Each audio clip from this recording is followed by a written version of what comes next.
We are back. Back, everybody. Welcome. Finally back from sabbatical. What's up? Acerbate is here, waiting patiently. Acerbate tipped $11. $11. We don't have a donation goal yet, because what's up, Morales? Because there's been some discussion about putting together a team for late February for the World Senior Team Championship again for USA Team 2, but thus far, I mentioned this 2 weeks ago, negotiations or discussions haven't really. We don't have a team, so that's just up in the air. It's getting closer and closer, so I think the chances of doing the World Team Championship Senior is getting smaller and smaller. If I have a goal, I'll create a new donation goal. But nevertheless, I'd like to thank Acerbate, $11. What's up, guys? What is up, guys? We're back from Prague. Played our best. We didn't have too much luck. Luck is not my strong point. For those of you who know, in the know. But anyway, it is what it is.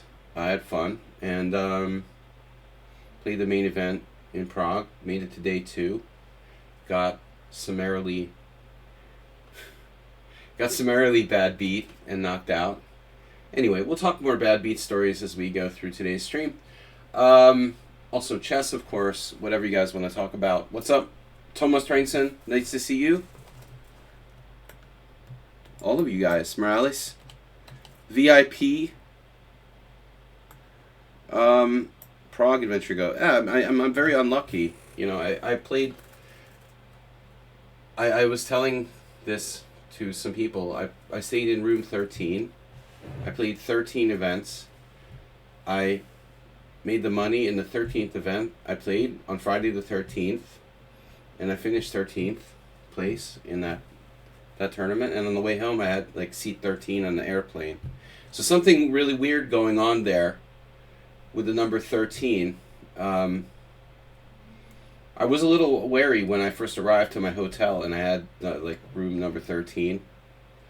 But anyway, I'm as superstitious as the next person, but anyway, Prague Adventure, a lot of work, a lot of pain, and very little money, which is standard for poker tournaments.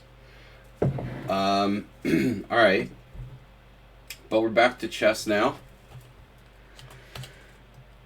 Pain and suffering. I'm so sorry. So sorry I missed the Shaki. You put a 7-board Simul up. Shaki's tough. By the way, I met Cormoran KR, one of our players, who hasn't really been around lately, but he's a Latvian and a quite good blitz player he's won or played in many of our Tuesday tournaments here in the last 5 years or so. So Cormoran was playing a lot of Podlam Omaha cash games because he's staying nearby, he said, in Vienna or something like that. So it was cool. I don't get to meet a lot of players from our stream, so that's cool. Another one down. I met someone else, from the stream, which is really cool. Anyway, we're gonna host a 25-board Simul here. Cognitive decline. What do we got? Mr. Slowhand is back. Guys, Mr. Slowhand just donated. Yeah. What a coincidence. Mr. Slowhand donated 13 gift subs. 13 tier 1 gift subs, community. They had like a spin the wheel contest at the European Poker Tour. I never win shit like that. But I think it must be based on like how bad your results are or something, because like immediately I won like the maximum prize in the spin the wheel contest, like a poker set. I got like a nice like poker set with chips and everything. I'm like, I never win shit like that. There must be like an algorithm that's like, oh, this guy just took like 5 bad beats in a row and got busted out of like 5 events. We're gonna give him like the prize or whatever. It was weird, but Mr. Slow, very generous. Nice to see you too. Lucky 13. And I went on the airplane, and I flew Polish Airlines. I was like, dude, why am I in like? They're like, we had to balance the airline. We had to balance the airplane. They moved me from Lucky 21, obviously blackjack, 3 times 7. 21 is an extremely lucky number. They moved me to like row 13. Now the interesting thing is, on some airlines, and this is not industry wide, on some airlines they don't have a 13th row. It's like buildings that don't have 13th floor. And I'm like, wait a minute, like, why does your airplane have a 13th row? They said, what do you mean? We have every row. I just flew Lufthansa. Lufthansa doesn't have row 13, and Lufthansa doesn't have row 17. And I asked the stewardess on Lufthansa 2 weeks ago, what's that about? She said another religion, or one particular religion, I don't know if it's like which one, consider 17 to be very unlucky. I did not know this. So, whereas Lufthansa has no aisle 13, no aisle 17, Polish Airlines has everything, so. And to top it off, I dreamt that I was hanging out with the Pope last night. And we're like blood brothers now. Is that crazy? I had a dream where I exchanged, like, how like little kids, they become blood brothers. Like prick your finger and share the blood with the other guy or whatever. I did that with the Pope, okay? And I'm not even Catholic, so I don't know, man. Kinds of weird stuff going on. Finnair used to have 666 as a flight number. That would freak me out. Yeah, there was this African guy in one of the poker tournaments I played in, and I don't know where he was from, but like evangelical Christianism is like Christianity is very popular in Africa, and the dude was like all upset. He was all upset when like someone would get like 6-6. He's like, all right, I don't play 6-6. I don't want to have 6-6-6. But he's okay with 7-7-7. I was like, look, I was torturing him. Like, I'm gonna get 6-6-6 again.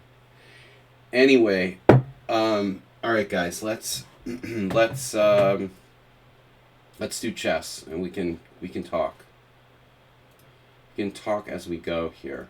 What am I doing? Hello. What did I just do? Hello. Smithers. Dude. Yes, whatever. Okay. Bitcoin. Yeah, we've got a Bitcoin donation. Alright, Helsinki, flight to hell. Alright. Mr. Slow donated 13 gift subs. I'm gonna start. We're hosting the Simul. Yeah, I think we're good. Notice someone on sound? Alright. Copy. Like, since I played poker for 10 days in a row, I didn't go to play poker last night. So I'm not tired like usual. What did I just click? Oh shit, I put the wrong thing in there. Whatever. Alright, here we go. Copy and paste. So we need a new we need a new subscriber goal for we need a new subscriber goal. Up in the air about February it's in Prague, the World Senior Team Championship. Hey guys, let's talk about the World Championship. No, let's not. All right, Richard is in. Number 1, Shockey. 2, Thomas Reinson. Thomas Reinson, did you get a gift sub? You did. He did. Nice. We can talk about bad beats, the World Championship. We got so much to talk about. Poker bad beats, World Championship. What else? Stuff. We got a lot of stuff to talk about. I love to talk while we're playing. Someone on sound is here. Oh, Morales is here. All right, we've got 6 players. It's funny, like in chess, Poker Stars has me down as Hungarian. So when I play in a poker tournament, they classify me as a Hungarian because my Poker Stars account was on Hungary. But if you follow other sites like I'm American. In chess, I'm American, but I live in Hungary. Yeah, Asterbait, what's up? Asterbait, want to see a good game for you today. Impure King. They're blocked for some reason. All right. I think for playing Bullet. You know, Bullet is against rules. Multiple, like, draw offers will get you banned. It's easy to get banned. Easy to get banned here by me. Angel 5500. Dial 5500. I had fun. It was nice to get a little break from chess, actually. Gutand. Blocked. Arsing Ivanikov. No, that's a weird name. Ivanikov. That must be like Bulgarian. I met a really funny Bulgarian poker pro. He knew a lot of chess players. Ido Donev, Bulgarian GM. Alright, let's get some new players in there. Princess Sweden. I didn't see any other chess players at the poker tour. European Poker Tour Paris was just canceled. That was supposed to be the next event, and it's like in 2 months. And they just announced a cancellation today. Something with the French government, regulations and stuff. Nice. Cancel the poker tour like 2 months before it happens. Less than 2 months. That's sad. All right. There's all kinds of languages going on. English only, please. English only. Mr. Slowhand is in. The Princess of Sweden. Prince of Sweden. 75 games. He's got just over 100. We'll give him a chance. Queen. From Egypt. Nice. Lots of games. Good account. All right. Rocky Robka. No relation to Balboa. All right. Oh, I put the wrong person. Canance Levy. Let's see. He's 2,200 in rapid. Wow. We'll let him play. Cheesy Noob. Oh, no. Guys, thank you for the early gift subs and Astrobate's donation. Someone on sound is in, but he's very quiet. Why? So there he is. Oh, he's there, but he's quiet in Twitch. There he is. I guess my scroll is not scrolling. There he is. I am indeed. All right, it's nice to see you back. I was near you last week in Tallinn. How'd the poker thing go? You know, as they say, a lot of brutal. You know, I made like 3 day 2s and didn't. You know, I got 1 cash. It's my worst EPT ever. I never played an EPT and didn't. You know, I always cashed at least 2 tournaments. This is like bad. I mean, 2 out of 13 would be okay, but 1 out of 13? Of course, it's more important how deep you get, not like how many caches you have. But just by my normal standards, I had very, very bad luck. You know, I mean, like, I gave 2 bad beats,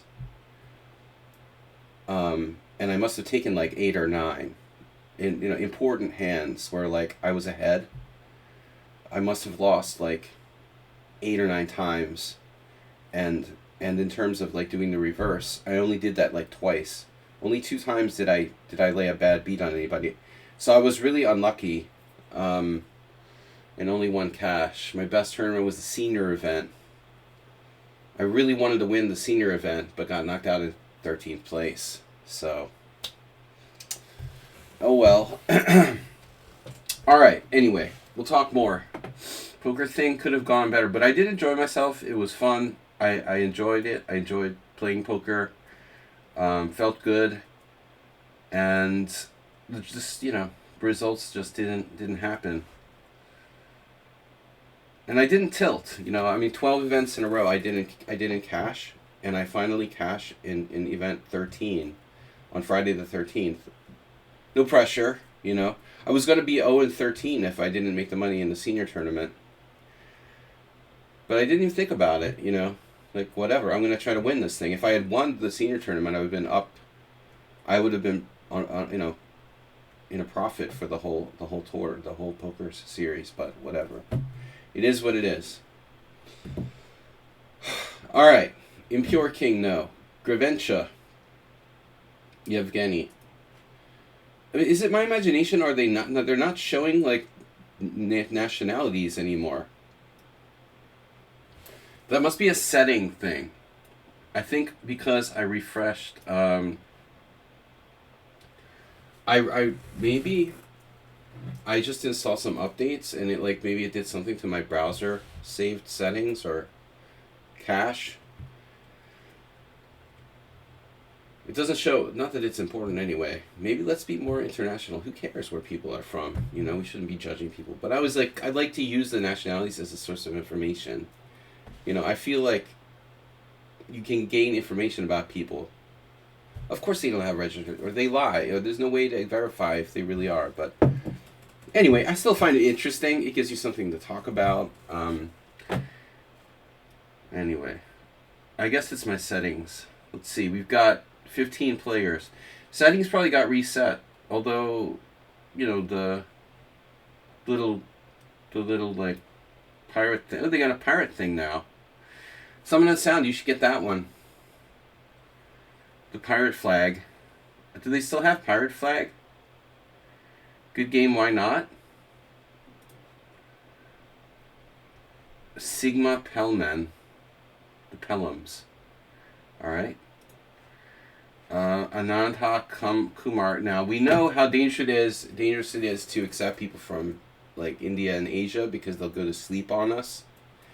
This time, I'm getting those people, they're more likely to drop out because of the time zone thing.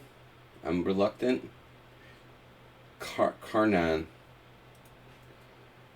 I think so. I thought I did. What? Oh, there's Miro. They still show for you. Yeah, I think it's just my settings. I just have to reset it. Alright, we've got 16 players, 18 players. What about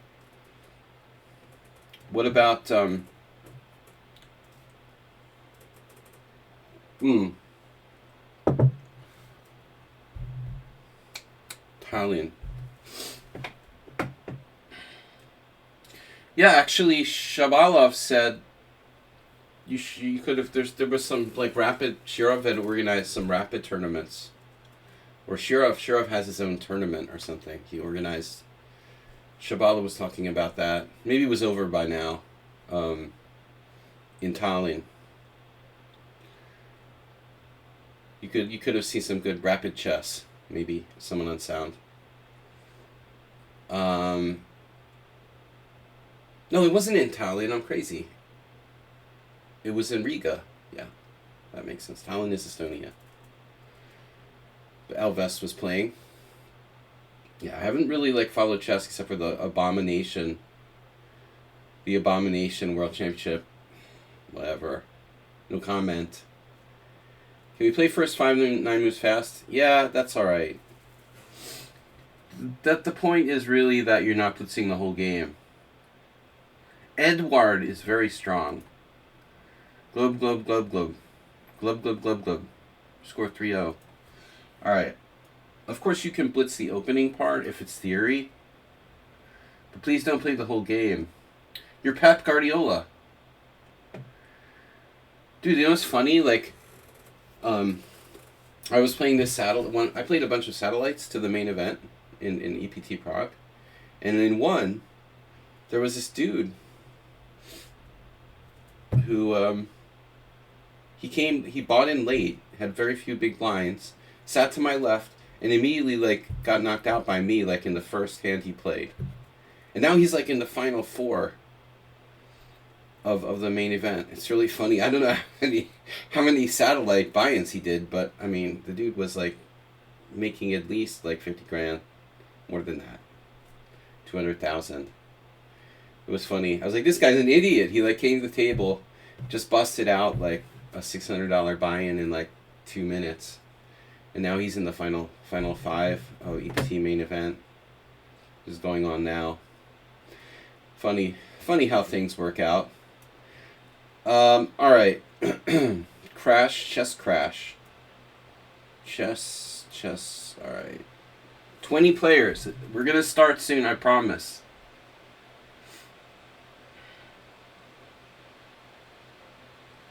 Good afternoon, sir. It's me. QQ. Hope I'll be white. You can attack with black too. QQ. Alright, Shockmot. Now, when I click on people's names, I see their country. It just doesn't show up in the Simul thing. Hello, I'm Moreno. Okay, so Pep Guardiola and Moreno are playing. Mr. Coffee is here. He's subscribed to tier 2. Mr. Coffee, are you playing or just moderating today?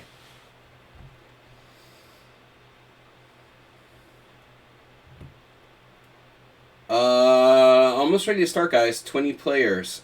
Technically, I should take 5 more, but many of these people are banned. Angel 5500. Yakari. Okay, why don't I accept Yakari? That's another one. Why don't I accept this guy? I think he just fell out. So don't close the window, alright? Yeah. Mr. Coffee can read my Facebook posts about how horrible it was. 13 tournaments. Diecast Illusion. Pretty much don't touch anything on that tab. These tricks. Yeah, don't ever stay in room 13. Actually, my hotel was very good. I was very happy with the hotel. Positive review. I would never stay in the main event in the Hilton. Hilton gave me food poisoning 8 years ago. So I am not into the Hiltons. I hated Hilton anyway. I've always hated Hilton. They cheated me out of something once. I hate Hilton. Never stay in Hilton. I would stay in Marriott. I stayed in the Marriott in Prague a few times, which is really nice but really expensive now. It was already expensive, but like post-COVID, it's like super expensive. All right, we've got 25 players. We're gonna start here. I'm getting Jose Moreno. All right, we're gonna start. We're gonna do Zen mode. We'll chat while we're playing. You played your first over the board tournament. Man, things got so expensive. Yeah, I love staying in the Marriott.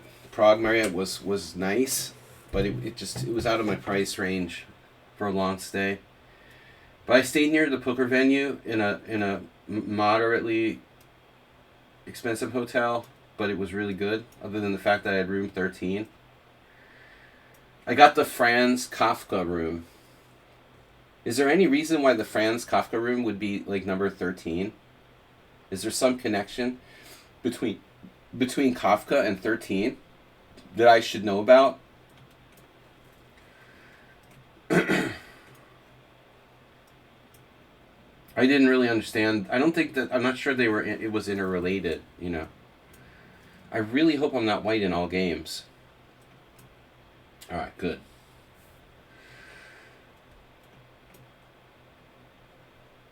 My hotel was really close to the venue, but I didn't have to stay with all these like freaking testosterone. Actually, I mean, the tournament's all right. It's just it's worse than a chess tournament in terms of like a lot of just really toxic masculinity. I never realized this before. You know, I'm beginning to think that like there might be more women in chess than in poker. You know, I thought it was the other way around. There were literally very few women players at the EPT. I thought there was more in the past. There were some, but I think the ratio is even lower than chess. And then you get this like massive male, like alpha male sort of toxic masculinity thing going on. It's just, it's weird. You know, I try to be masculine, but I don't enjoy the toxic masculinity. All right, we've got c4, knight f6. What are we going to do here? In English, let's play knight to c3. All right. You know, it's funny. I've been playing e4 against you guys, like in the last 6 months plus, at least. In blitz and stuff like that. I mean, I was just kind of grossed out by the rich macho people. Like, there's a lot of really really smart, nice people there, but you know, the younger ones especially, there's a lot of like sort of fake alpha male toxic masculinity. You don't see that as much in chess tournaments. I just try to stay away from. I try to stay away from the venue when I'm not playing poker. Hilton is big. It's a big hotel. It's very nice, actually. Beautiful structure in Prague, but it's filled with these like poker bros. Too much poker bros. Bras, I should say. Poker bra. If there's a chess bra, is there a poker bra? I mean, country club though. You know, there's those kind of guys, but this is like Euro. It's like Euro trash country club. You know. I'm used to the snooty like polo wearing, you know, country club people. What is that? You got like Euro trash. I went to Boston University, and we had a lot of foreign students, like Morales. A lot of rich foreign students at Boston University. We used to call them Eurotrash. A lot of them, you know, just paid to go to an expensive university. No, but I don't know. There's a lot of rich people playing poker, and a lot of them are bad. Country club, though, I never thought of that. That's a little different. The country club people, like, they pretend to be really classy, you know. This was like a Balenciaga fashion show. The other thing is like poker gear. The poker gear. I can't stand people wearing like poker gear. First of all, you know, you look like an amateur. Everyone's wearing like poker gear, hoodies and stuff like that, and it's just like disgusting. Okay, whatever. All right, e4.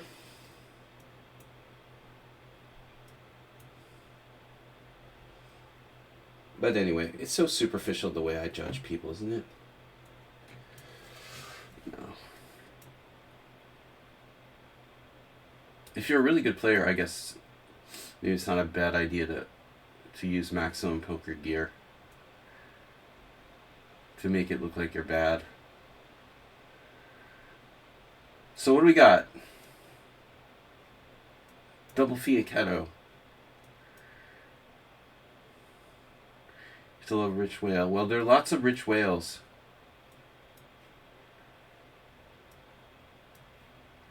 There were lots of rich whales there, but also a lot of good players. So it's a mix, and you don't have time to figure out like who's a good player and who's a whale. You know, it's a lot like chess. I have trouble, you know, and it's the same thing. There's a lot of information that teaches people how to play up to a certain point now that didn't used to exist. Same in chess as in poker. So sometimes it takes hours to parse like who's really a good player or who just knows some techniques, like, you know, has memorized some techniques like up to a certain extent. It's not that easy. It takes time to actually parse out who's a good player and who isn't, you know. And you just don't get enough time. It's not like you're playing the same cash game or whatever over and over again with the same players. You don't have time. You know, you have to make a quick judgment as to whether people are good players or whales. And oftentimes it doesn't even matter because you're not going to have time to exploit it. That was funny. I played in the senior tournament, and sitting next to me, they stacked two chairs on top of each other at the start of the tournament, and the dude was late.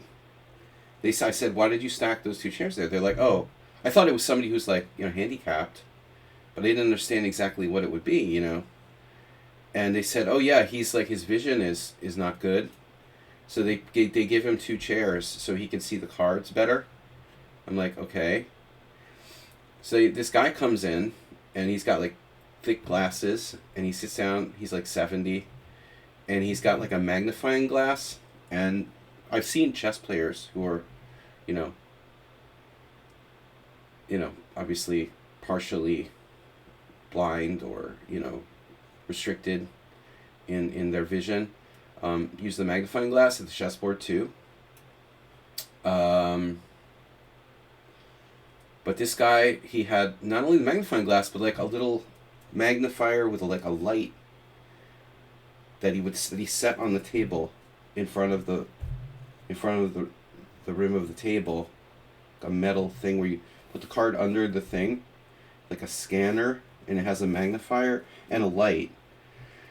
And it was ridiculous. Like, it happened this one hand where one of his cards were kind of, he was sitting next to me, and I really should have paid closer attention, but the cards were a little bit hidden by the frickin' thing, like half under the magnifier thing, and I didn't see he was in the goddamn hand, and so there was a raise in front of me, and I'm thinking it's just me and this other guy, and so I re-raised. I wouldn't have done it if I had known the blind guy was like in the hand, but his cards were partially obscured by the magnifier thing. And so I re-raised, and he's like calling me. I'm like, oh my god. I would have never re-raised if I had known that like I was in a 3-way hand. And it turns out the guy is like an old pro. And I'm like, whatever. We started talking, and I lost the hand to him. I lost like half my chips. And he called, it was funny. He immediately like, Richard Brenton, gifting 10 subs to the community. His name is maybe Marcel, I'm not sure. But anyway, it's a French pro, old French pro, who's in his early 70s, and so after I lost half my chips to him, he immediately called my hand. He's like semi-blind, but he put me on the exact cards that I had, and I was like, okay, that's impressive. And I said to him, is it like, is like they say about people who lose a sense or whatever, if you lose your sense of vision, like you improve your other senses. This guy's card reading skills were impeccable, and then he ended up finishing like 4th or 5th in the event. Was definitely a lifetime pro.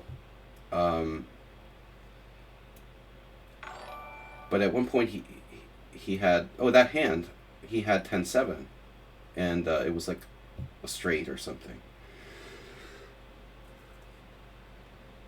Or 2-pair, I don't remember. But anyways, he told me that was his signature hand. I'm like, oh, it's your favorite hand? He's like, no, this is the hand that this is my hand. That's what people I'm known for. I'm like, okay, I don't have a hand like that. I don't have a hand that like everybody knows is my hand. So it's not just your favorite hand, it's your signature hand. He's like, yeah. 10-7. I'm like, I like 8-9 better, but you got me wrapped. It's like 8-9 is my favorite hand. Yeah, I had Jack 10. But anyway, that's cool though. You're playing poker with people who have their own legendary hand or whatever. That was funny. Anyways, all right. Well, I wish one day I had my own special poker hand. I'm not so blessed. So what are we doing here? We've got Nimzovich, Rubinstein.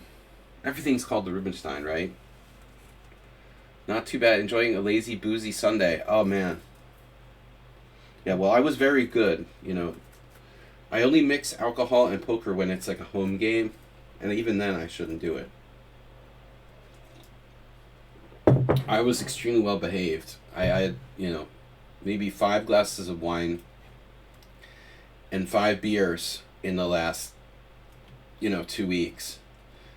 No, no, no. I'm not sure his name was Marcel. It was an M name. No, I think that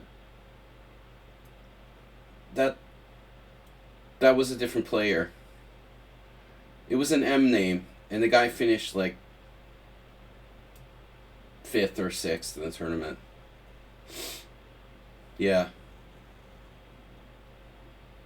No, but his first name was an M name. But it wasn't Marcel. Actually, my son's name is Marcel. I would remember that. But it's also probably the most common French name. He has a family name that starts with L.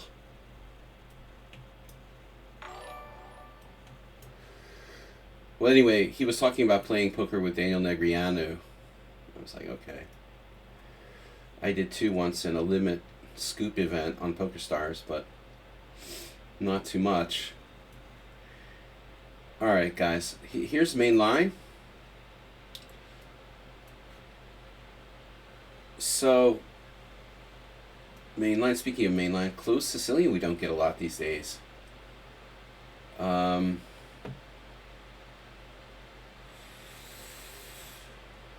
Did you get to follow the World Championship? Yeah, that Game 14.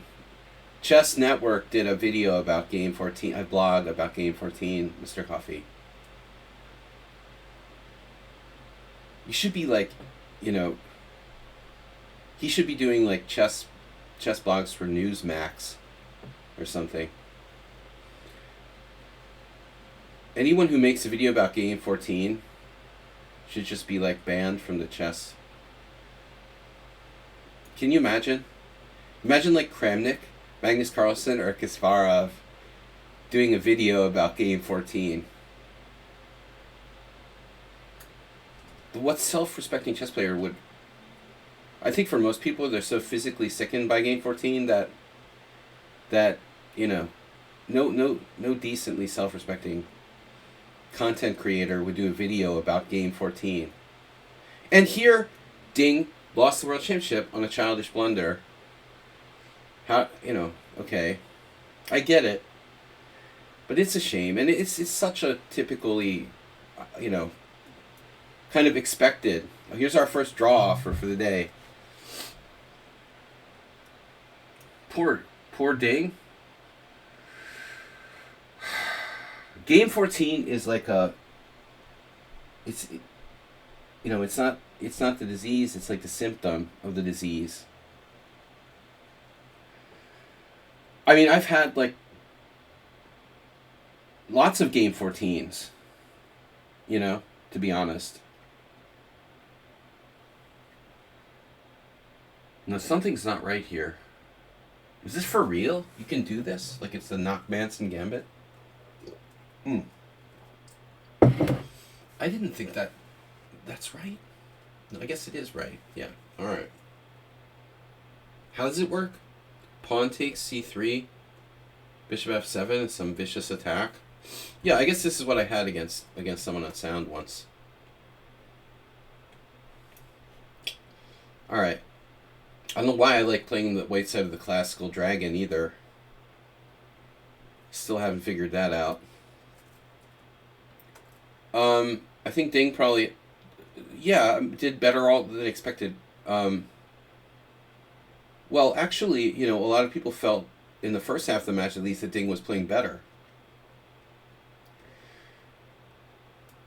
But I don't know, man. What to say about this so-called World Championship match? Should I have taken the pawn on e5? I don't know.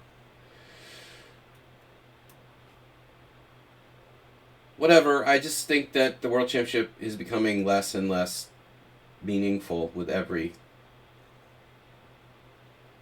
passing day, I mean, really, what's to say about it? Ding just randomly lost the World Championship on a one-move blunder.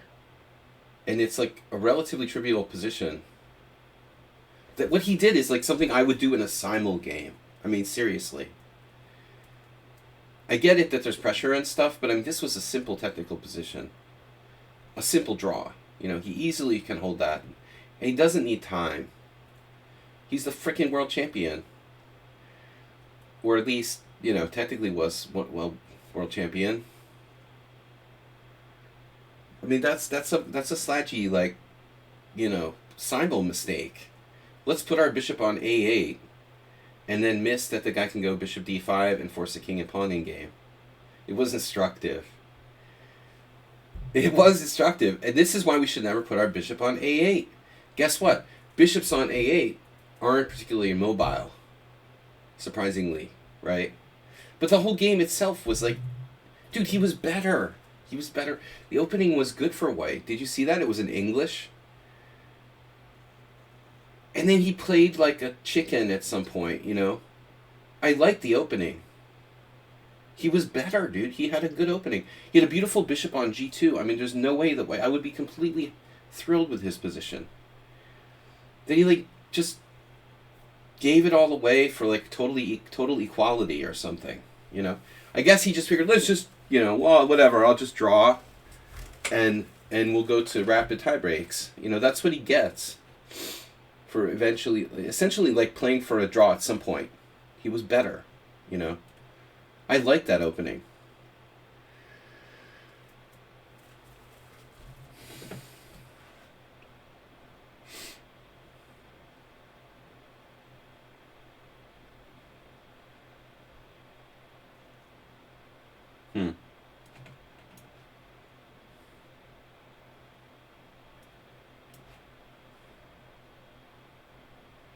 I didn't see many of the games, though, you know. He was obsessed with the tiebreak. I mean, they were probably, like, already doing, like, rapid training for the tiebreak and shit, you know.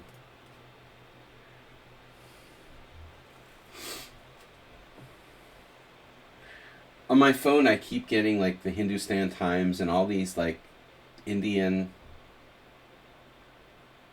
newspaper articles. And Modi, congratulations. But I mean, it's all so hollow, you know.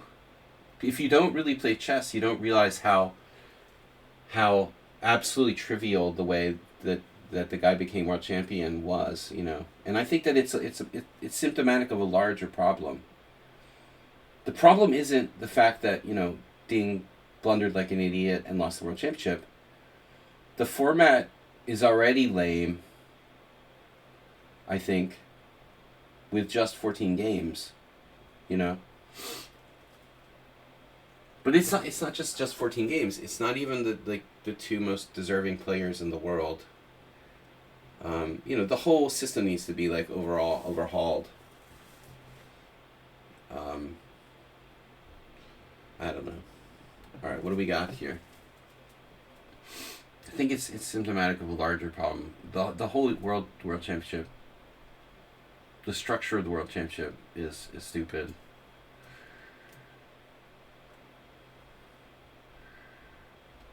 Okay. Well, I'm going to start focusing now. Watch, I had a game recently, almost the same position. I think the computer wanted me to play like bishop b4 check. That doesn't make sense, does it? The problem is like bishop e7 is too restricting. I need to be able to castle. Bishop b4 check. Inducing maybe c3. Bishop c5. Very strange King's Indian here. It's like a bayonet up a tempo. Up a tempo. Alright. 8 minutes and 56 seconds. You're having a hard time getting people to stop my crazy gambits. Z. Acerbate.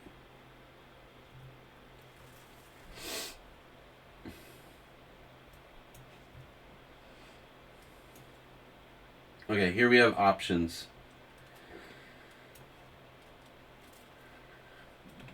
Welcome back, me. Welcome back, everybody. You like the old classic World Championship matches? Yeah, of course, dude. Some of the sound. We had this exact game. 24 games. Much better than 14. Do we live in a world where Donald Trump is president and TikTok is the most important media in the world? And I don't like the way things are going.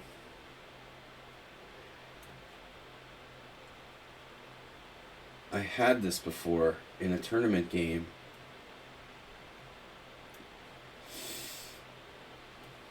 Things not going well. It's not just chess though, it's poker as well. You know, like tournaments get faster and faster. The bottom line is to make it faster and generate more money, save money on, you know, they don't want to have to host the World Championship for 24 days. That would be twice as expensive.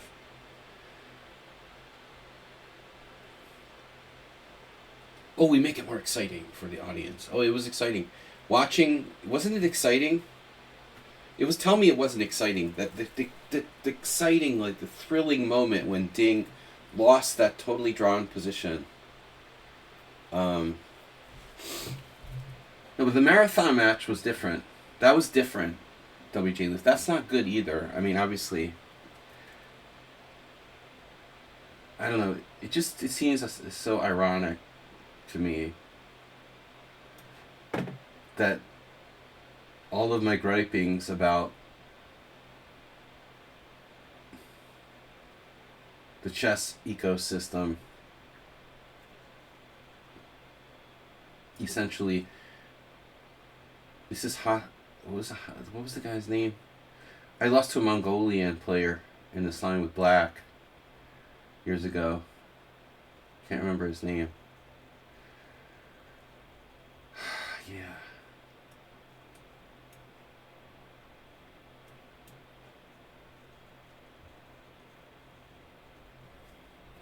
Mm-hmm. It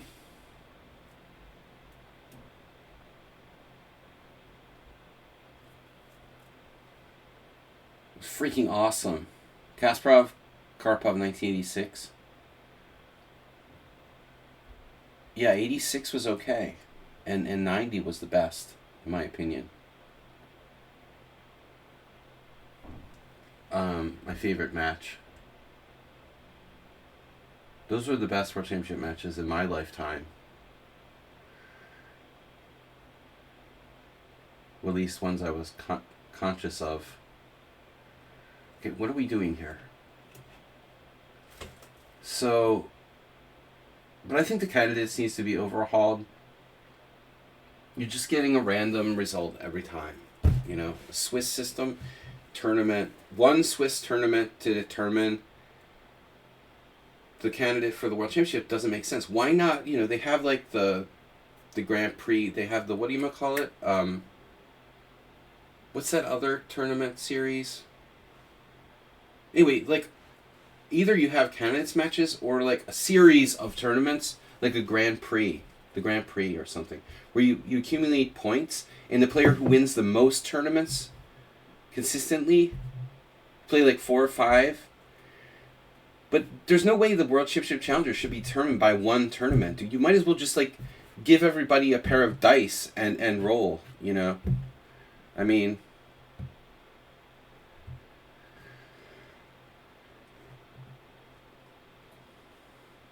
it's not the World Series of Poker, you know?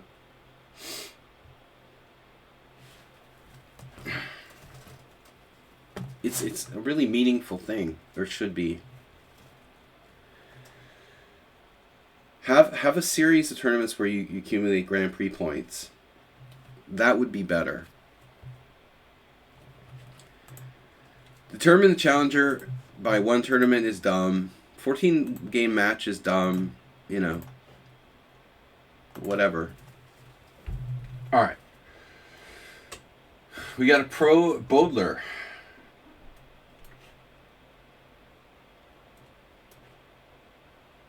Now, who was it among you that played this against me before? Who's going to plead guilty to the Nimzovich Rubinstein? Have a series of tournaments and declare world champion. No need for the match.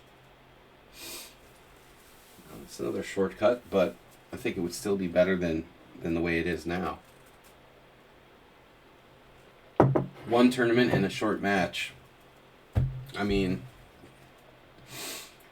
so if you have a short match, one idiotic blunder determines the world championship. Great. You're threatening to take on d4. Is it a problem? Queen d2. Now you wouldn't castle queenside. Never castle queenside in the closed Sicilian. But you do have bishop h6. I played queen a5 here in previous life.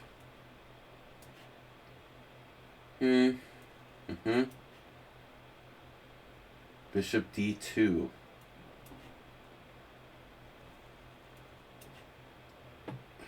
Now rook c8. That's... Yeah, so my game when I was black... And who's the dragon player again? Oh, is it someone on sound? Was this accelerated? No. This is normal dragon, so I don't know who this is. But... So my game, back in the day, the d5 was the move. That doesn't make sense, does it? Hold on a second. Yeah. Is it d5? I guess it was d5, knight c5, d4. Knight b1, bishop c8. That was my game from like 25 years ago. So I don't know who this is. I forget. One of you guys plays the dragon, apparently. But you played rook c8 now. Presumably, I could play knight to d5. If I were to play knight to d5, you would take with the bishop and play knight b4. And so you would be...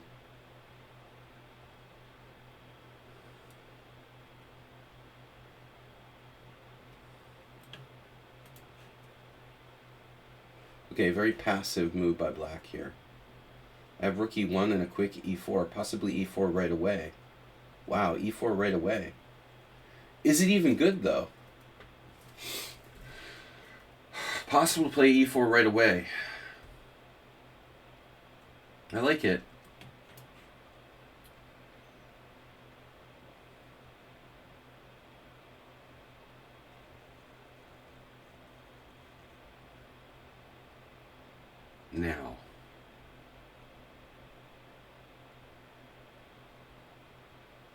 Now we have to think. Knight h5. This looks a little familiar as well.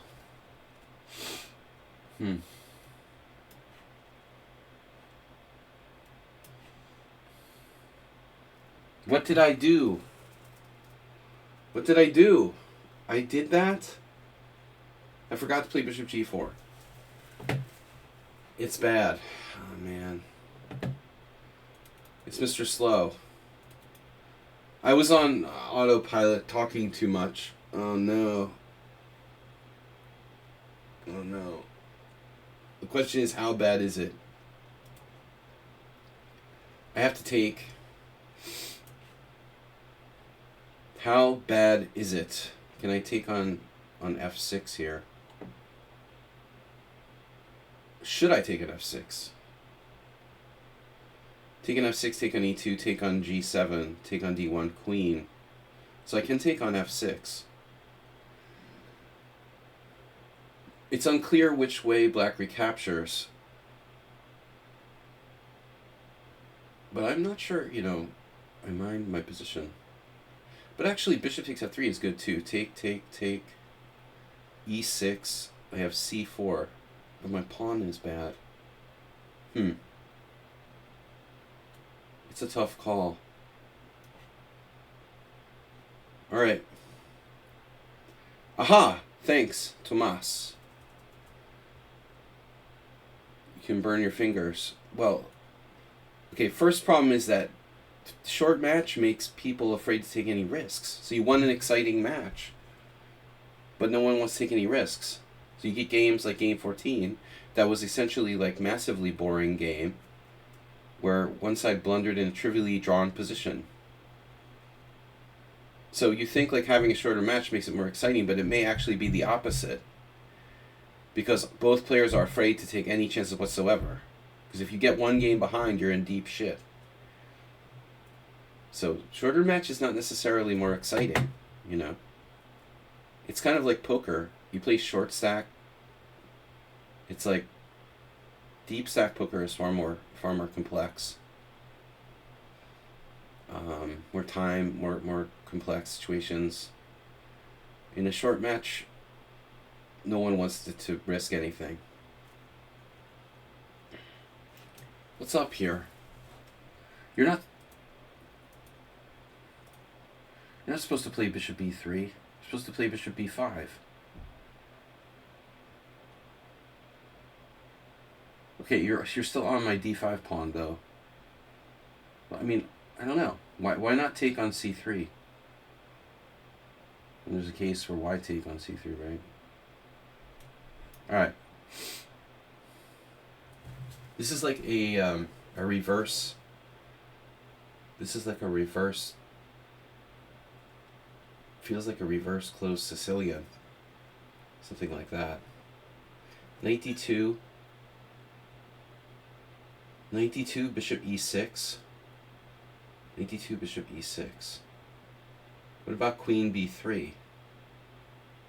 Queen b3, d4. Queen b3, d4. Knight d5. Oh yeah, something's happening with my computer. I just want to warn everyone that I had an update because I haven't used this machine in 10 days. So who knows what's going to happen. Knight d2, bishop e6. And then what do I do? I don't love that. Queen b3.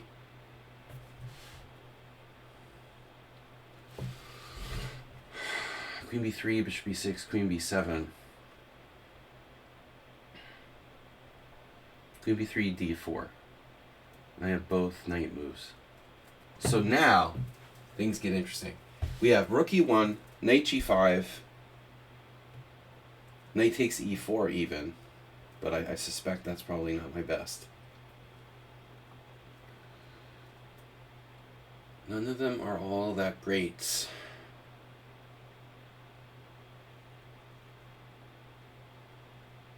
I mean, either way.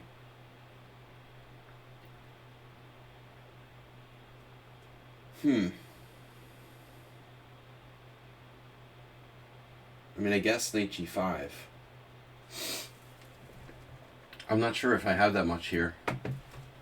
We haven't really gotten to, look at my games from the World Senior Championship. So that's on the agenda. I'm not going anywhere until at least the second half of February. So, all right. Yeah, this game feels very familiar.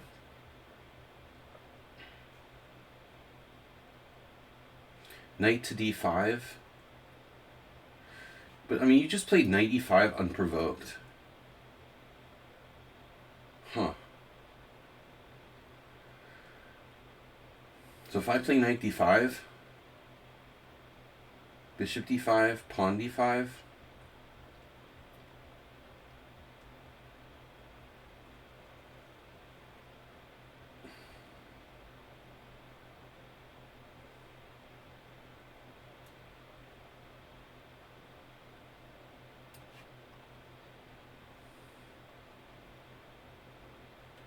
No, I'm seeing the chessboard in a fresh way. It's I think it's a relation to not playing chess too much. But still, I thought very deeply in the last 10 days playing poker, just in a different sort of way. My brain is sharp, but I'm not used to playing chess. It's interesting. I'm seeing things pretty well. Okay, now queen a5. Yeah, I don't like queen a5, but you castled. So castle is standard. Here I'm in trouble. It's Mr. Slow, most likely. Bishop g7, e5. Take. Now I have knight to g4.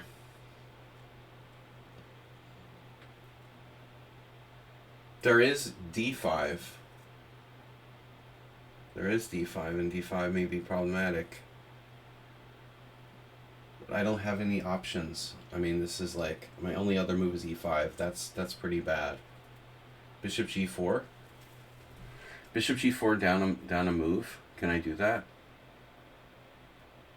Bishop g4 e5. Takes. That doesn't work for white. So I can play bishop g4. Essentially a tempo down.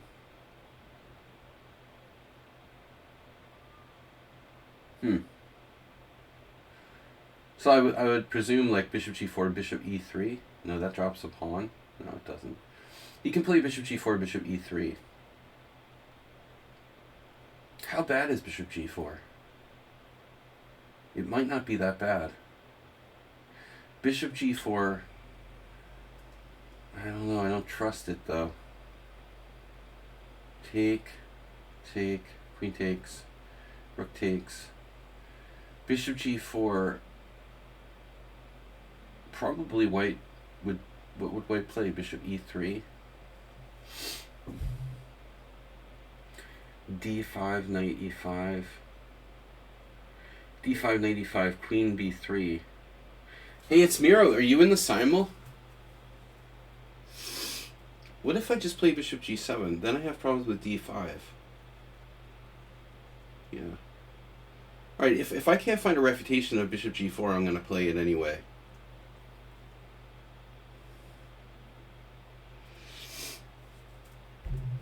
Bishop g4 deferred. Bet you won't find that in the opening explorer. So now knight e2, heading for f4, bfd.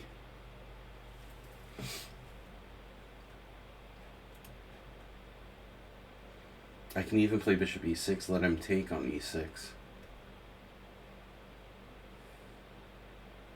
What other options do we have here? I gotta be careful not to think too much. I mean, b6 is a useful move.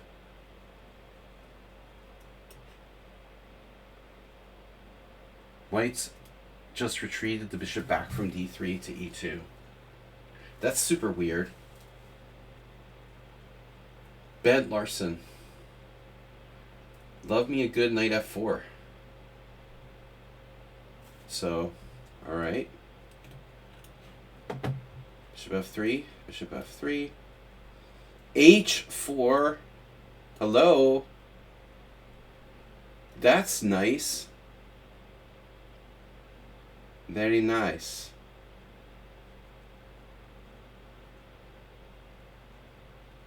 Man, h4, wow. Okay. Hey, Mahim the Goat. Now is black threatening me?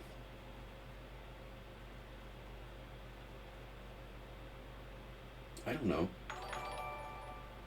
4T2 is gifting. 4T2 is gifting a tier 1 sub to Ridwan Chess 97. Thanks guys for joining me. It's back. I'm back. We've got World Senior Chess Championship games. Bad beat stories from the world, from the EPT. Lots of stuff to talk about. Yep, normal schedule. I'm not doing Mondays, but I'm doing Tuesdays, Thursdays, Fridays, and Sunday streams.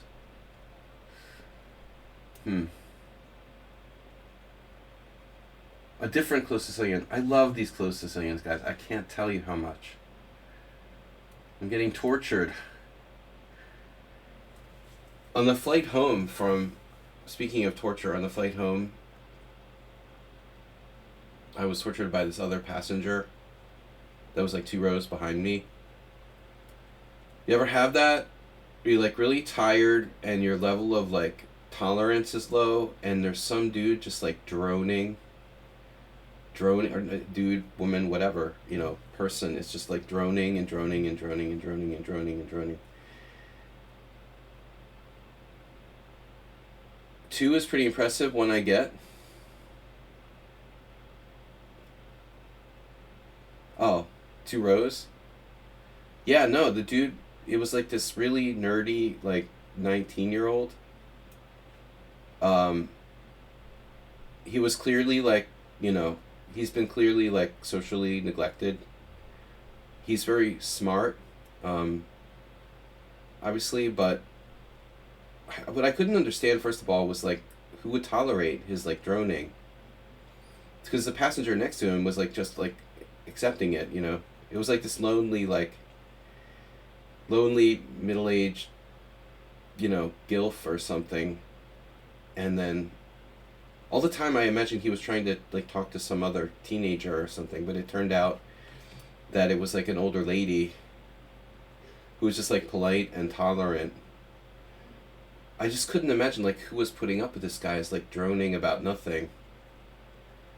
And it turned out it was, like, a 58, 60-year-old lady. I was like, man, this is killing me. And then you end up, like, you can't get out of your head. I know the guy's, like, life story now. I wanted to tell him, like, look, you know, they should have used you in, like, a Syrian prison as, like, some kind of torture mechanism. It was horrible. He just has, like, really good enunciation, and his voice would carry. It was killing me, dude. It was killing me. I was like, dude, just stop. Everybody thought I was crazy. I started talking to myself. You know, you just can't hear your own thoughts. Like, I'm just literally trying to talk to myself. I have to start talking to myself out loud so I can hear my own thoughts, you know. I was tired and I lost all tolerance. But I managed to contain myself, you know. Man, if I had had, you know, too much to drink or something, I don't know what I would have done. But anyway, that was my final experience. At least I had a pleasant ride home from the airport. When I came back from, when I had come back, oh my god, is my queen trapped? I can take en passant. When I came back from,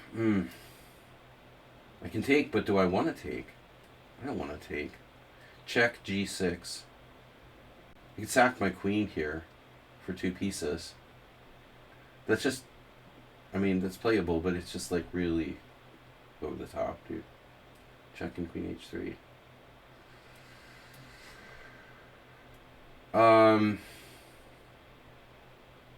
When I came back from Portugal 10 days ago or 12 days ago, the airport was a disaster. There was, like, this taxi line, like, 100 people long.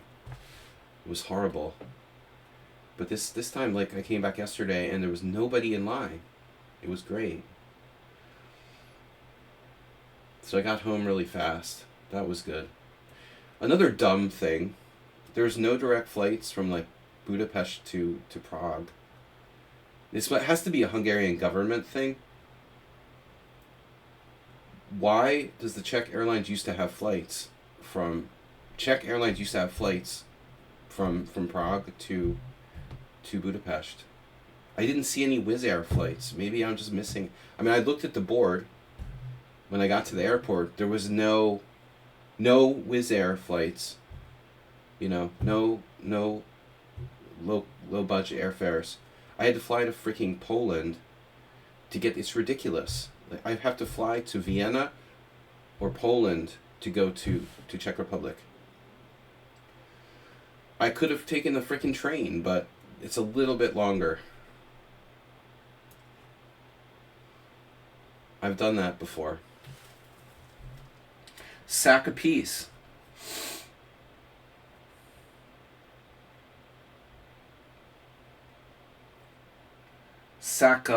No. Let's not talk about that.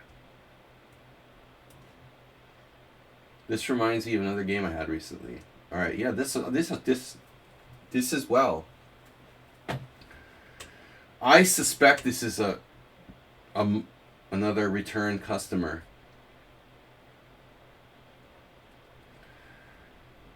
Fan of the Bodler. Form of Bodler. Asteroid loves the Wonder Twins.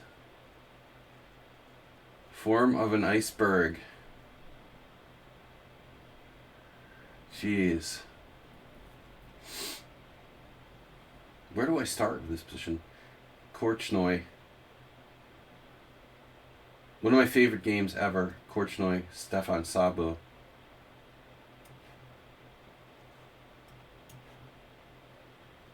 Like your ex-girlfriend. I think typically women are more chatty and they're maybe socialized to be that way. I'm not saying it's genetic or, a gender thing. Yeah. But the dude was just like, obviously he was really, really like lonely and never got to talk to anyone because he's a massive nerd. I'm lonely too, but it doesn't mean that, I'm chatting up strangers for like 1 hour straight, just droning on, The poor lady, like, she once in a while would put in something, but almost like 15% of the conversation max. It was like 85% nerd, 15% like old lady. It was just painful. Painful. Alright, so this is theory, but usually white is castling, right? Instead of queen d2. Anyway, let's focus on chess. I know it's not easy to focus on chess. I know. Alright, this is a good pawn. Yeah. So now what do we do? The knight revolver. The revolving knight. Guys, it's so good to be back doing this.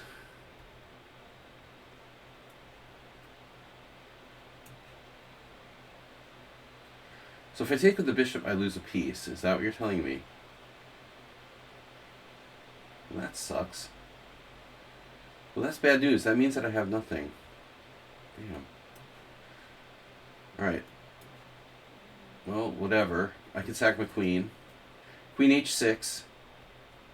Another interesting variation here. Bishop takes h6. Pawn takes h5, bishop g7. So I get a bishop. I get a bishop and a rook for the queen. Wow. Bishop h6, pawn takes h5, bishop g7. And then, I don't know what to suggest for black. Like, queen e7, bishop takes h8. Maybe h6. Trying to trap my bishop with queen h7. But again, it's unnecessary, That's like, playing for fancy chess. Fancy poker syndrome, fancy chess syndrome. They're the same thing. I don't play fancy poker. I try not to play fancy chess. Rook e1.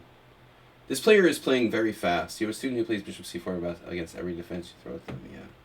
Well, I mean, that's the way beginners are supposed to be. First, you start with a4, rook a3 against everything, and then you do like bishop c4 and queen f3 against everything. I mean, that's the beginner thing. That's normal, Tomas.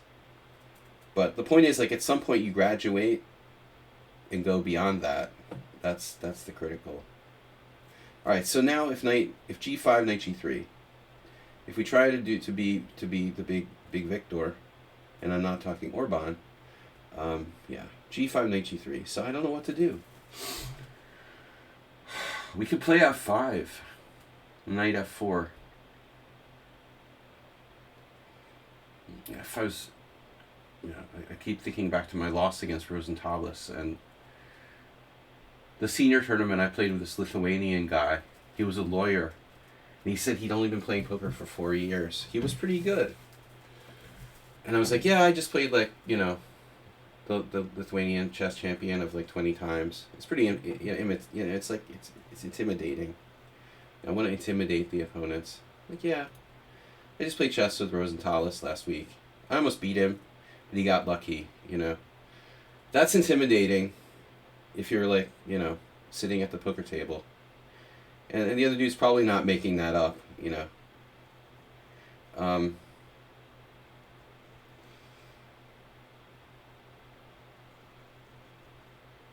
Damn, I don't know what to do. This sucks. There's no move I'm happy with here. Against the annoying Bodler. He's not doing anything, but neither am I. I don't know where to put my pieces. Queen d7. God, I hate this. God, I hate this. I hate this position. If I could play g5, and then actually, if knight g3, I have knight g6, allowing knight h5 and playing bishop h8.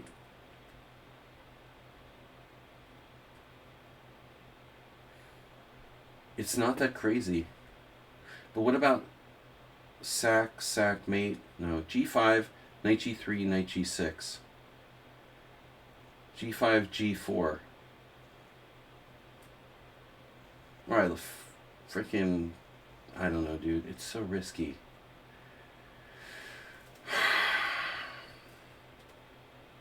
It's the idea, you know. If you see, it was 1953 or 56. I think 53. Bucharest. One of my favorite Korchnoi games of all time, where he killed the guy by doing like king h2, h3, king h2, g4, f4.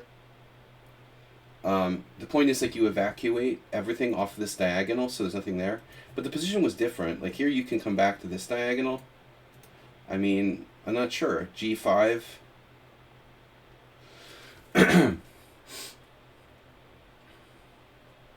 Queen d6 is a good move. Well, on bishop f4 now, what do I do? Bishop f5? Maybe. Bishop f5 allows him to play g4 now. So it's like, I don't really have a good move. a6 with the idea of rook a7. Neutral.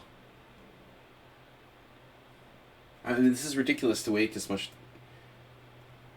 It's ridiculous to waste this much time on this game. I'm serious. Knight g8.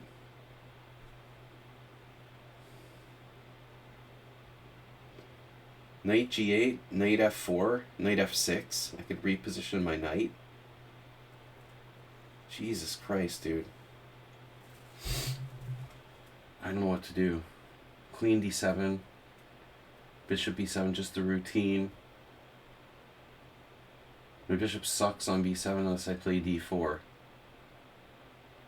And then he'll play d4. He's essentially threatening to play d4. Really. Maybe I should play d4.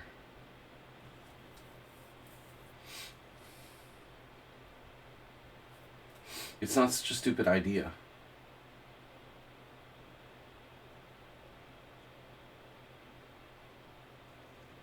I mean, d4 is pretty double-edged. Oh, God, I don't know what to do. Yeah, you know you're fine, but at the same time, a5, just grabbing space. a5, a4, d4 for white. So if he plays d4, I'm going to play c4.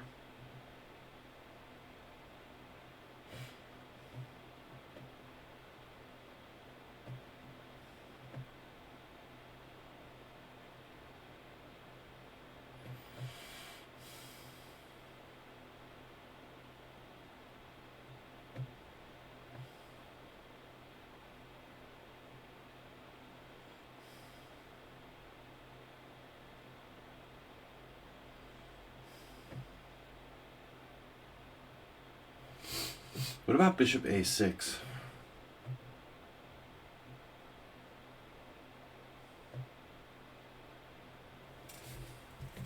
What does it do? If he plays knight f4, bishop a6 looks kind of stupid. g5. Alright, I'm going to do it. We've made a decision. The decision is final.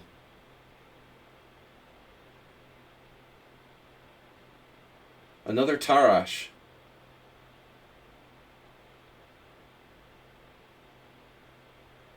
Why do top gifters all say the same name?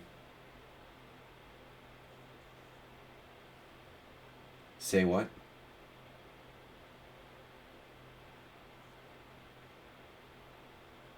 What you talking about, Willis? What's up, guys? Hope everyone is well. Nice to see everyone. Right.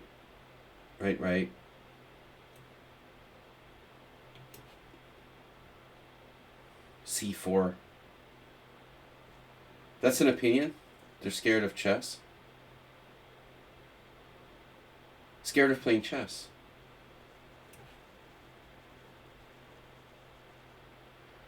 Well, it's a style.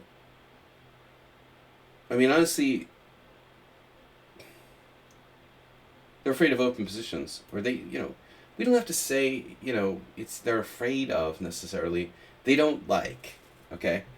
It's a different thing, You can be afraid or you can just not like it. It's you don't like it. You know what I mean? It's politically incorrect to say they're afraid, okay? You're being politically incorrect. Bishop g5, bishop e7, chop, chop, chop, chop. Well, he has other moves here, but they look kind of dangerous, honestly. Or do they?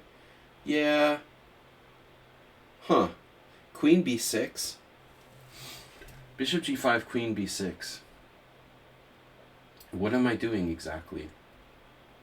Maybe that's not such a great idea. There's bishop f4.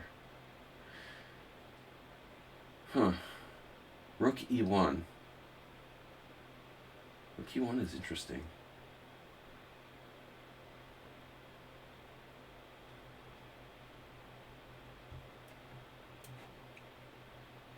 Whoa.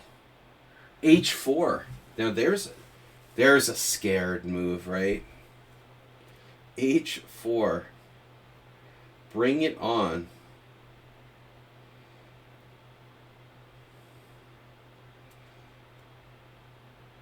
Well, I've considered pretty much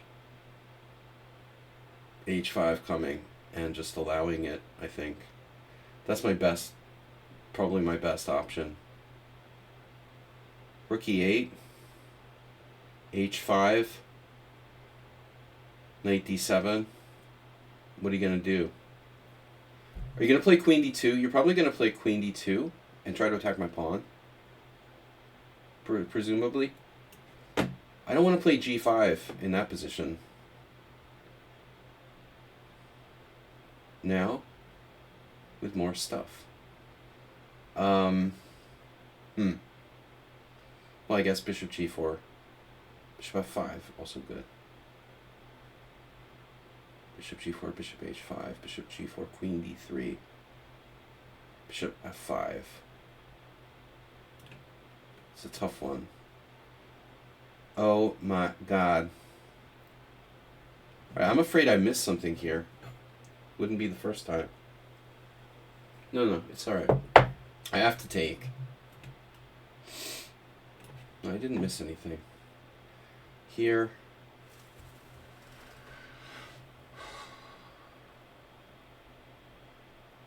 Knight d2 or bishop e3. Rook b1. Knight e1.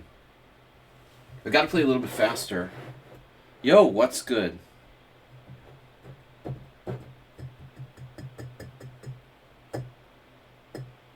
Well, there's always bishop a3. And then what? I like my dark square bishop. But at the same time,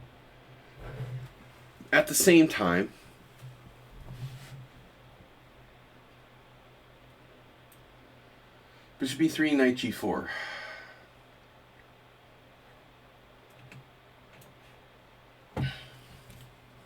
Yeah, this was a fail. I failed. You have failed. Congratulations. I'm still better, but not by much. I mean, I don't know. I blew it open, and what did I get? What do I get? Queen h5, yeah, trades pieces. Bishop f4. What does that do? Nothing. Black's next move is like knight f6 any. What am I doing?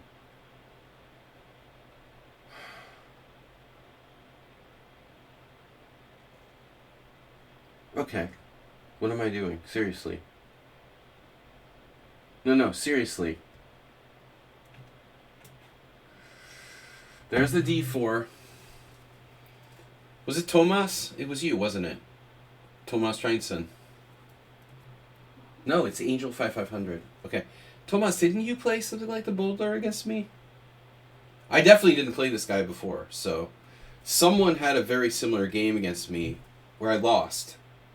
Remember when I sacked the exchange and then like I got confused and I lost? Or I was clearly worse. Maybe I didn't lose, but I should have. Thomas had a game somewhat similar to this against me. Anyway, this is a new player. A high-rated Baudelairist. If bishop f5, pawn takes pawn, bishop e3.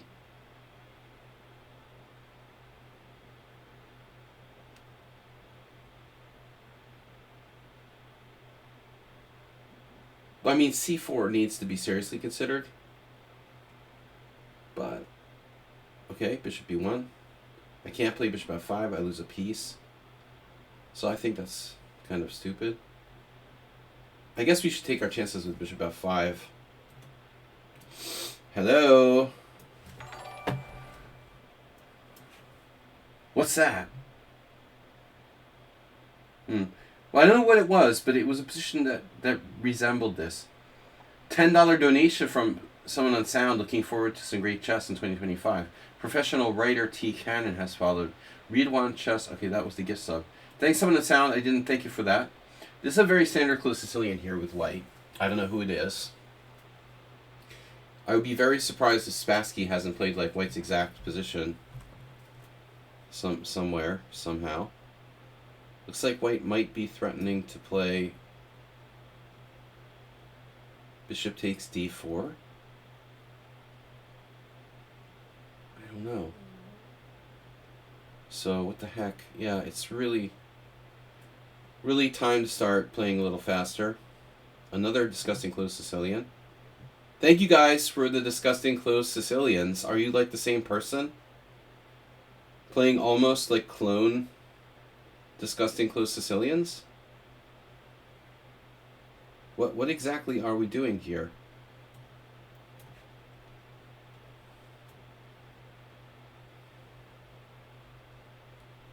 Antonio Morales, you're welcome. Uh-oh. Are you taking credit? A6? It's so slow. Damn. What am I doing? Knight takes d4? That's not good. No, I'm not doing that. A6?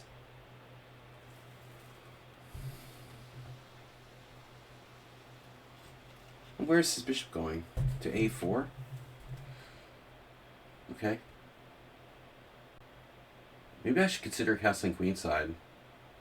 What would Jan Elvest do? Can you go to Tallinn and ask him for me? Someone would sound. Alright. I don't think that white's kingside attack is all that scary, actually. To be honest. The pawns look nice, but not clear on this, what I should do here. H6. We could throw in A6. Uh-oh, okay. Thomas, I have you in my mind now, but I know you like to play some sort of Dutch type stuff. This wasn't really a Dutch, though. Well, it was. It was a weird Dutch. Richard. Alright, we're going to go with Richard. Cheesy Noob, okay. Close enough. Richard and Cheesy Noob have a lot in common, opening-wise. It was a good guess. I forgot Cheesy Noob was in the tournament. He rarely plays, and he likes C3 type stuff.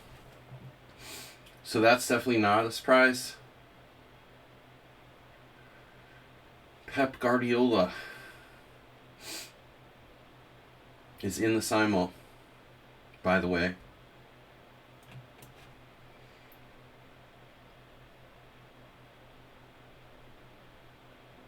Should I play E4? Yeah, probably. E4, knight G5? It's not a problem. So this guy's also super fast. Early B6. I mean, that's really extreme. They do that, though. I know who this is, but I don't remember.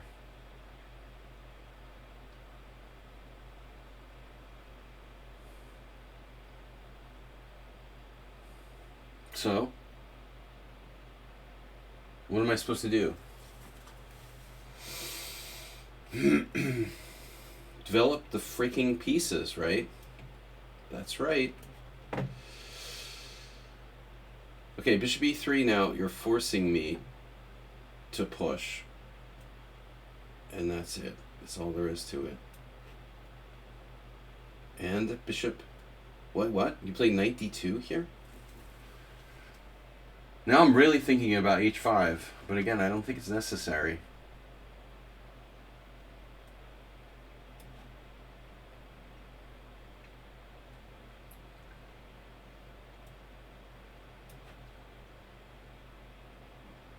Wish I had a dark square bishop. Okay, queen is misplaced. Or is it? We have a little issue with our d4 pawn. I guess our rook is pretty stupid on c1.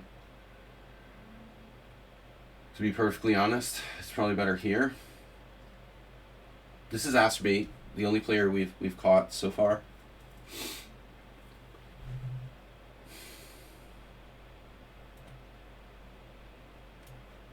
Did I just allow d5? It's a little early.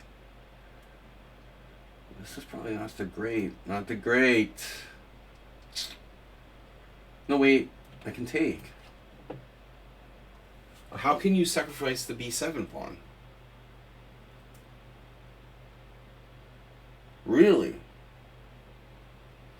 Queen b7, rook b8, queen c6. Queen b7, knight a5. I mean, what? Queen b7, knight a5. Queen b5. Rook b8. Queen takes c5, dude. I mean, I think I can take this pawn. It's not a question. I mean, I have to. Is my queen trapped by like knight b4, something crazy? No, I always have queen b5. Attacking c5. Now, where's someone unsound? Dude, you wouldn't play this. Ah. I accidentally clicked the button. I couldn't resist. Oh no. Thomas was well hidden. Thomas, I didn't see it was you. I'm unseeing. I'm sorry. Well, I can't guess you. Okay, you eluded me.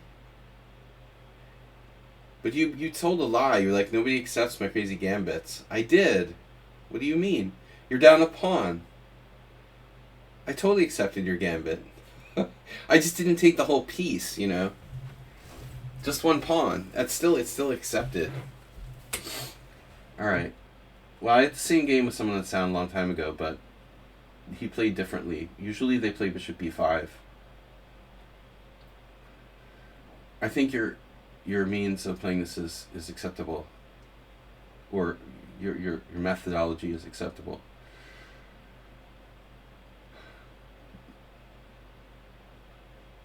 What am I supposed to do now? Always afraid of everything. Afraid of my own shadow. Queen d7 like a self pin? Can that be a good idea? Jesus, I have no squares for my pieces. This is annoying.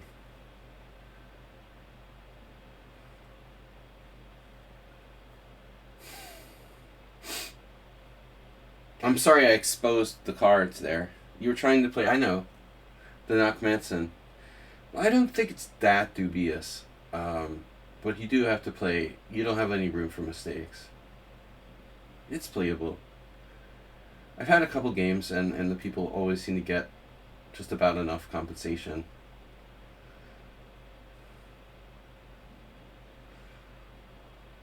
The Marilyn Manson Gambit. Marilyn Nakamura. Alright.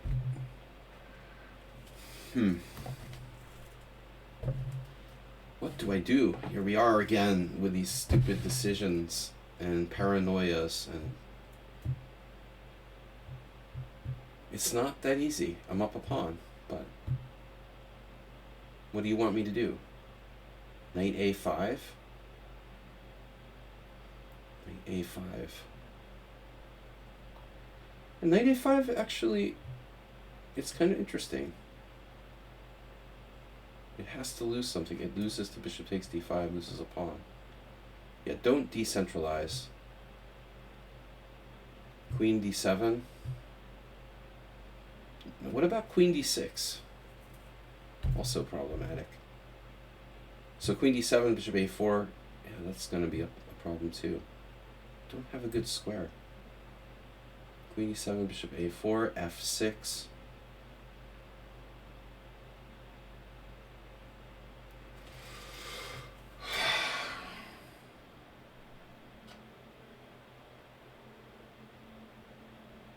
I don't know. Bishop d6. Bishop d5, bishop h2, king h2, queen takes d5. But how do I defend that pawn in the long run? You just don't. Just don't. Anatoly Line. My favorite Anatoly Line quote. Just don't. Please.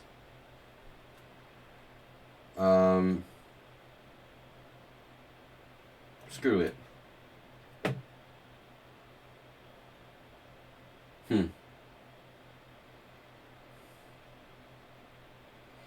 Rook e1, bishop b4, bfd. Rook e1. It's okay. Wow, h4. The psychomatic 5000. Now I have to really think. The plan was to play g4.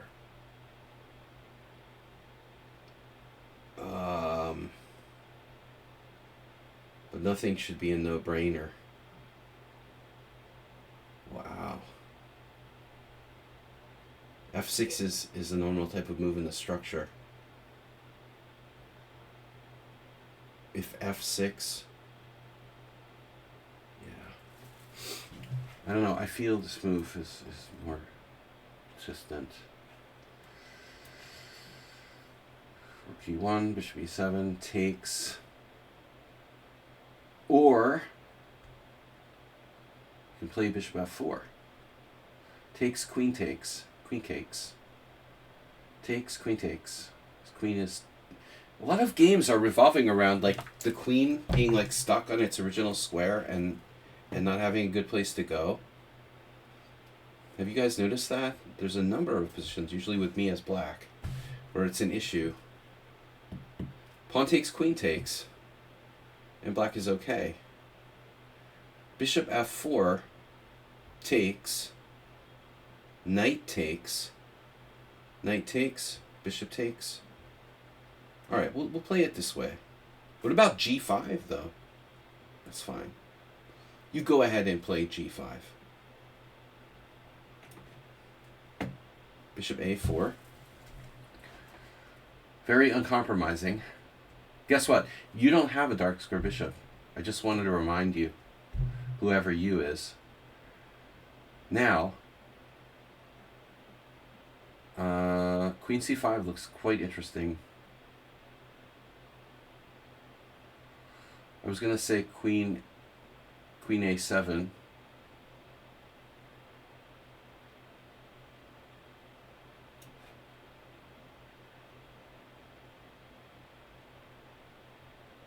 And now, thank you guys for following along. 25 board Simul. I don't know what the score is currently. What's White's last move? B3. I don't know where Mr. Slow is today. By the way, guys, we got 24 gift subs today, so it's good to be back. I feel good. You know, that was the thing. I was surprised my results in poker weren't that good in Prague, because I've been feeling really good, like mentally. I'm really clear-headed, no brain fog. I felt, you know, maybe even better. Anyway, both the World Senior and World Senior was a good warm-up for Prague.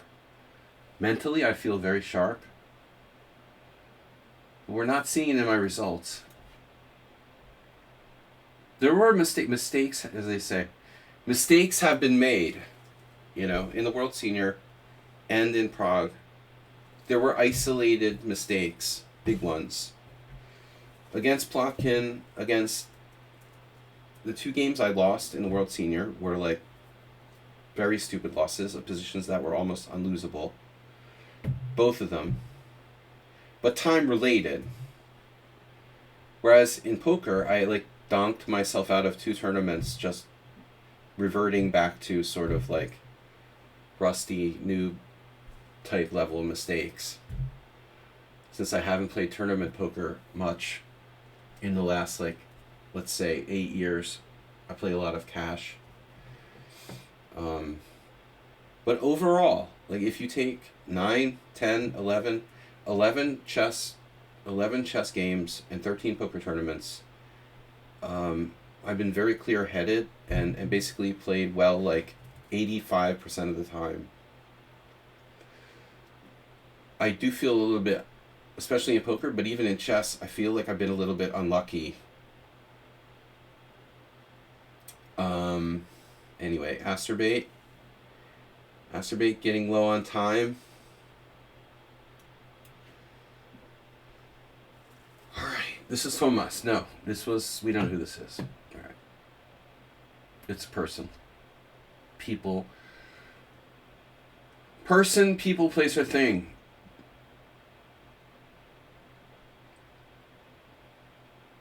Do you really want to hurt me? Queen B3. The Queen B.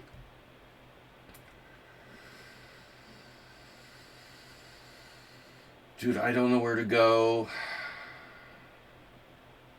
Maybe I should let you take, play 92 and break. I don't know. Alright, now this is very critical. White has carved out the f4 and g3 squares for his pieces. So now I have to really worry about this stuff. Knight g3, knight f4, my pawn on g4. At the same time, I mean, black has like a space advantage.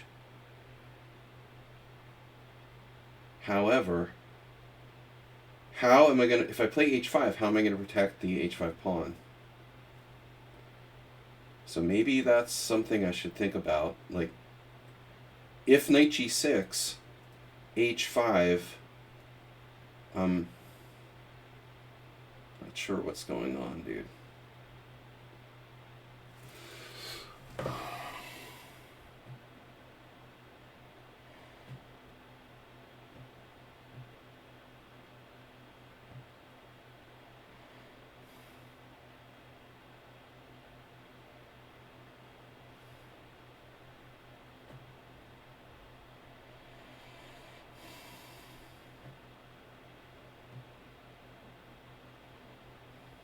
I mean, knight f4, knight g3, and knight f4, they're both threats. God, this guy has 20 minutes left. This is the super high rated guy. No, he's 2100. Okay. Bullet play, 20 minutes. h5, knight f4, bishop g6. What the hell am I going to do about that? If I play knight g6,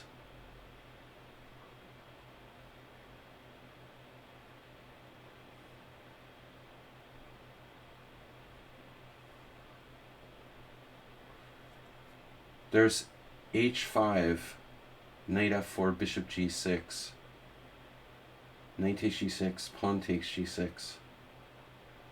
This may be necessary. The boringest closest alien ever here by white. So I'm gonna guess this is either Morales or Mr. Someone Unsound. It's too tame for Morales. You know, I think Someone Unsound can play quietly like this. Do I know you guys? Right? Nah. Morales is too psycho. You know, this is just too tame, dude. He can't do this. Someone Unsound can play and wait for me to come and get him and overextend myself, but Morales has to go crazy, you know. Yeah. So that was a good one. It's too tame. Morales he's not so chill, you know. He wants to kill. He wants to see blood. You don't know all of us. Nice job. Me. Someone Unsound has used 1 bit. Nice. 1 bit. Plural. The plurality of 1 bit. Yeah, I've got to be careful. Since Someone Unsound, my tendency is to overpress. And look how I lost 2 games in the World Senior. The only way I lost 2 games in the World Senior was like overpressing in positions where I had almost no losing chances. I'm up a queen for rook, bishop, and pawn with the initiative against Rosenthalis and lose. Because he just like randomly weakened my king side trying to win, you know. And then against Plotkin, I lose an unlosable position, the only physical way possible to lose. We can't do something like that. So I end up losing like quite a few rating points. To be fair though, the World Senior, like, everyone is underrated. It's like rating poverty. People should write like economic papers about ratings. The effects of rating poverty on seniors in the professional chess world.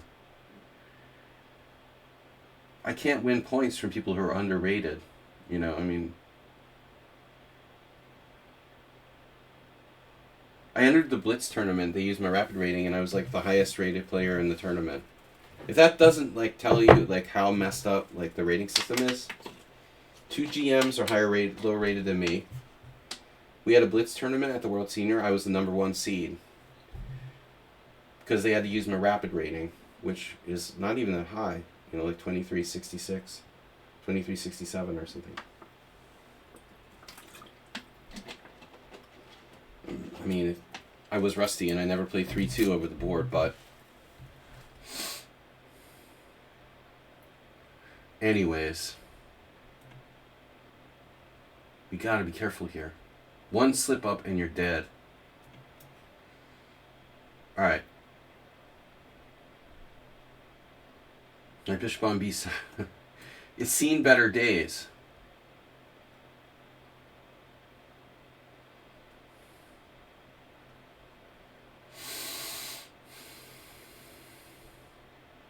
Is Shockey in the Simul? If Shockey's in the Simul, then I'm betting this is him. He plays e4 though. Shockey would never play c4. It's good time. Alright. Shockey hates knight f3 and c4. No? Don't you? Should I play knight e5? What does that do?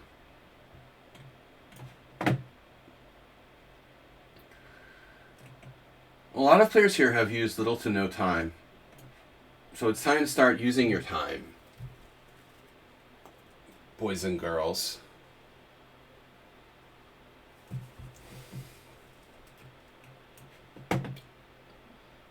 Alright. Latest, Queen e8. Queen e8, defending the knight on c6. Obviously, this move was not anticipated. My queen has a number of escape squares. Even b3, because the discovery d4, I have knight d5, and I'm out, you know. Queen b3, rook b8, queen c2 is a very straightforward plan here. But let's say there's other problems. Queen b3, d4, there's also c4. Well, I don't think that's a problem. But there's also queen b5 attacking c5. I'm not really getting out of there, you know. Queen b5, queen a4. Let's just go back all the way. Now, bishop d7. And white has, yeah, white has a horrible structure. Oof. That's not good, master. And wow, okay, f5 is on the board.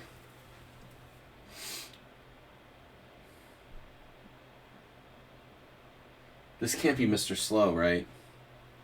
The line has been crossed. Oh no, the 1 hour line? The line has been crossed, alright. 1 hour line crossed. Good game, why not? I'm getting private message, you're dead. These people are annoying. Medanch asked to join the team. Okay. Hello. So, yeah, I'm across the hour. Pawn takes pawn. Pawn takes pawn, pawn takes pawn. And I don't have a discovery. I don't have a good discovery against that knight on h5. So, that's annoying. In other news, I mean, getting in f5 is kind of good for black. What's this guy's rating? Played very unconventionally here.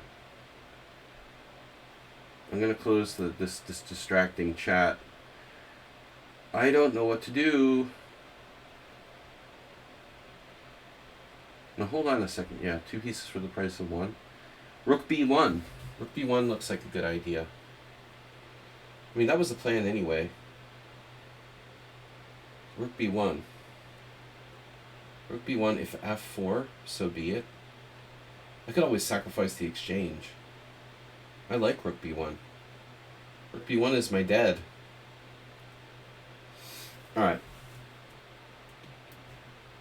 Now, it's Shockey playing the stone wall by transposition. I love my knight. I love my bishop on e1. Okay, what would Ivanchuk do, right? Wow, a really surprising move now, bishop e1. That is not what I expected. But it maybe makes sense. He wants to target my h5 pawn.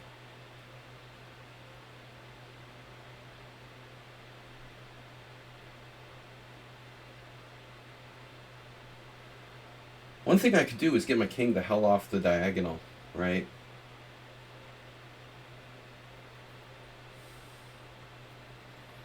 Yeah, but I mean, I don't know. King g8. King g8. Bishop takes f5, knight takes f5.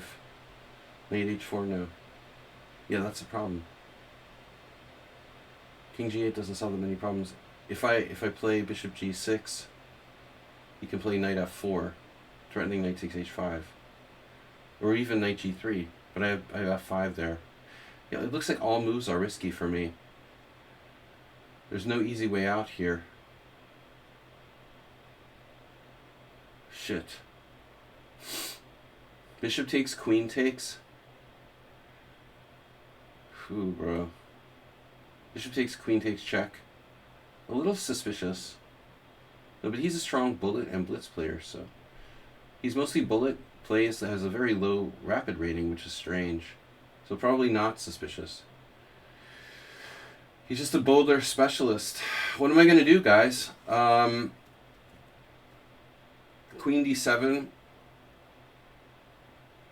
Bishop takes. Knight takes. Knight g6. g3. Wow.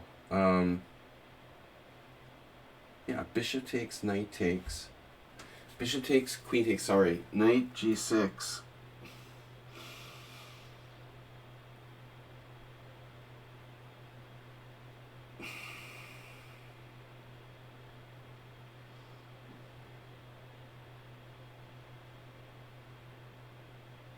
Super scary. He has like this insane move, queen f5.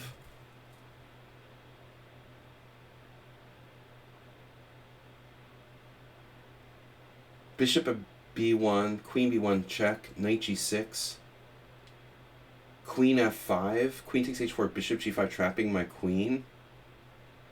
Knight c e7, rook takes e7. Queen takes e7. Knight c e7. Queen f4. No. Wow.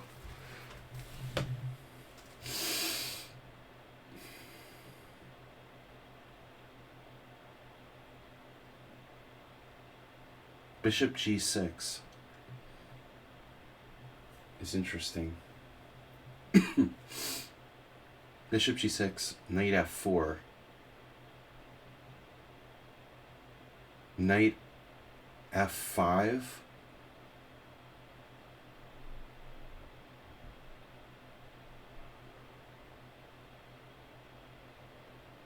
Bishop g6, knight f4, knight f5. Knight takes h5. Oof. No. Yeah. Bishop g6, knight f4, knight f5. Knight takes f5. Jesus Christ, dude. Queen d7.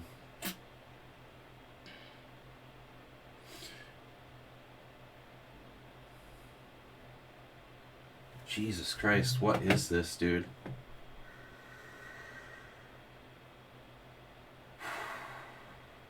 Bishop takes, queen takes, f5. I'm really in trouble. This is weird, dude. I don't know about this guy. He's new. Got very high bullet ratings. Bishop takes b1. What if I just move my king? Problem is it's hard to defend h5. So say knight f4, knight, then I can't even play knight g6. I can't play knight anywhere. So it looks like my best move is bishop g6. This is Edward 1. 2288. Not much of a rating, really. We're a little better, but not much. As I said earlier. Queen h5. What about my my d4 pawn?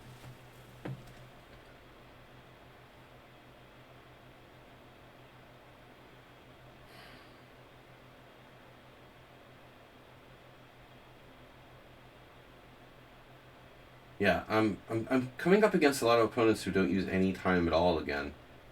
This guy's 2505 in bullet. If I had seen that, I wouldn't have admitted him. I mean, it's clearly a very strong player. Over 2000, chess 960. This player is too strong to be in the Simul. I guess queen f3.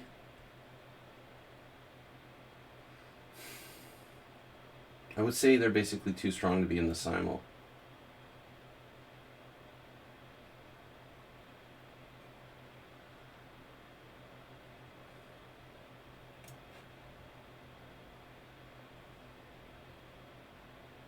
Wow.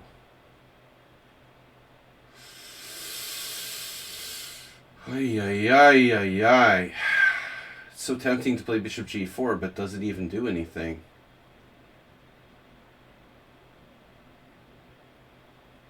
It looks good, but doesn't do anything. It doesn't do anything. It might even help my opponent.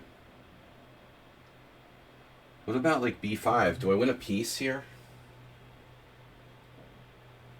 That's unbelievable. I might win a piece with b5. And I'm looking at bishop g4, but b5, I think it wins a piece. It's Richard. This is Sigma, whatever. Sigma. He's a Sigma. Who came up with the idea of pawn islands? I don't know, but it's pretty straightforward. It was Ernest Hemingway. I don't know. Damn, dude. b5. Good question. But wait, why not knight takes d4? Like my game with Kormos Adam many years ago in Hungarian second division. Same line. It's not a real variation. Strangely though, Oleg Korneyev once allowed knight g4 and knight takes e3. There was a game in the opening Explorer. Korneyev, who's a very experienced grandmaster, I mean, surprising that he would allow that, but he did. Now, what am I worried about? What am I worried about here? I don't know. I do not know. Alright, let's fix this bishop. Oof. Diecast Illusion is playing the other. Sick. Spassky-esque.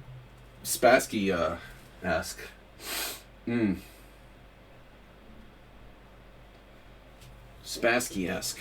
Yeah, this is super Spassky. Spastacular.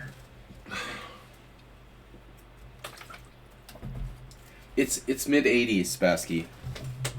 It's not vintage. In the 80s, Spassky just didn't want to lose anymore, so he started like drawing all of his games and just playing boring stuff. No more King's Gambit. He would just draw everybody. Spassky circa 1983. You know? That's what this is. It's fine. I mean, it's fine. Should I play b5 or not? I think this is an option. b6 is even more solid. Bishop takes, pawn takes, knight e2. What do I do about my pawn? It's fine. Alright, now what? b4 square? Okay. My queen is out of play. But maybe I should develop my bishop first.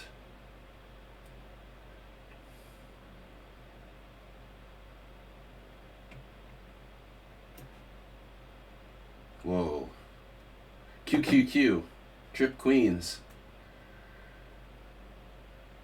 Man, I didn't tell you guys, in the main event in Prague, it was really sick.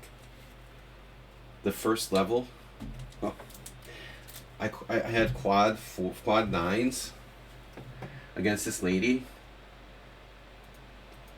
who was kind of like a amateur, and I felt so sort of sorry for her because like she got massively cooler. Anyone who follows poker will understand what I'm saying, but it was like the first beginning level of the poker tournament, main event in EPT Prague, and I had pocket nines. I raised. The lady re-raised me, but small, and everyone else folded. And the 3 cards on the flop was like 9-9-X. So I have 4 of a kind nines, but the question is like, how am I going to get any money out of somebody with like 4 of a kind nines? But she still thinks her aces are good. So I like checked the flop. She checked. The turn came another like random card. And I checked again. She bets. I called. And then on the river, it's an ace. It's so sick. And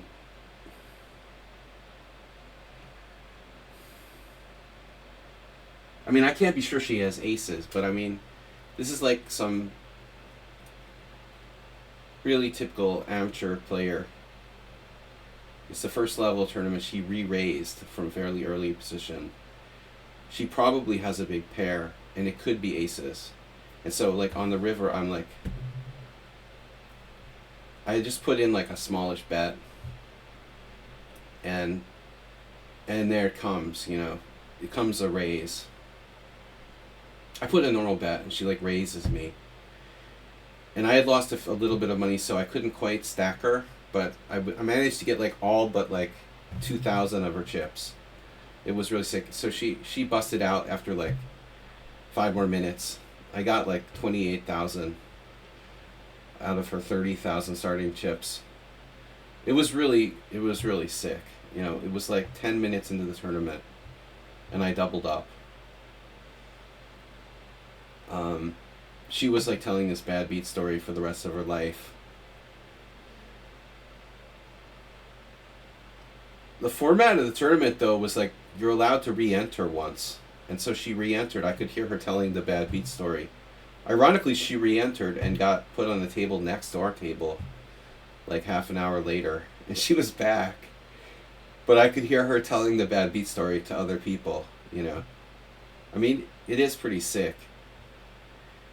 If it's not a river ace, then she's not losing that much, you know. But it was a great way to start the tournament. I was really psyched.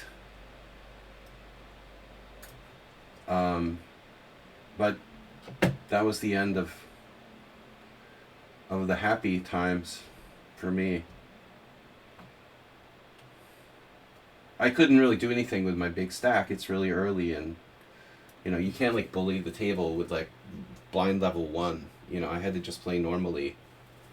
So that was the highlight of my Prague adventure, stacking some lady with quad 9s and level 1. Level 1 noob. That was funny though. One of the other guys at the table, like, immediately, as soon as she raised and I re-raised all in, and he called it. He said, "You have quad 9s." Yeah, he was smart. Of course I have quad 9s.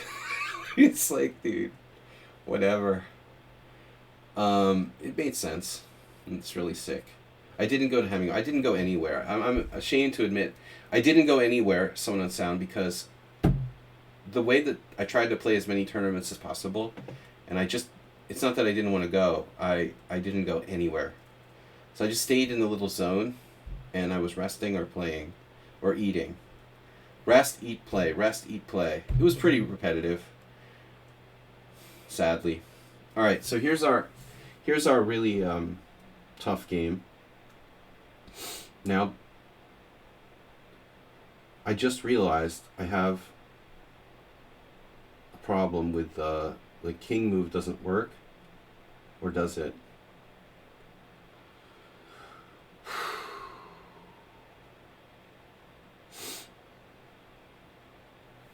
I brought up Hemingway. Next time, okay. Come to the World Senior. The quad 9s. Then I ended up getting into a really bad spot in the main tournament. In the middle of the tournament. Middle of the first day. Knight f5, bishop f5, bishop f5. Knight f5, bishop f5, bishop f5. Knight takes h5, queen takes h4. Knight takes g7, king takes g7. Am I missing anything obvious here? Yes. I am. Knight f5, knight h5, queen takes h4. It's just like kind of a transposition. That game I'm very concerned about. All right, so it is Mr. Slow, as expected. If the World Senior's in a sensible place, you'll definitely join. Awesome. It would be great if we got some other people. Nedog threatened to come last time. It would be great if we got some other people to go. Oh, I also want to tell you guys that didn't join in the first minutes of the stream. I met one of our players from the stream at the European Poker Tour. For those of you that have played in my Tuesday tournaments, Cormoran KR is a PLO player, and he's played, I don't know, for 5 years on my stream. Not all the time. So he was there in Prague playing PLO Cash, and I got to meet him. He was a nice guy. He's from Latvia, but he said he's been working or living in Vienna, so it's not that far. So that was cool. Adding to my collection of stream players that I've met.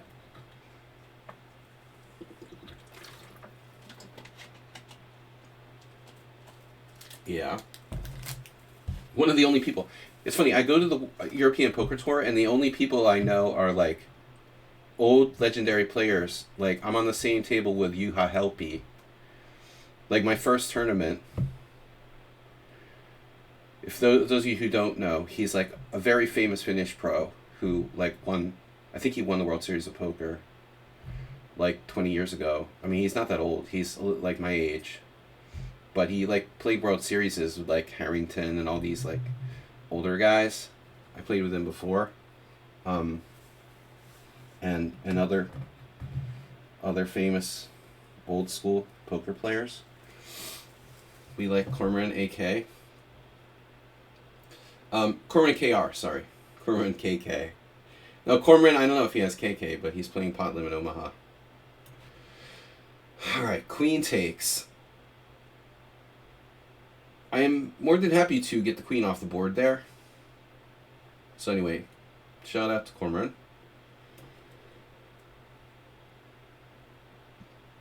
He's a pretty serious poker player. I didn't know for sure, what exactly his game was, but turns out he's an Omaha player.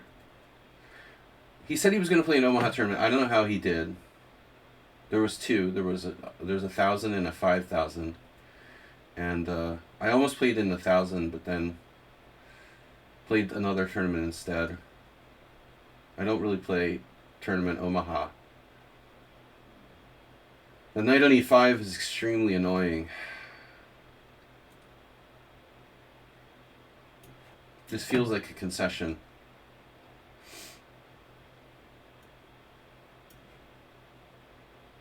Rocky Balboa is pointing his pieces at me, menacingly. So, Queen d2.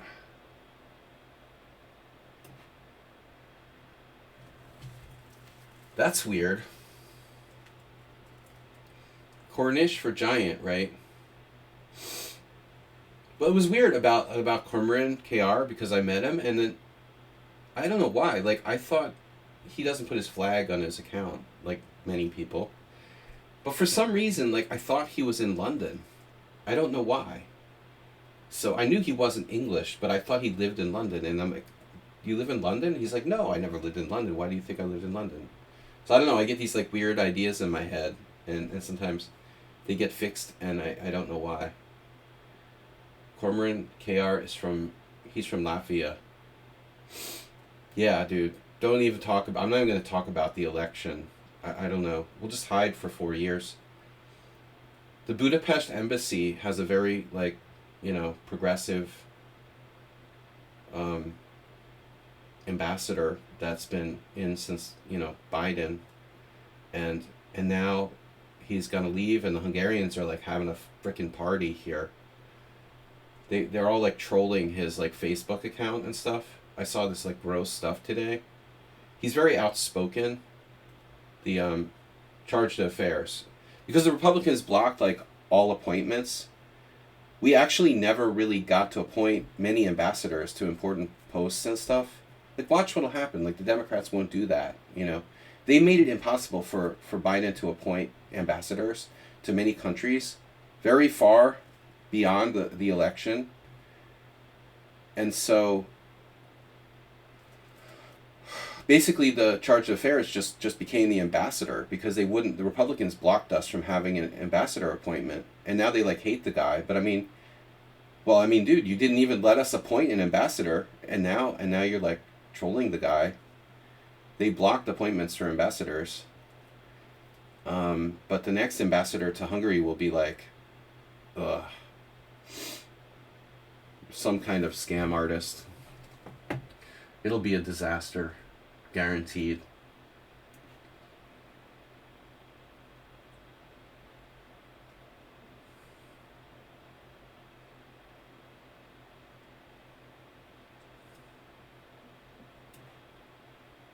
Alright, now G3 has been played. H4 is defended.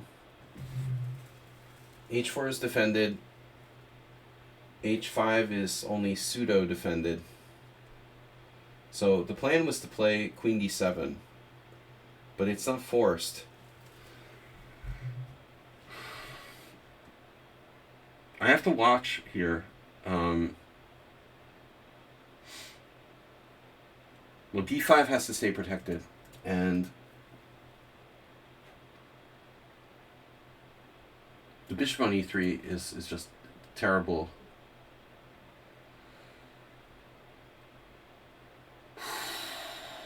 This tricky spot. I mean, there's possible sacrifices at G4.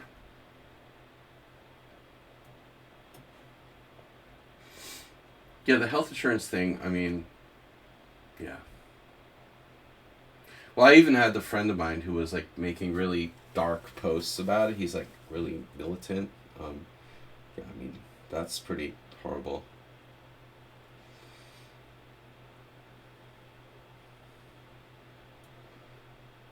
You know, at least the guy who killed the CEO only killed like one CEO. He's not like Ted Kaczynski, who killed a lot of like innocent civilians and stuff.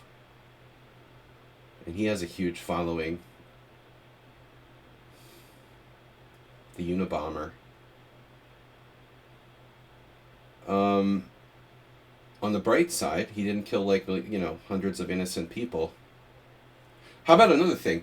That dude who, now you guys are getting me distracted, but the dude who like murdered, for lack of a better word, the guy on the New York City, the black guy on the New York, or African, whatever, guy on the New York City subway, Daniel Penny or whatever. He's going to be like a right-wing hero now for murdering someone on the subway. That's the level that our society has reached now. Well, it's like the you know, the same as the Michigan, whatever, or Minnesota gunman or whatever. You're not a hero if you like murder mentally ill people on the subway unnecessarily. You're a right-wing hero. Now he has a career. It's so sick. He'll be like a right-wing.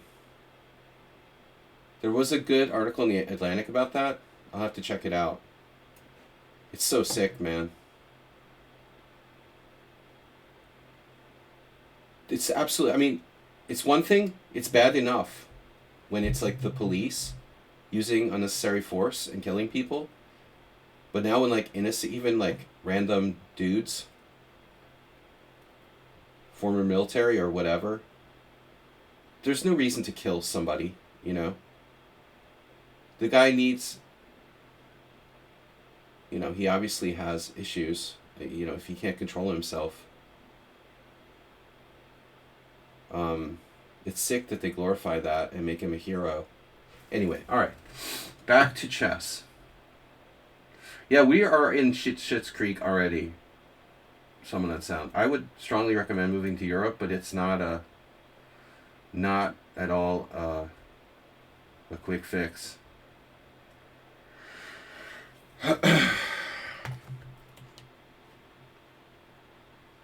Yeah, I mean, he got all kinds of lawyers because they knew it was a juicy setup as a right-wing hero. He was a perfect setup to be a right-wing hero.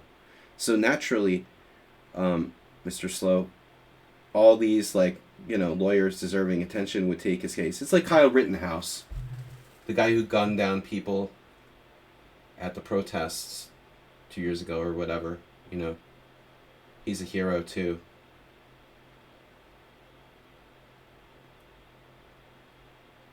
It's really sad. I don't know how that guy didn't get convicted. They must have really. I don't know. I have to follow the case more closely, but it seems to me like he should at least be convicted of like manslaughter or something. I don't understand how he gets off scot-free. It's clearly. I'll have to take a closer look at that. I'm not a lawyer, but man. Italy was the plan. Well, you got Maloney, but she's not as extreme.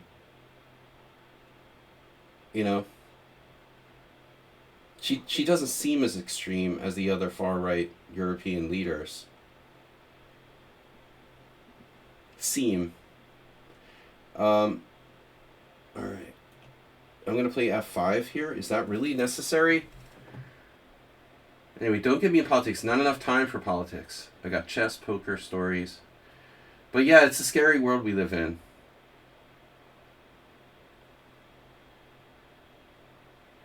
Wow. How many surgeries? 3 big surgeries? Well, yeah. I mean, we all know the American health system is messed up. I mean, to be honest, these high profile insurance guys, I mean, it's practically like, I think you're running about the same risk. The dude is almost running the same risk of getting like assassinated as like a mafia boss or something. I think at that point he should have like his own bodyguard and shit. I mean, clearly you think like a mafia boss would be, you are essentially a mafia boss if you're like a CEO of a healthcare. Tension. What tension?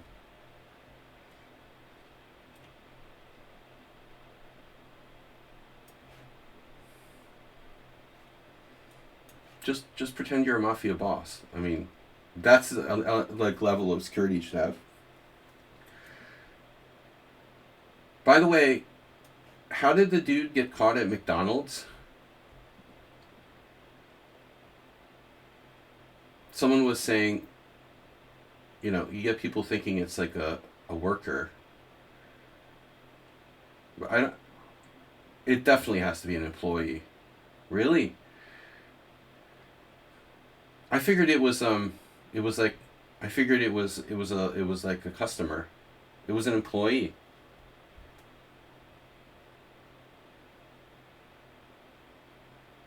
You'd think it would have been a customer. Like Joe Bob. The guy's unhinged, like nobody in their normal mind would like plan some meticulous like execution or assassination and then go to McDonald's. I realize he thinks he's out in like the country and no one would recognize him, but I mean, it's pretty freaking dumb, man. The guy's clearly out of his mind. He's too sane to pull an insanity defense, but he's clearly not well. They called him an Altoona. I know. I figured though it would have been a customer. He must have been acting really weird. There had to be more to it, dude. There had to be more to it than just like recognizing his picture. He had to be acting weird. Definitely. Because people act weird and they're strangers, and it's like Altoona's a big town, but you're not getting a lot of randos at the McDonald's in Altoona.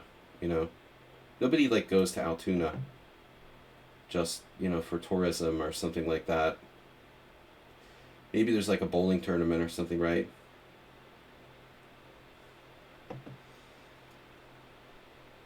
It's kind of sad though. Someone pointed out that like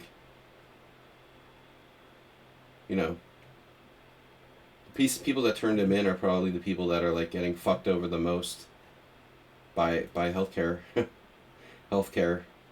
companies, ironically.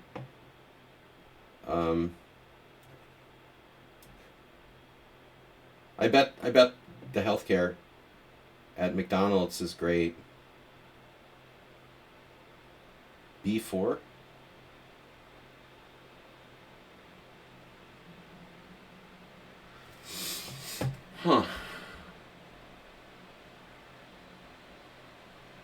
if I played b4? It's probably a draw. You have to ask your nephew. He works at McDonald's, but not in Altoona.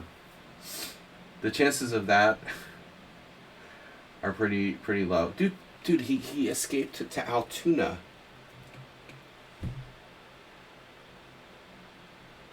And get picked off at the McDonald's, man. That's almost as dumb as the guy who, like, got arrested at Donald Trump's, like, Mar-a-Lago without even getting a shot off or whatever. I almost had the feeling like he wanted to get caught, you know? Like he was too afraid to actually do anything. He just kind of wanted to get caught. Yeah, this I was concerned about.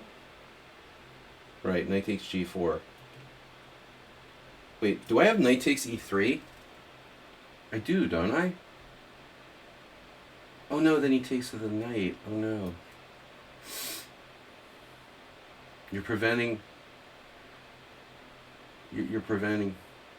I mean, you know, you gotta be, like, mentally ill to carry out a crime like that. But at the same time...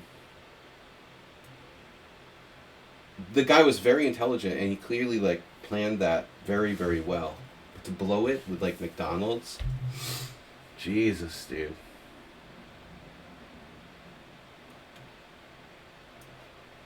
It's so anticlimactic. You get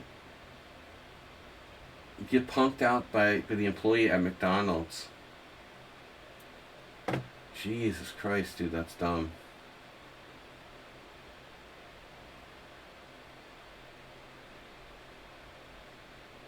Thomas Ranson is bringing it here.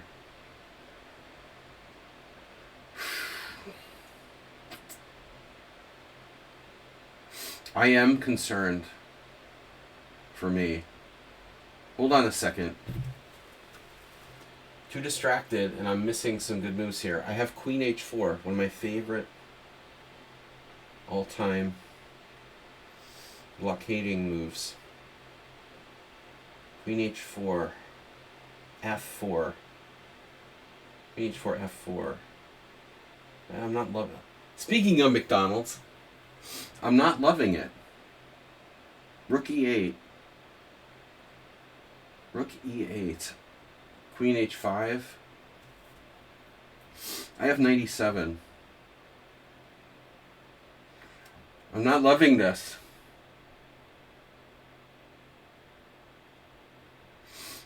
Queen D7, Queen H5, G6, Queen H6, starting Bishop G5, Bishop F6. That's problematic.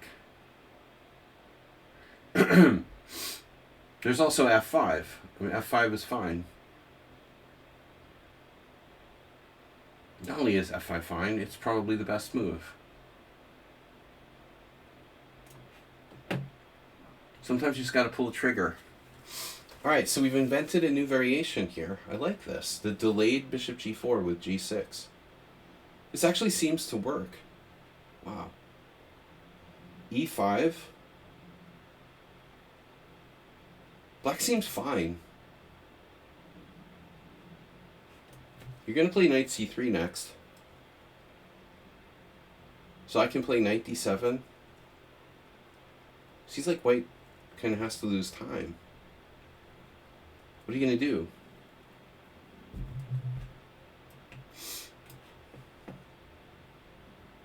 Dvoretsky told me you always take the opposite way. Alright. Wow, Edward.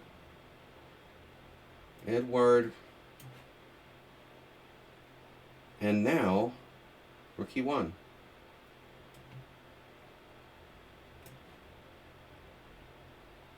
Morales with black.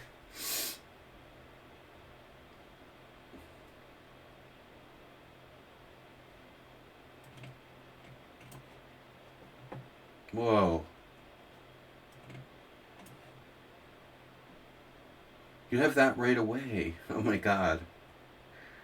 I'm such an idiot. This guy is,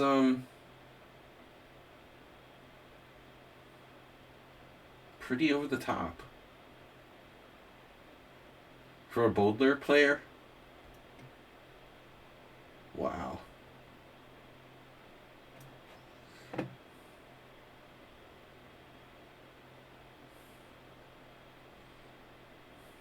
Rocky Raccoon. Rocky Raccoon.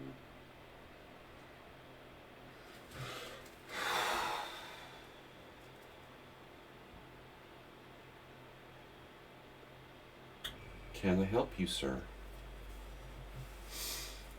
What is that AK-47 on your table?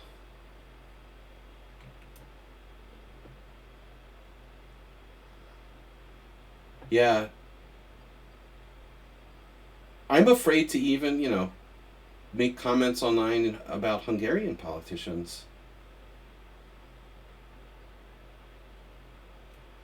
We live in a pseudo-democracy here.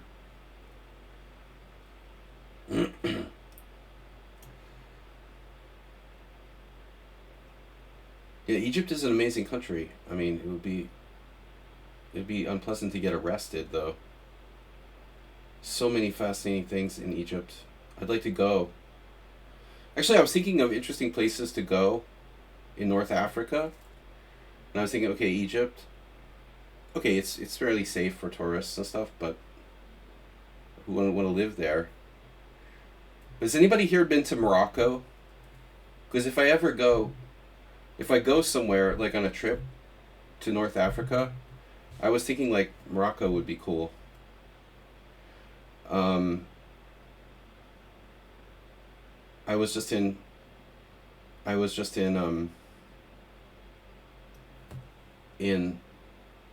Porto Santo in Madeira, and of course, like the closest country is Morocco.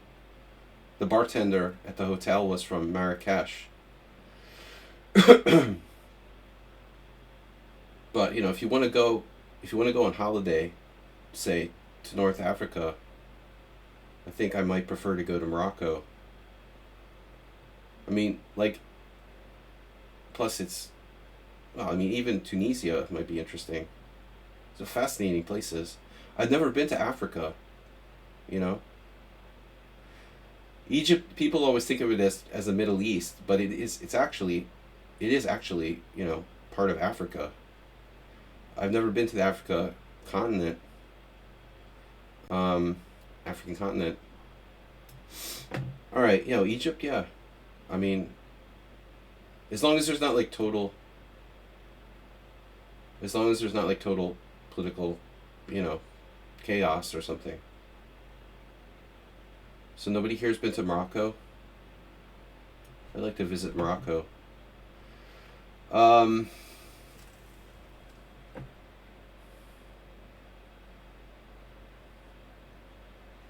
So one way to play this position would be to fix the queen side. F5 again. There's no rush. Don't rush. Shereshevsky. Alright, so this is my scariest position. This dude is really scary, but hopefully he's running out of gas here.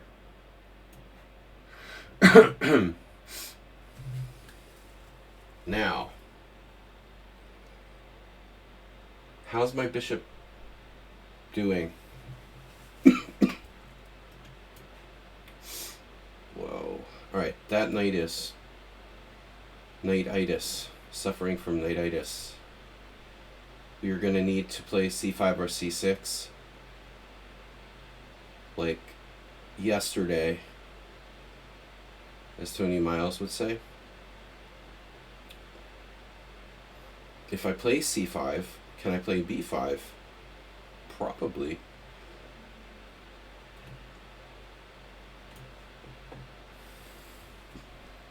Speaking of c5, c5 has to be disallowed. Now f3 or e3 first.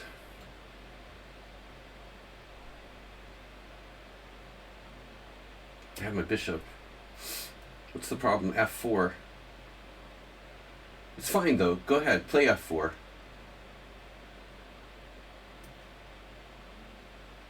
Cheesy noob with H5.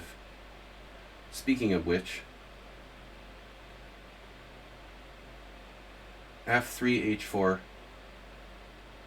Takes. Just takes on H4, takes on E4. Now, White's king is in the center. That's juicy. Queen A5, Rook E8. Wow. You have some serious chances here. Rook E8, pawn takes E5, rook takes E5, queen takes D4. Wow, dude. Wow. Rook E8.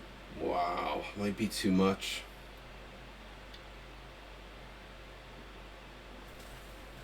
Oh, I have queen A5. Then he plays bishop D2 anyway.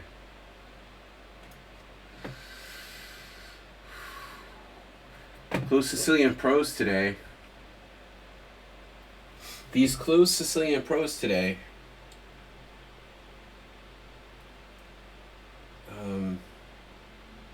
My E6 pawn. It's fine. I can bring my knight back to C6 or even B5. B5 is... I guess B5 is standard. We could call it standard. What about knight to D5? That's ugly, but possible. Knight D5, bishop D4, bishop D4, bishop D5, pawn D5. Yikes. Maybe I take with the pawn.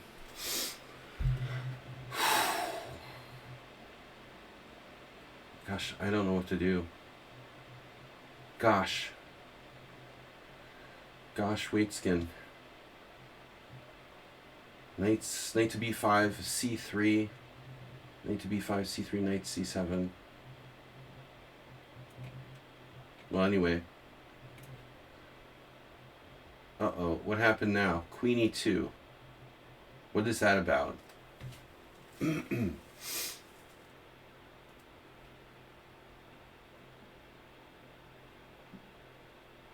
We're going to need to be very, very careful. But he has the stone bishop. He has stones. He has some serious stones here. Alright, rook E8. And 14 minutes. What could possibly go wrong in this position? This is like, it's like Andy Soltis versus Eric Cook. This game I saw at the Marshall. No, it was at the Manhattan Chess Club like 20 years ago, man. It was sick. Soltis just ripped his face off. It was like an alien encounter. Ugh. So rook C8, bishop G4. Damn. Rook C8, bishop G4. Rook C7, knight B5, knight B3 check.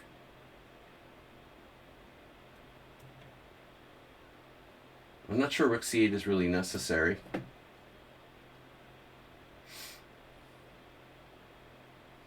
Bishop A8, it's Ding. Oh my god, who's Ding? You guys talking about Ding. Look, bishop A8. No, he's the other color. Wow. Feeling like Ding having no miracle save. Ding.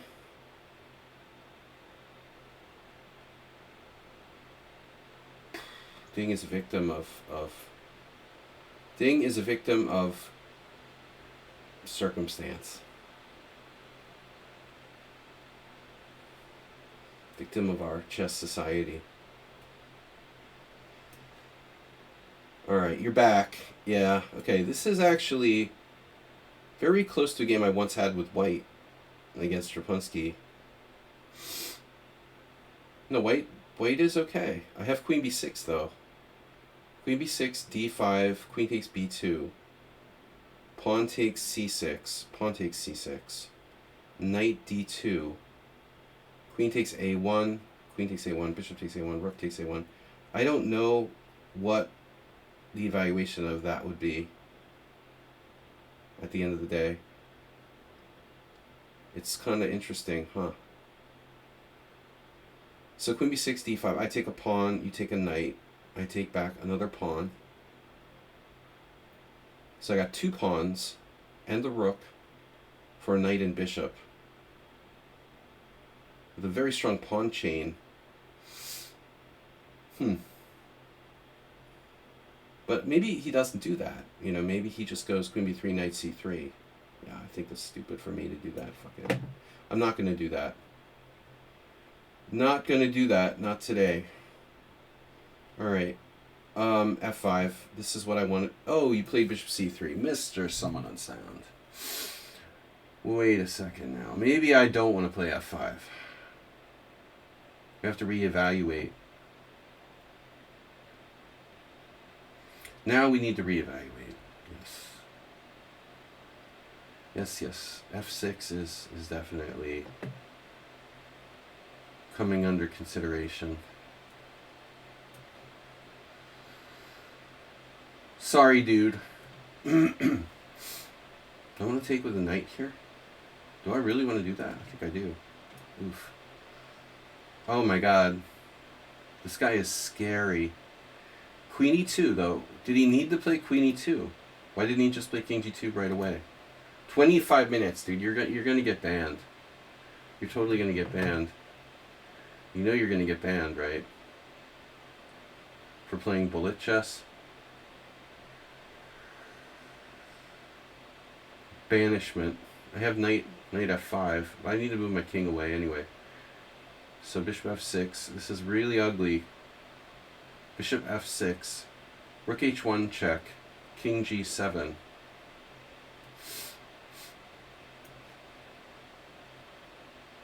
Morales. Be unstoppable. How does that work? Well, I have to do something. Push. You've got knight b4.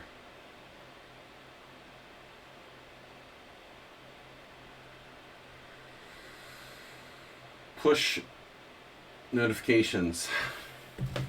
Alright.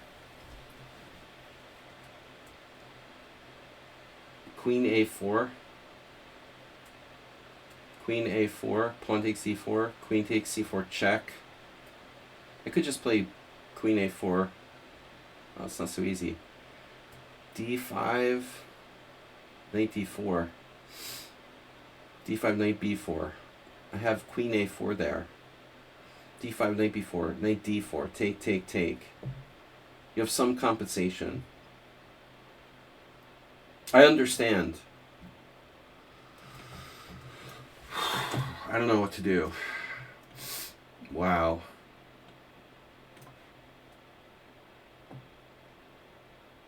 Alright, Tomas.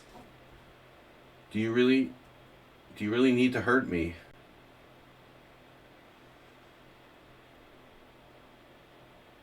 I get it.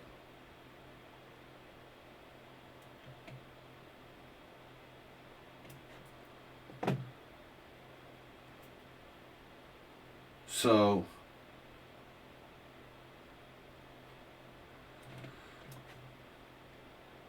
okay.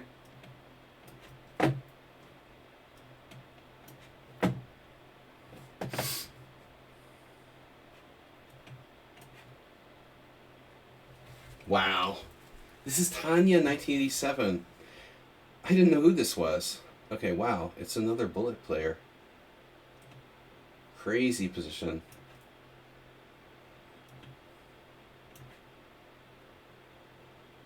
We're going to need a4. I think that's safe. Well, actually, maybe not. Yeah. Why don't I just do this? Actually, he's just going to bring the king to the center. A4 takes, rook a1. King moves, rook takes. It's probably a draw if I just give him the pawn like that. Asterbate, good job so far. Classic. I'm playing like Nefedov. A QQQ took on c6. I didn't think you would do that. It might be a mistake. It might not. I can take either way. Well, I can take 3 different ways on c6. Pawn takes, attacks b3.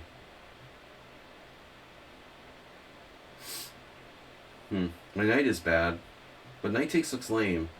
This is the most dynamic. Now, my queen is facing off with that rook. Nice. So d4 deserves consideration.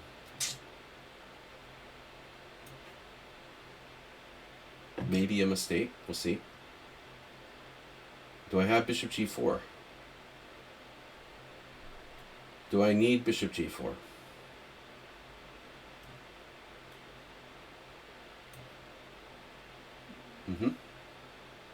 Bishop c2. What's that about? Connecting your rooks? Wow. I don't like that diagonal. Oh, there's other problems. Damn.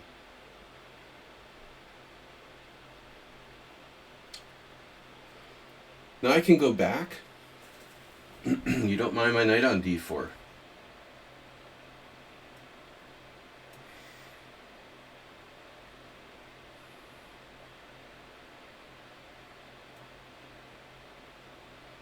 Wait. Don't I have anything here? Well, we'll see. We will see. Mr. Slow is tough as nails, as usual. If e6, d5, rook c8 looks like a normal move. b5 is weakening. Maybe my other brother, Daryl. Cheesy noob, the unencourageable. Pawn takes e4, pawn takes g3. I'd rather take on h4.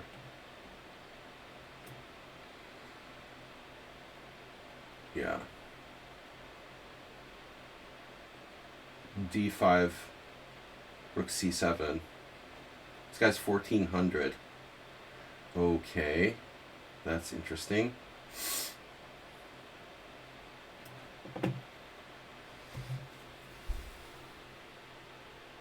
Well, yeah, I have knight c2. White is getting the piece back, but at what cost?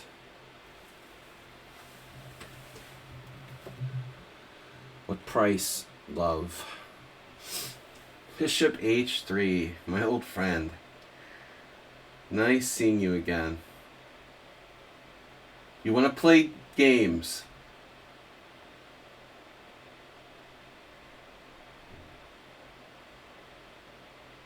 So you want to play games.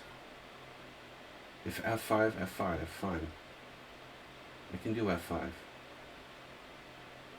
Whatever.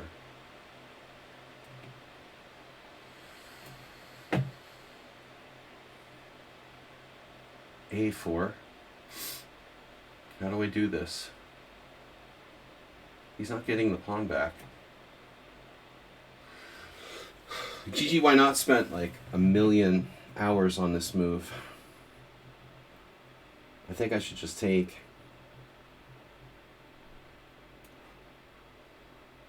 And now we have several possibilities. Takes. Maybe not as great as it looks. I have queen a4. That seems to make the most sense.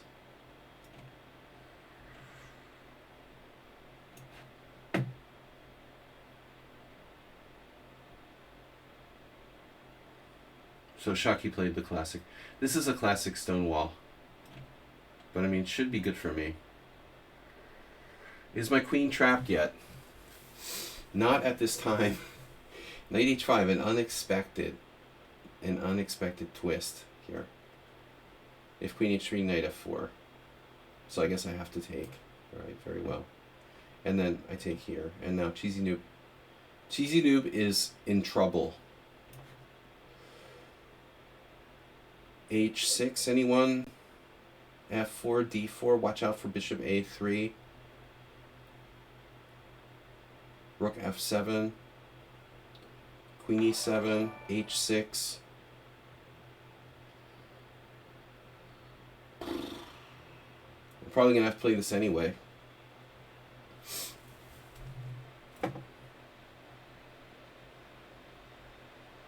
So queen c8, knight f4. I could just play like c5, but when... Here's my favorite theme, c5 for white. We did that last year. Oh, man. Yeah, it's not good, though. I don't think c5 is a good move. I could have a problem with my knight on a5 anyway, huh? If I go here.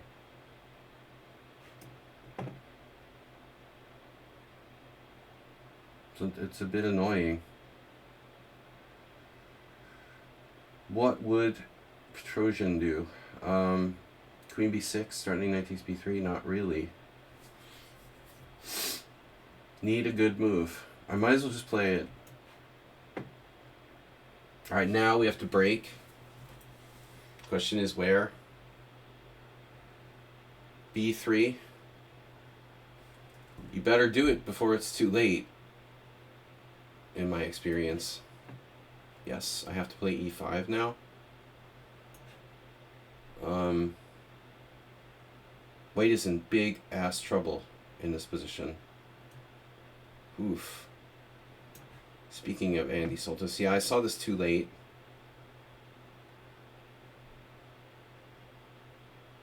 So I lose the exchange at least. So I'm lost. Yeah, this game, we'll take a look at it afterwards. This guy's ratings are very strange, you know. Very weak rapid rating and very high bullet ratings. To me, that doesn't make tons of sense, but it's the reverse of the usual sort of. Maybe I should sack my queen. I'm lost anyway. This game might have been a little suspicious. We'll see. We'll see. You know, I blundered, but I was already in trouble. I mean, the whole game was like extremely computer-like for white. But we'll see.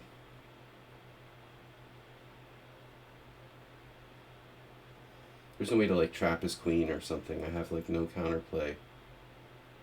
I have to give him the exchange, obviously. Minimum.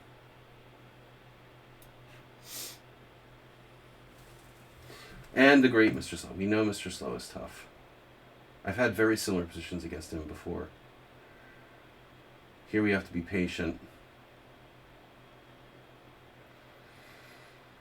But I'm running out of time. God darn it. We are running out of time.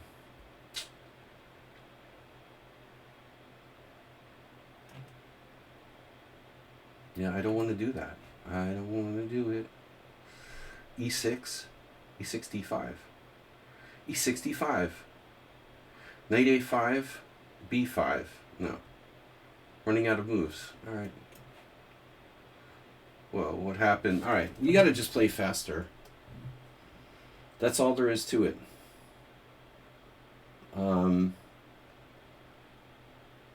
I don't like being in this pin, really. The black's position looks pretty horrible.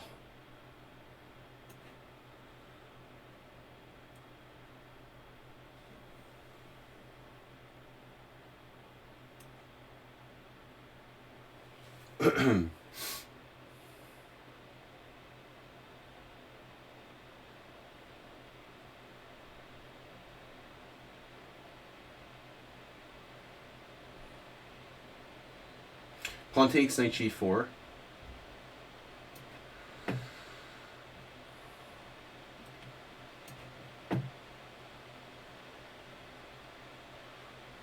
I'm just trying to get my pieces developed.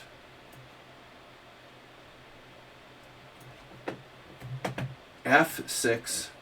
Okay, that's going a bit too far. Actually, maybe it makes sense. Maybe it does make sense. But he doesn't have rook f3. Oh man. Yeah, this is bad. This is bad.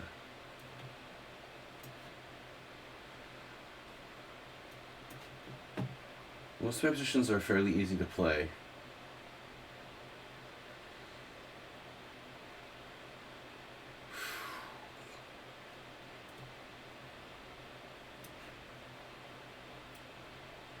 H5.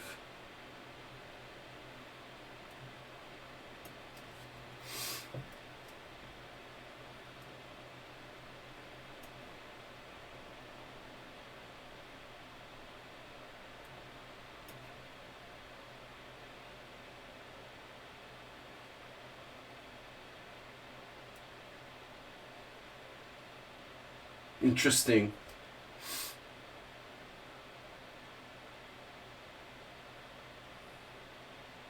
Which way do I play this?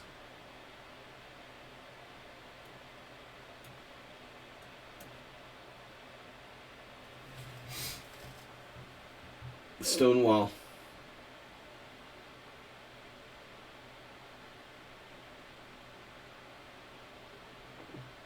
C5 check.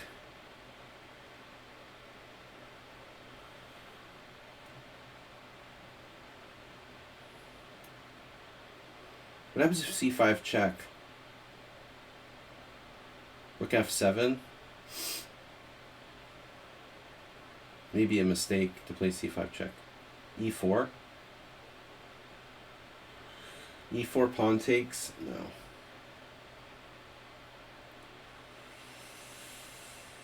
Yeah, let's just play this. Well, I didn't think Mr. Slow would do that.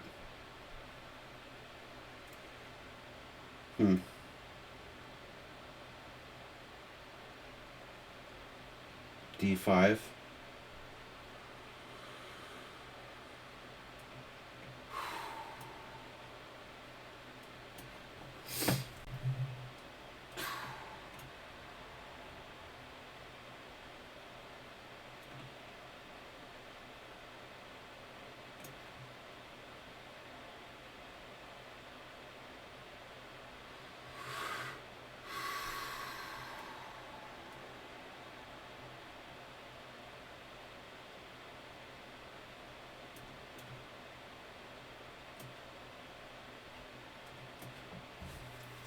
Sorry guys,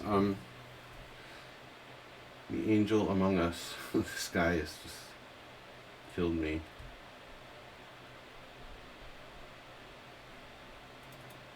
Check that game out later for possible suspect play. Maybe, maybe not. I find it very hard to say, but generally speaking, people who play the Bodler don't play like GM strength, so it's a little bit weird to get so badly crushed.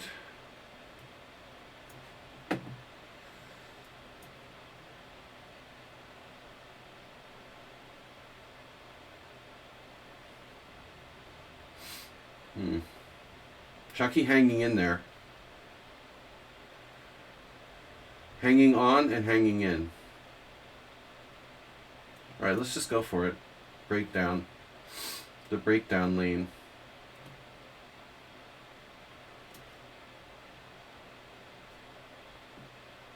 Keenly aware of the power of someone unsound. Sludgy.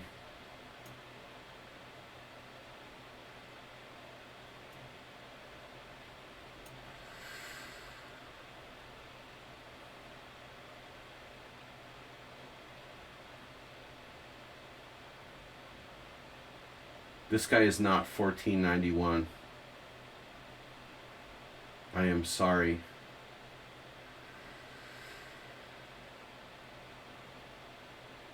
You are definitely not 1491. That's pretty scary.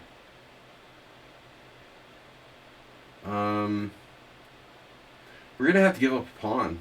I mean, it appears. It would appear. H6. Which pawn?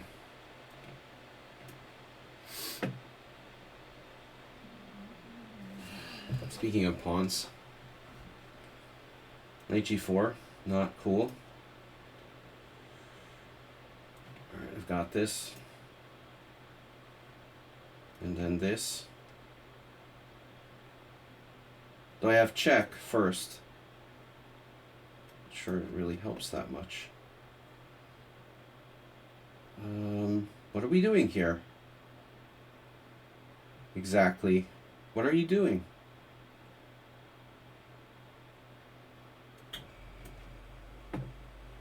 Okay. Knight A4. Classic Tarash.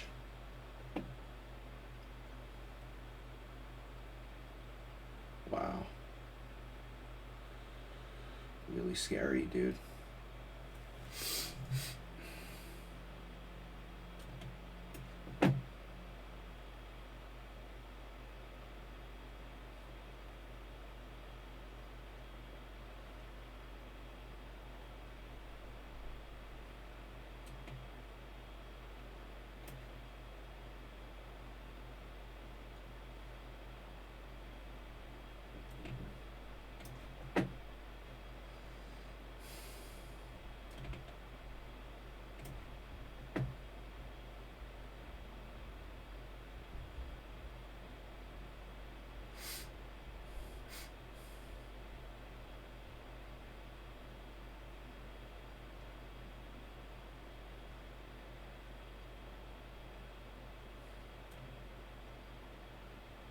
Are you gonna play F4?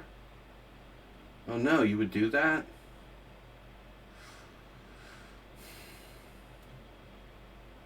I'm gonna get my queen trapped. Oh my god. That's so sick.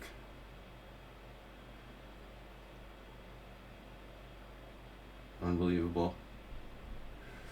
Double unbelievable.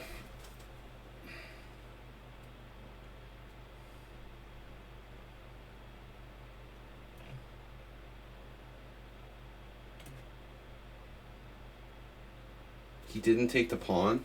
Wow, dude. Totally computer-like. D4.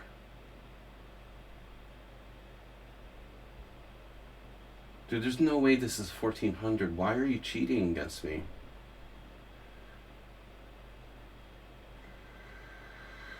Oh, you're not a 1400, man. It's so gross.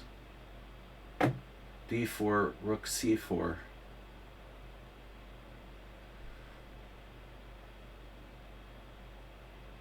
So what am I, like, losing 2 pawns here?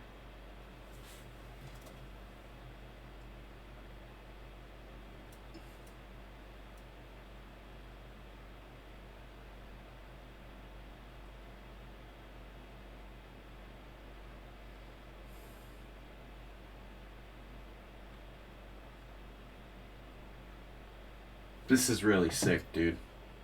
Alright, you're banned. Clearly a cheater. Though he didn't cheat in the opening, he's clearly cheating. Bishop A4. Instead of taking on F7. It's so sick, dude. Look at his rating.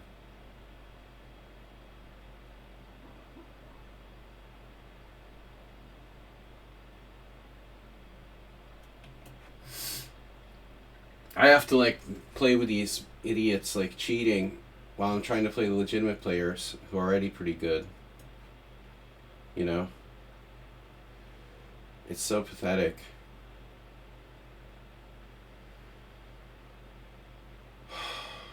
Frustrating.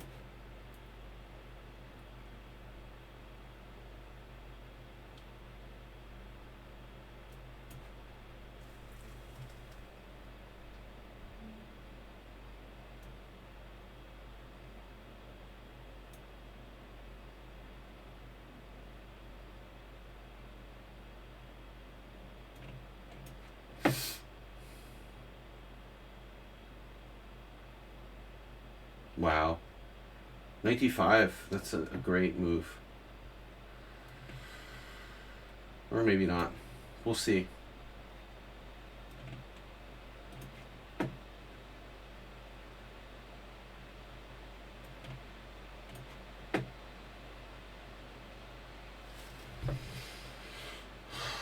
massive attack here.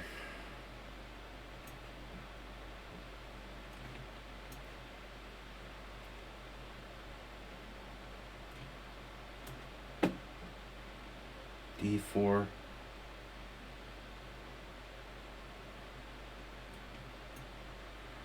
$1,400 my ass.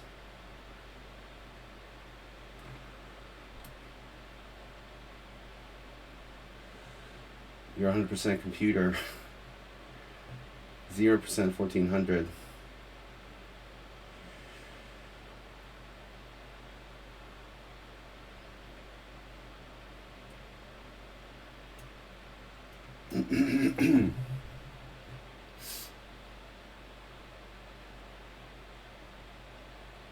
The time use is the other thing. Very disheartening.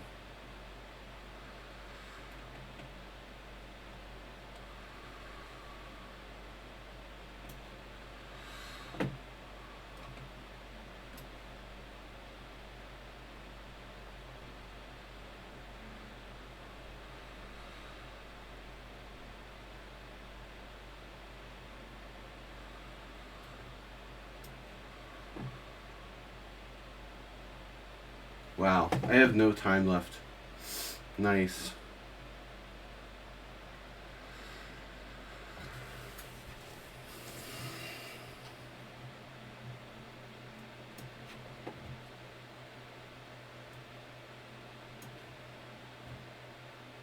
That's not happening.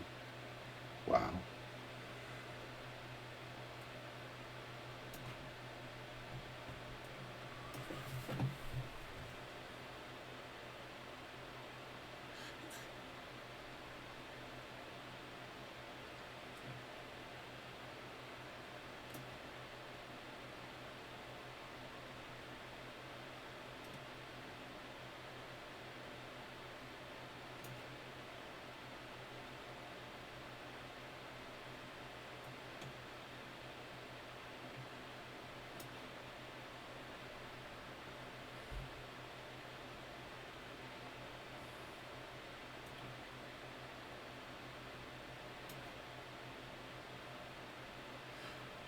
Is my queen trapped yet?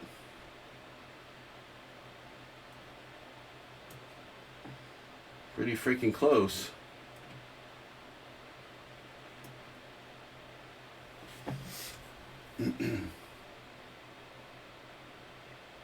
It's a nice knight you've got there. Oh no.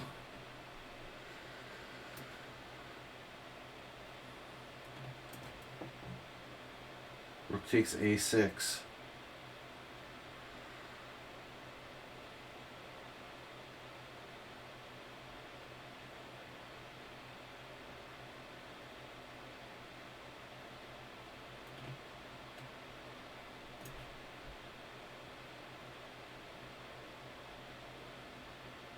Oof. Wait, queen takes, check. Two rooks for the queen. Or should I just take?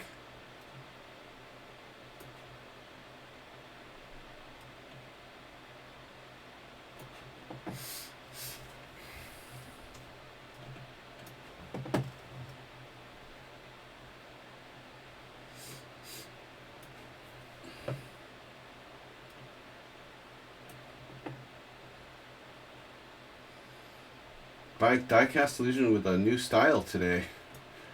The Rock of Gibraltar. Didn't play like that before, did you? Well, I can take on e3. Not a good idea. All right. Oh no, another threat. That's a nice square you've got there. Oh yeah. I can go to c5. Wow. Wait.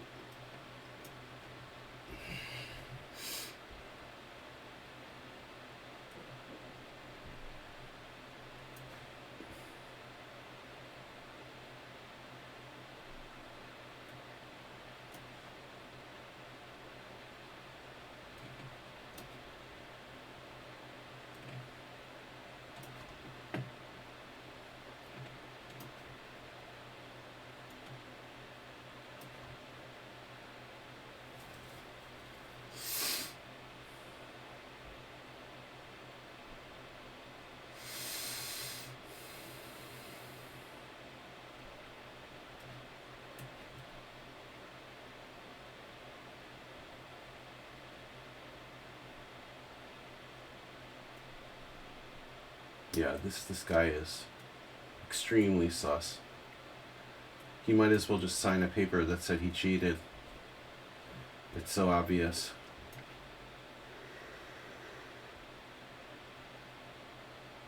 E5. Oh, bishop takes f7. Wow. All right.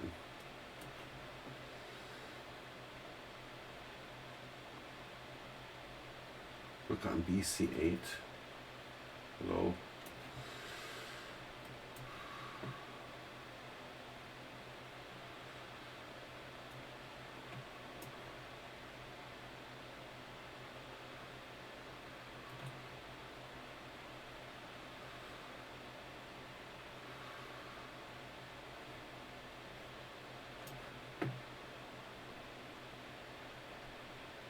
Holy shit. Are you serious? Queen f5 check? You're gonna hold this game? Wow. That's insane.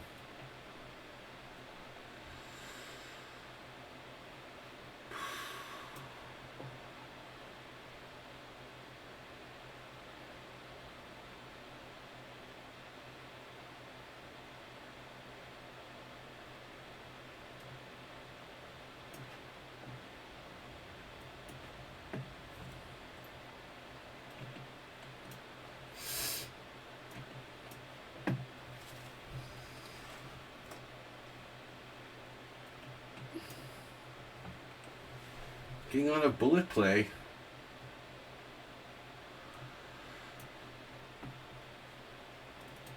This is a draw anyway. Even though I'm up a pawn.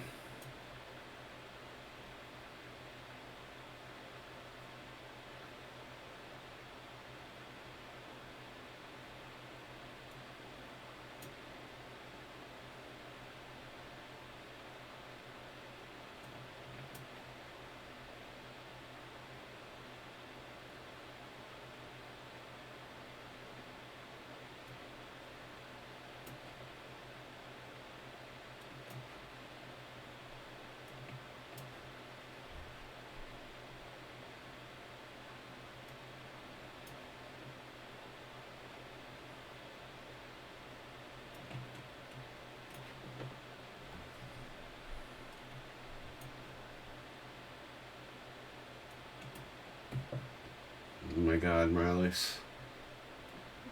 Such a sick amigo.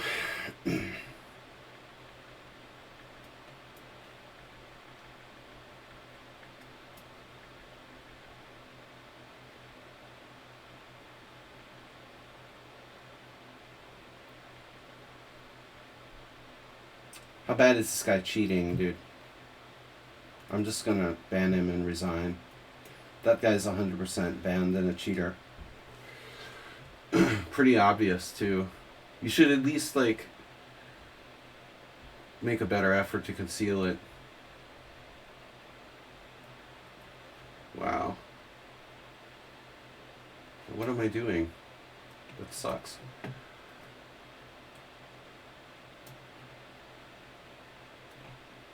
Oh, bishop a3? I didn't see that.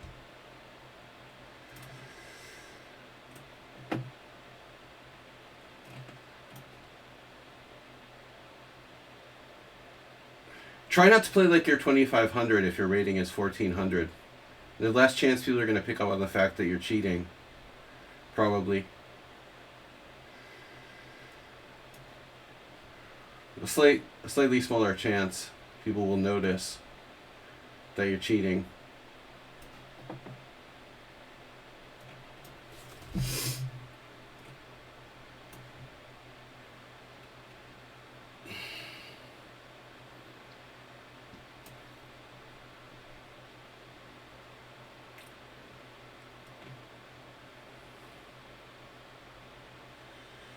So annoying, this position.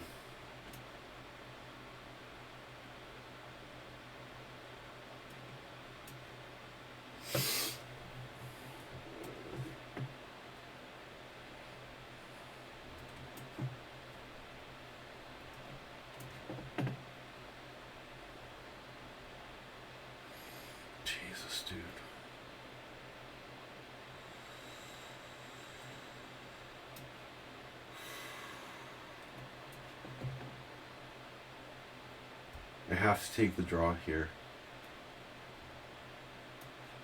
Unbelievable.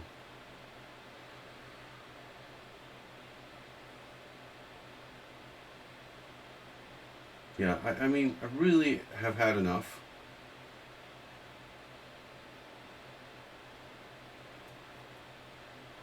There.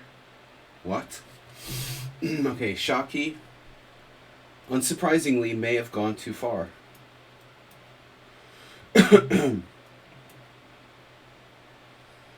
Voted most likely in his high school class to go too far. Yes, it's true.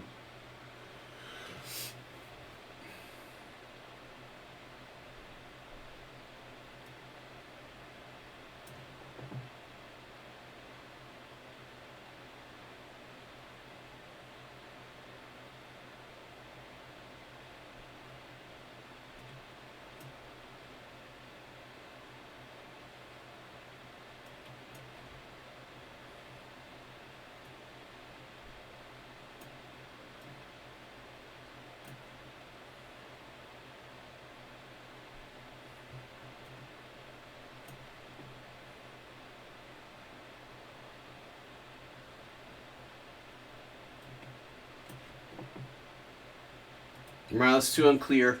Good game. Too unclear to continue there.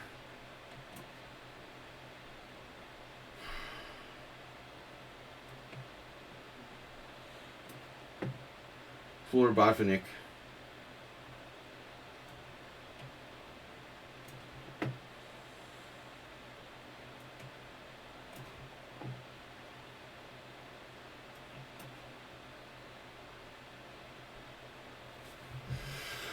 Mm-hmm.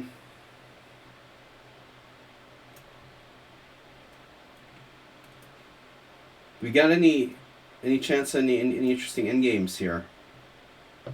Do we have any chance for interesting end games? This is my question.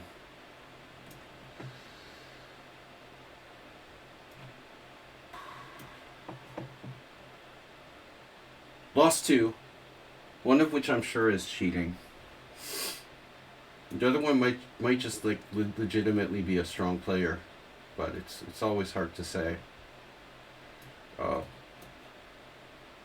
we're seeing a lot of people just playing ridiculously fast.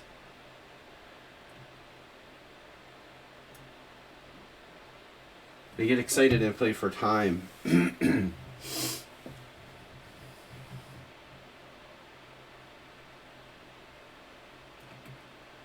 Mm.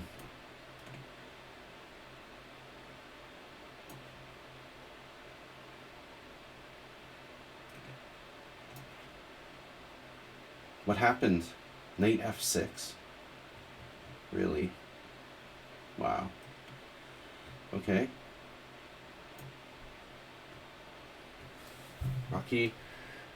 Rocky's pretty good.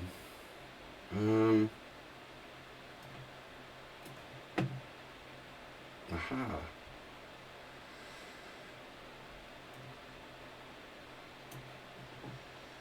Whoa.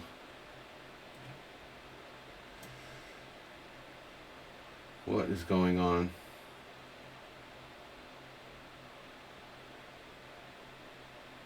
What's up with my bishop?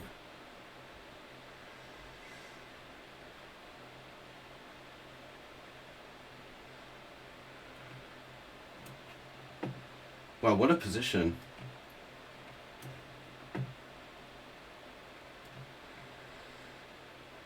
Wait a second here.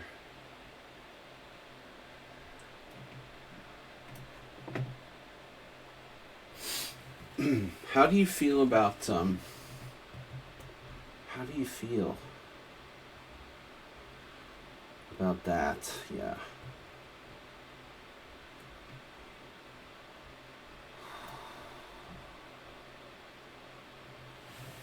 Thomas.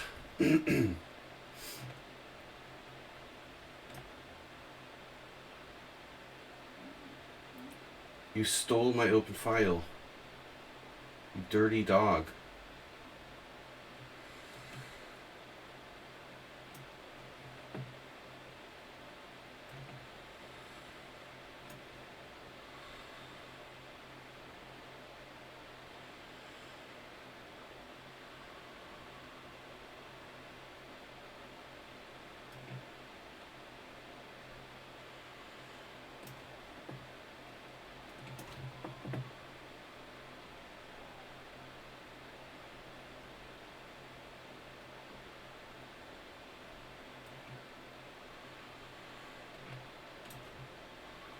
Wow, what a move.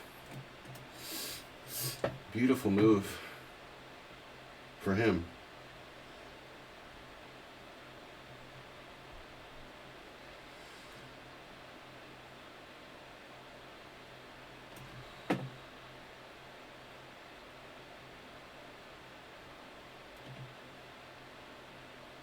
Wait, what?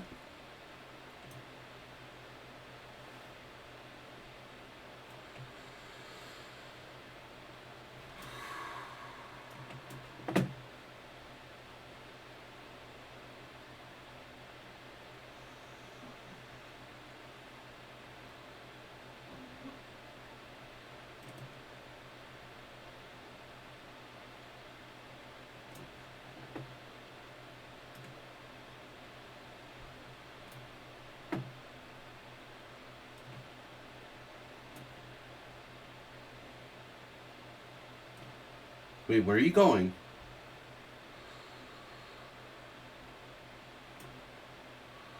Holy moly.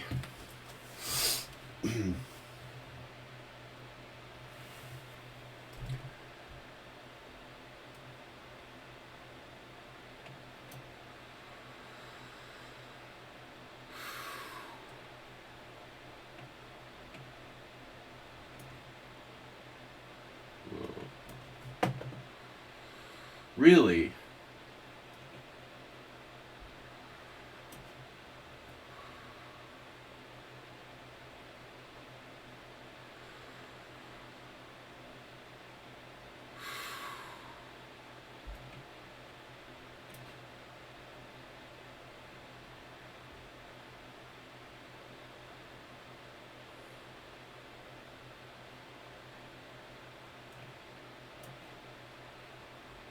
What happened?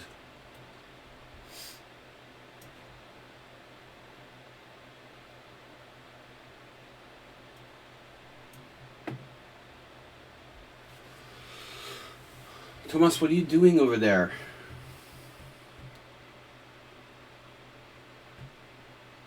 Plays a scary brand of chess, doesn't he?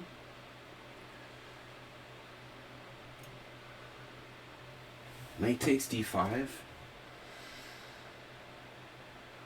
Anyway.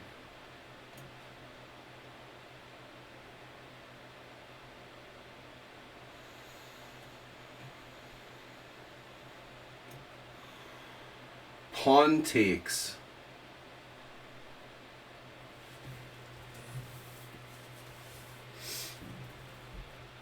Unfreaking believable. Wow.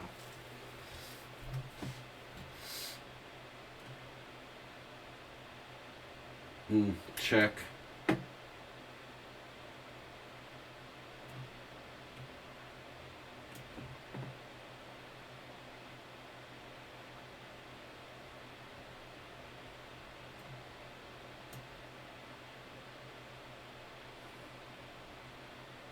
Bishop f5. Very subtle.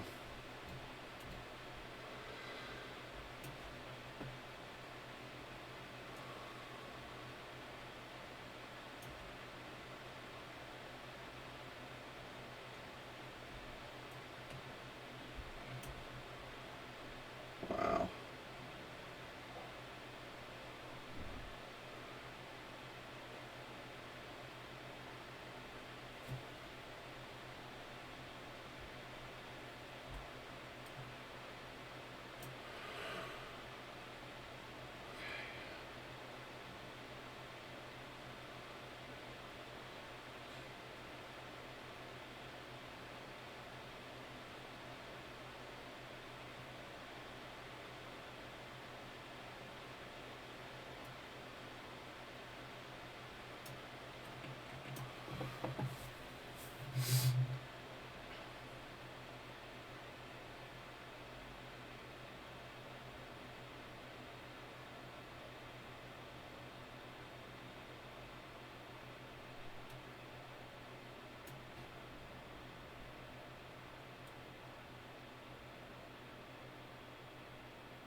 What about knight c7?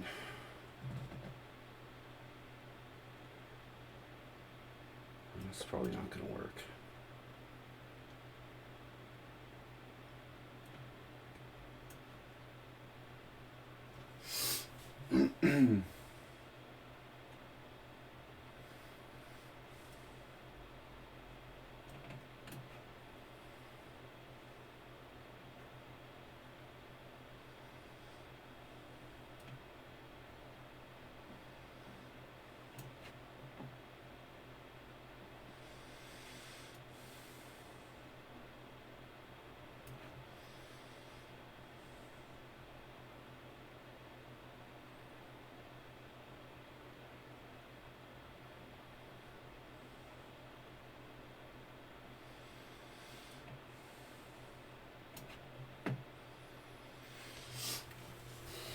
No.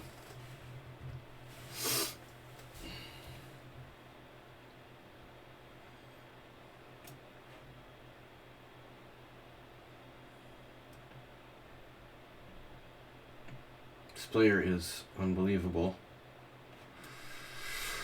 Rook d7, d6 check.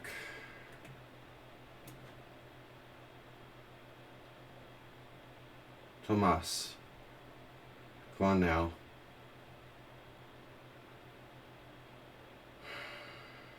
Oh no. He went too far. The Morales Club. G5, Chess Passion has found it. Wow.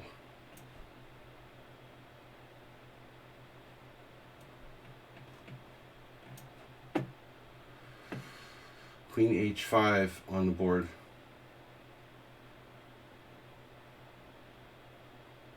Don't think he's threatening anything.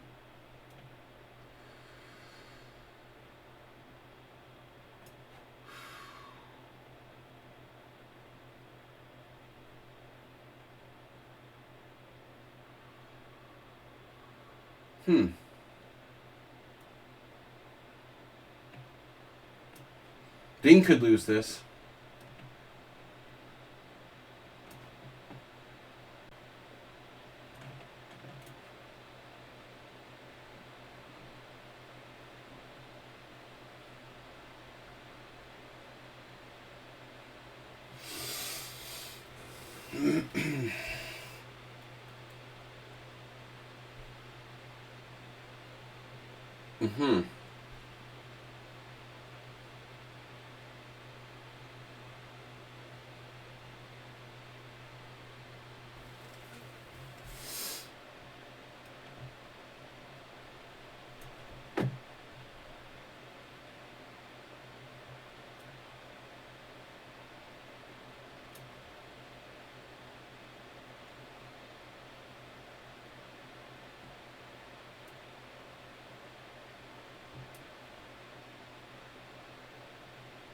Wow.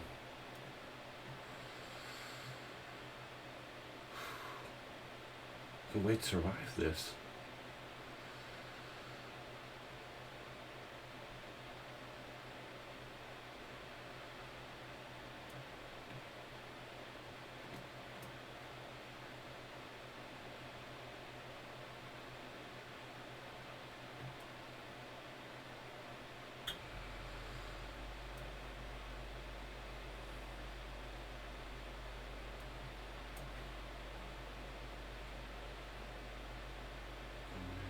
Okay. Bishop a7. Look out.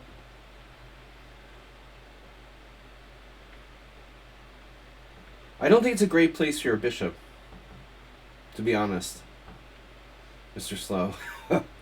You might want to rethink that.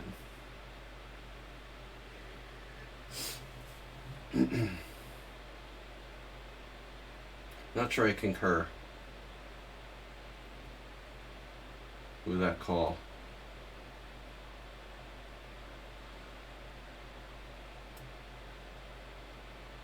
This is getting a little bit out of control now.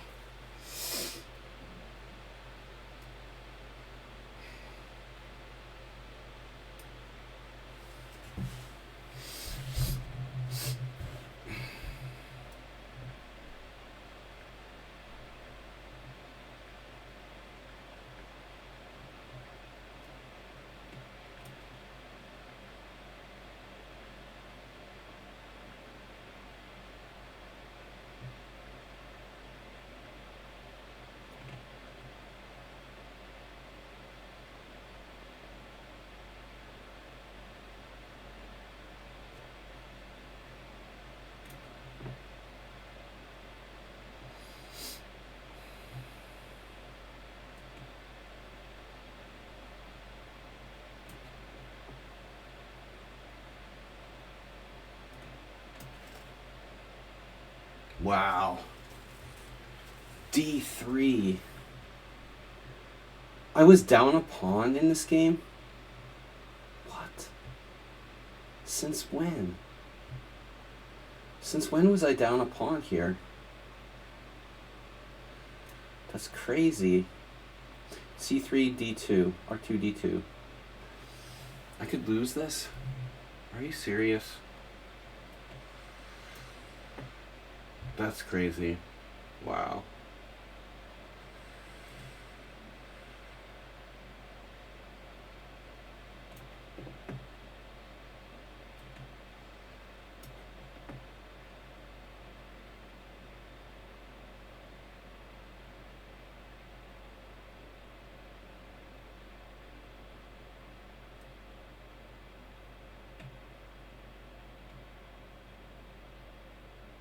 Hmm.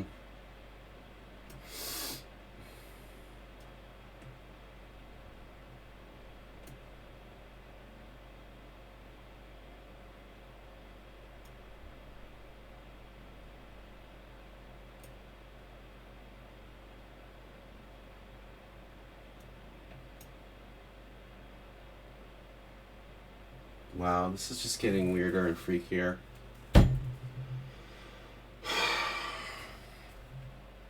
So suspicious, dude. Another player who's like super high rated in Bullet outplay me from a lost ending. What?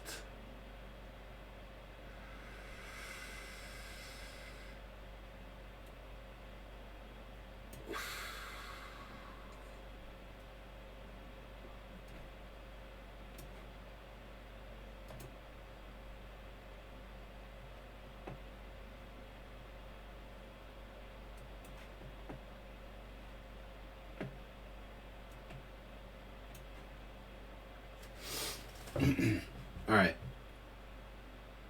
When is the blunder coming from Sledgy? Damn it, Thomas. I have this.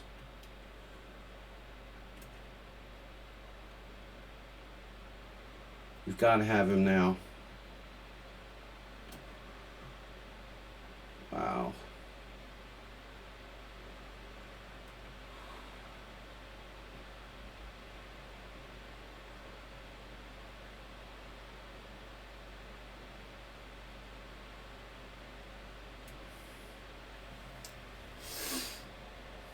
Oh, I have that. Something here. Wow.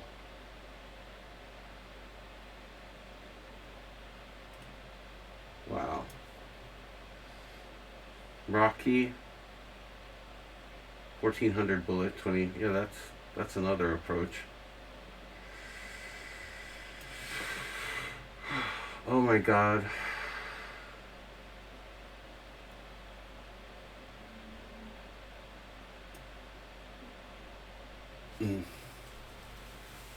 This is mate. Actually get a checkmate against someone. Mm-hmm.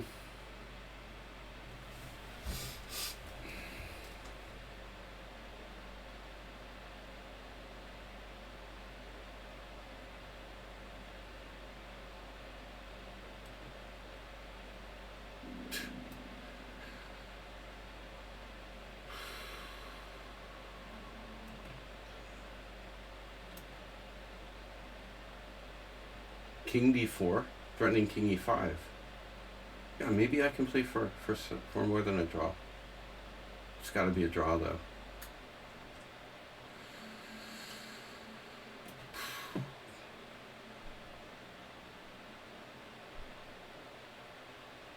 Don't worry, your king is safe. Your threatening king takes e4.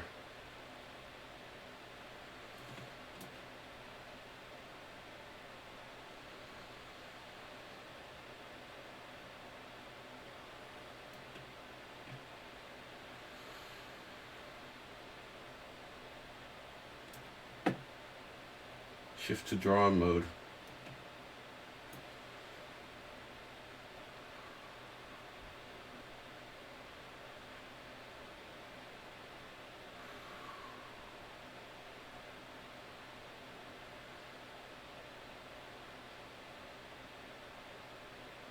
So creepy.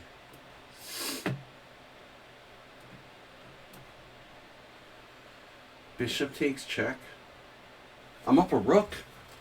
I'm up a rook.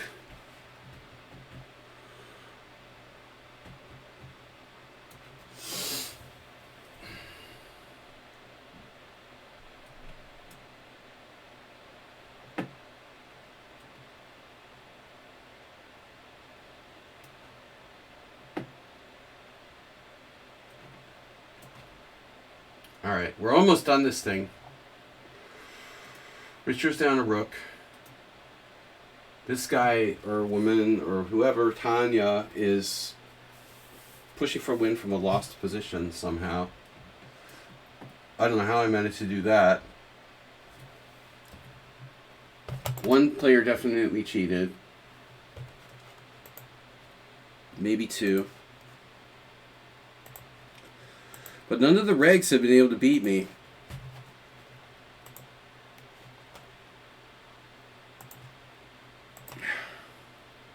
Although some of them had good chances. Yeah, you were winning, Shucky. That was one of the games that I would call, like, you know, obviously, like, extremely close.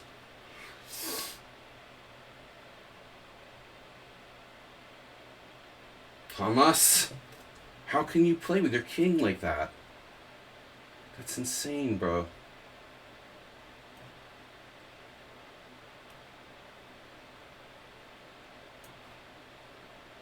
What happened now with Cheesy Noob? Where's his cheapo? Have you seen my cheapo anywhere? His position is like impenetrable. I would be winning this every day of the week under normal circumstances.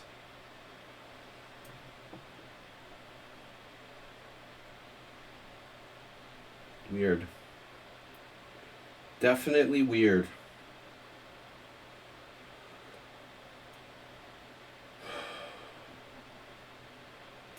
Computer like play by white in this endgame, by the way. Just want to mention that. Might not be a coincidence.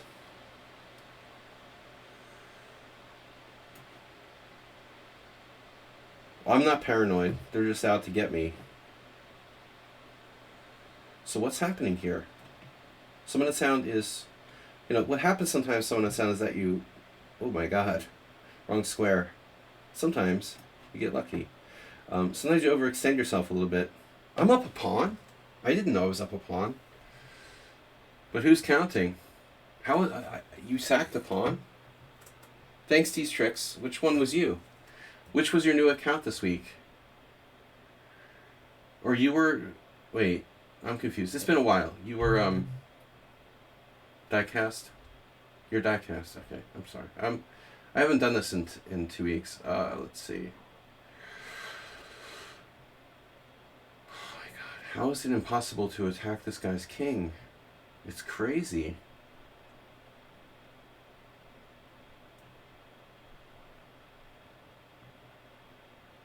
Oh my god, and another cheapo.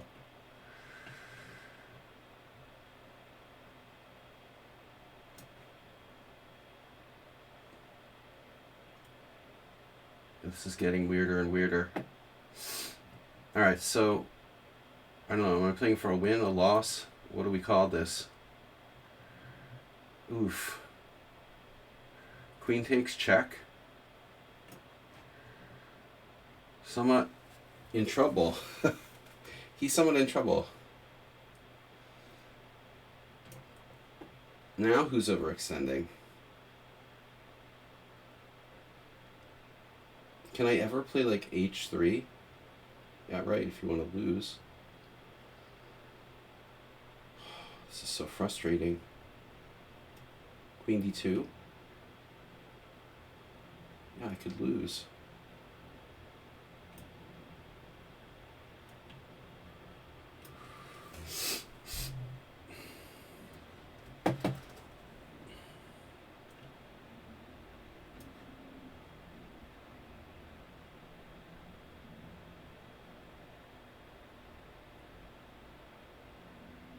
Oh, d4 goes first. First things first.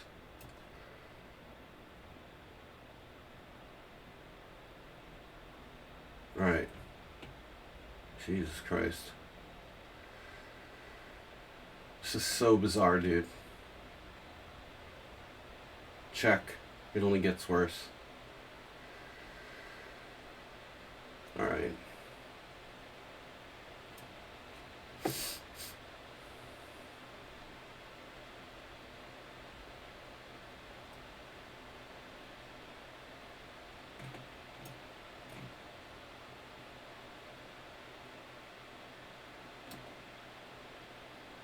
You resigned. Wait a minute. Why do you have to resign? A little early for advice about the game. I've got my hands full here. Oh, I have D6. D6. It's gotta be good. Who needs that pawn anyway? That's been there forever.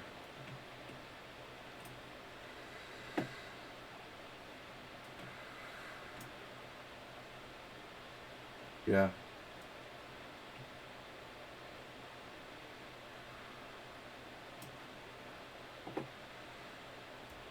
Advice about computer-like play might be more appropriate.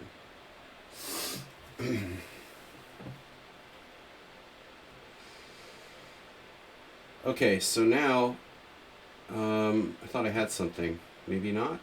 Maybe not. Wow. So I still have nothing. Unbelievable. That's unbelievable. H3? Check. Holy shit. That's crazy. I still have nothing. I have literally nothing. I don't believe it.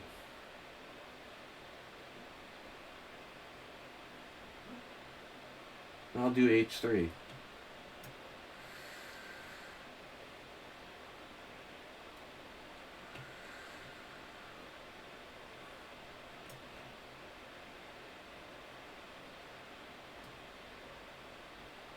What if I go to C5?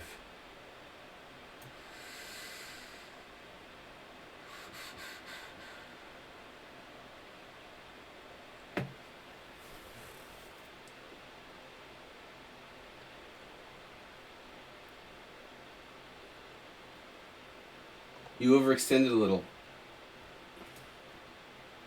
Now, can I manage to lose this ending? I wonder.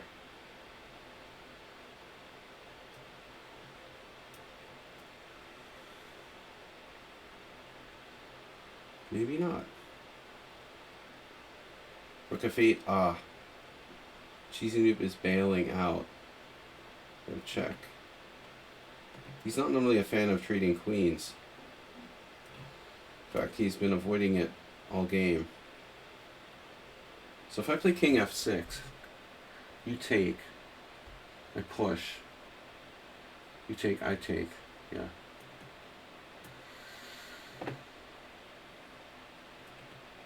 It took me forever to get rid of this pawn. Cheesy Noob is down 2 pawns. For the moment. King e5. Let me guess.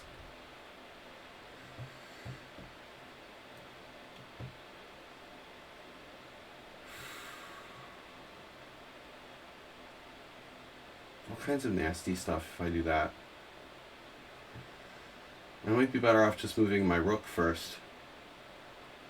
Yeah, let's just go here. Just in case my b pawn gets attacked.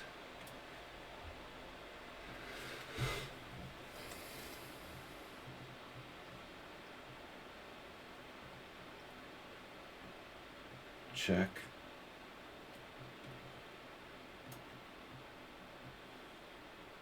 Cheesy Noob is probably one of the record holders for the most like last games going type of thing. Okay, g5, take, king moves, g6.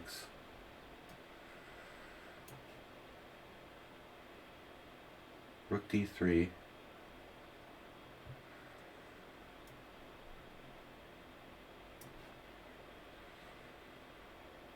a5, nice.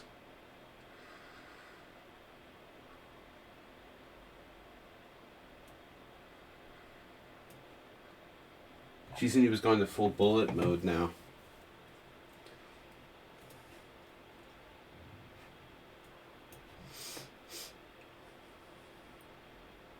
King d3 has been played.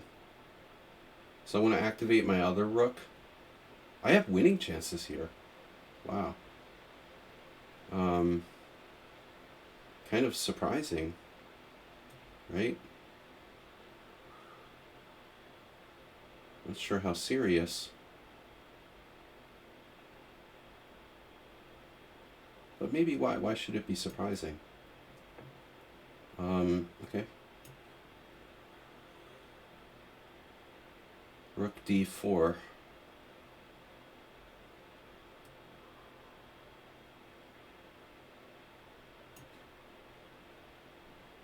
I'm queening. Oh no. Rook d5 check, forcing a trade of rooks into a bishop endgame. Oh, 2 pawns up, 1 pawn up. King f4. Bishop somewhere. King g5. I mean, he might be able to hold that. How's my time in the other game? So far, why does it show my Simul score? Okay, 14 wins, 5 draws, 2 losses. What? Yeah, it's kind of an okay result. I have 7 minutes here against Chess Passionist. Push, push, queen. He has a bishop pawn. So that's a draw. Nice. Alright, now we need a new square. And they're kind of limited, but h4 looks okay. But he's gonna hide. Maybe I shouldn't do that then. He does have a3. Rook f4. Yeah, we want to force him to play a3, I think.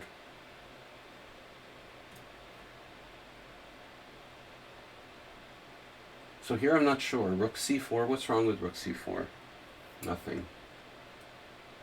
What's wrong with it? It drops my pawn. What do you mean? Of course it's bad. Maybe I should just pull the rook back, give him the b pawn. That's far from easy as well. It's a very tricky position. If I go into the endgame, take, let's say like g5. I have 2 pawns fixed on the wrong color, but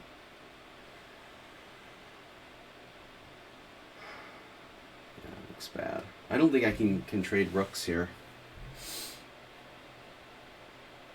I definitely want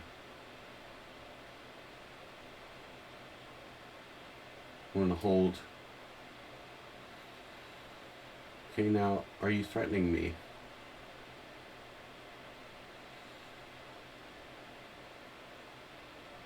King c5 doesn't do anything. King e5.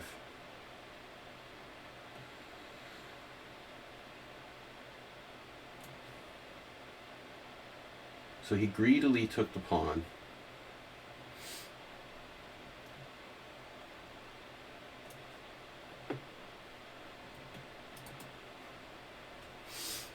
We reach a technical endgame that is a draw. So Chess Passionist, a little bit lucky there. Rook g5. Okay, here we're clear pawn up with 2 connectors. This should be a win. I feel like it should be a win. Maybe g5. G5 looks pretty nasty.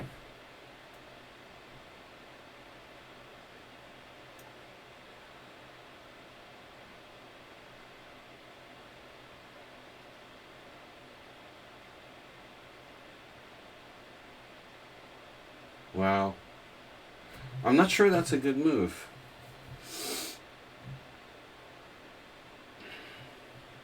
Check.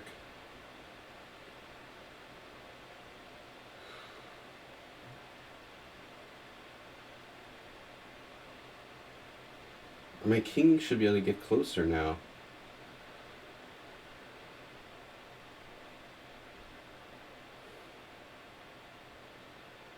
Queen A1 check, king E7, queen E5 check, king F8.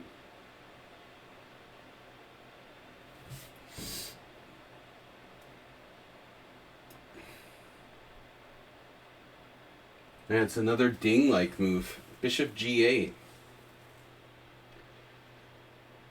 Who doesn't love a bishop on the back rank? Why not bishop A8? I can play B5. Wow, B5 with ideas of B4. It's not going to matter though. What does B5 do? What would B5 possibly do?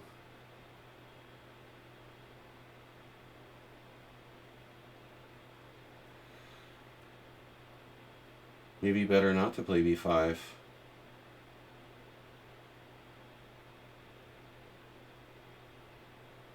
Rook B5. Is one check, two check. She has two checks. There's a check on yeah. Check on E7. Let me think this through again.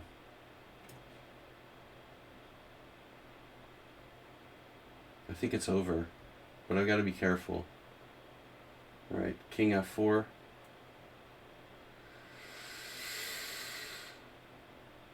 I don't think she should be able to survive this.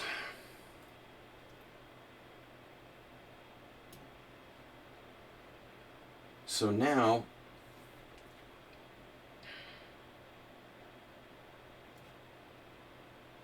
the king gets one square closer. This A3 looks like a mistake, but can be sure. Maybe it doesn't matter. Huh. Do I seriously have to consider rook B5? Uh-huh. Rook D4, rook E4, rook E4. Rook E4. Damn. E4, rook takes pawn, check. Then where do I go? King D7.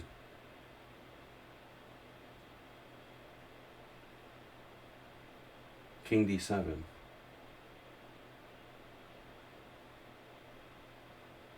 King C6.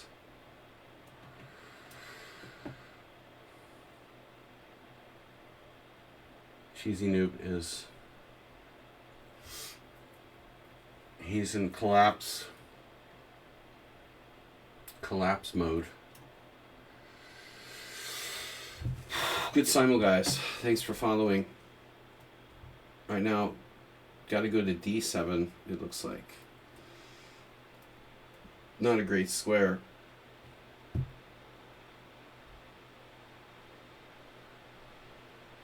But I guess it's the best option.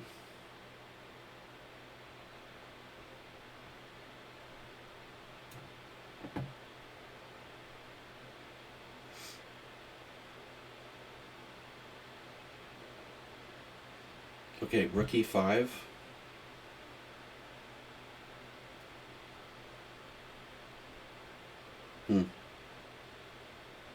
Yeah, I don't believe you can survive this.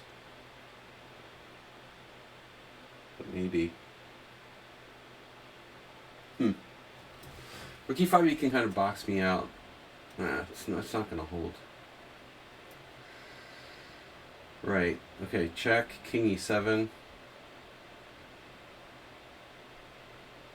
Check. King D6.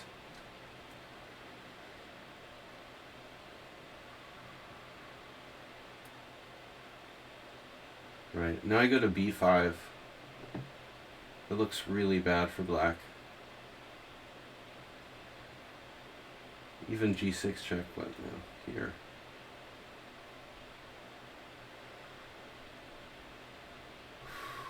Bishop C4. Are you serious?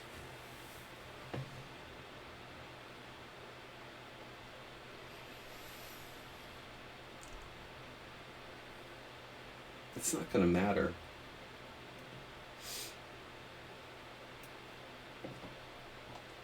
Cheesy Noob still has 10 minutes left from his original time. It's crazy.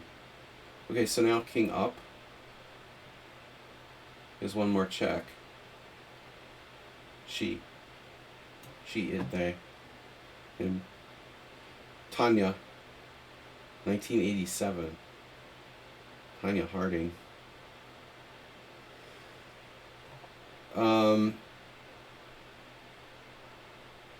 Alright, this is a strong player. 2289 bullet. We're seeing this a lot though. Everyone's higher rated in bullet than all their other ratings.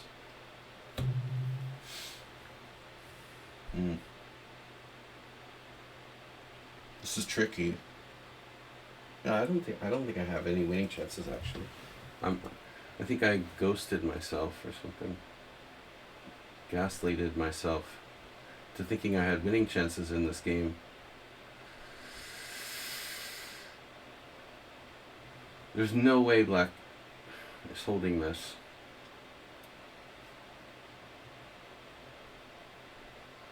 Wow, that's crazy. Chess Passionist went the wrong way. Wait, did he have a right way to go there? Well, I thought he would go to f8.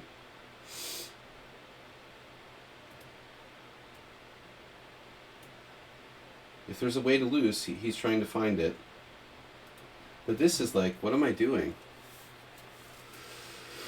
Am I trying to win, draw, or lose in this game? Did I really have to lose my B pawn? How did I end up 3 pawns down? I was up the exchange for nothing in this game. This is really weird.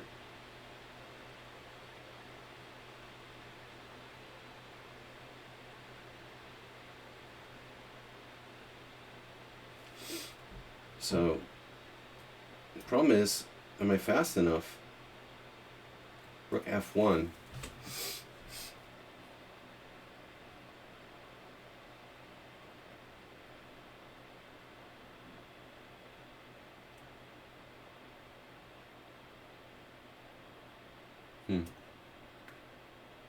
Okay, E5.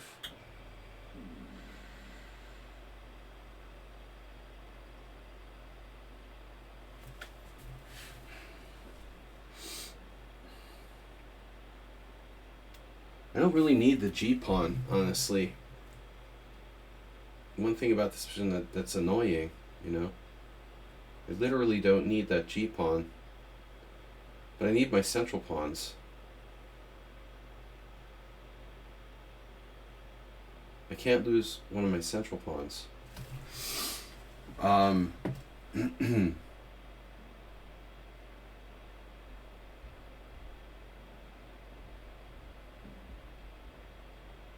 can't believe there's a chance this is a draw. 2 pawns up. Jesus. I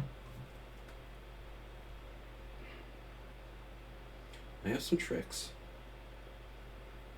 E5, king E6. Wait, what?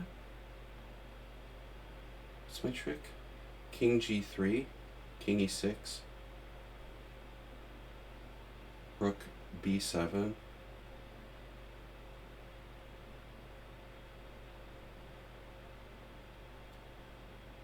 So king E3. King E3, king E6, rook B7. King takes D6, E5, check. King E6. King takes E5, rook takes. King takes E5. King E6, bishop G4, check.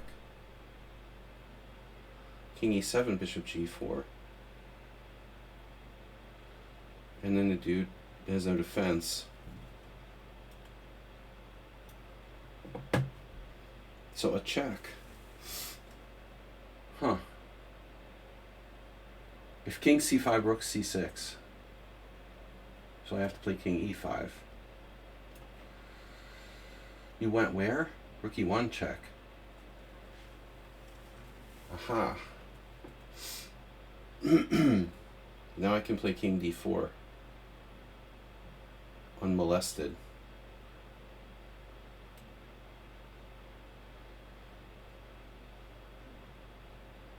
This is a very powerful square for the queen.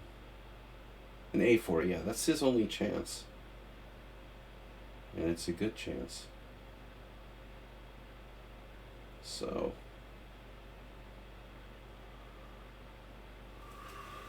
I think I'm gonna lose to this thing. Sadly.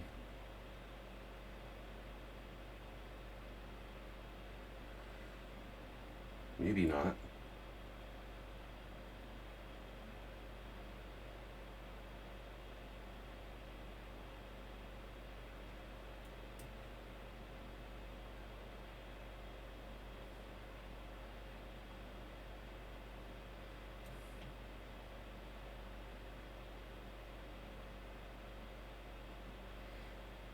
The king isn't close enough. Yeah, this pawn doesn't matter. I don't think the g5 pawn really matters.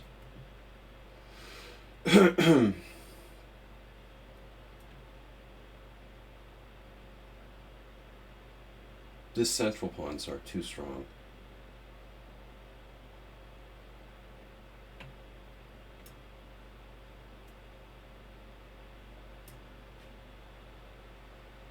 Yeah, so he has a cubby hole here.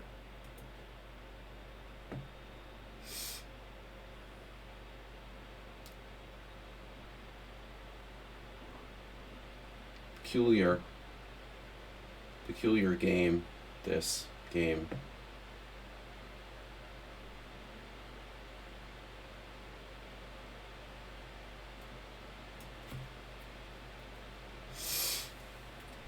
I need my king where? On e6, is that going to help?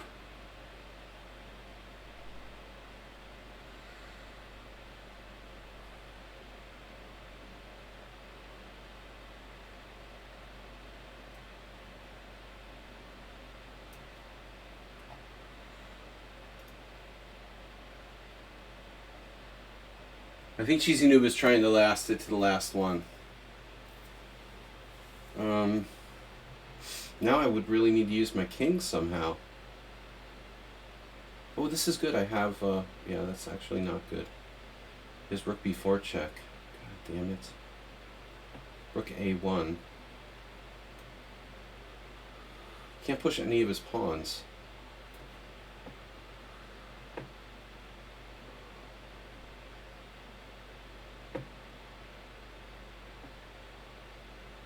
Well, I mean, he can push them, but he loses something. I just went to a poker tournament where there's almost no women. I thought there were more women poker players than chess players, but it was very strange. Like, the fish oil is pretty potent as usual. Fish oil, you say? Well, only if you're playing against a whale like me.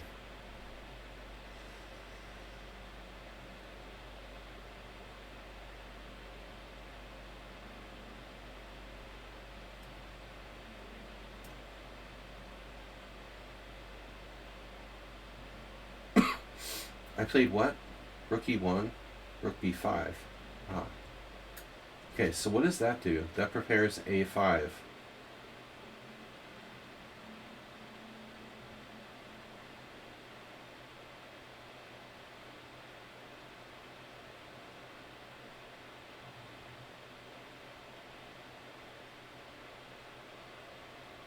So let's say check. Mm-hmm.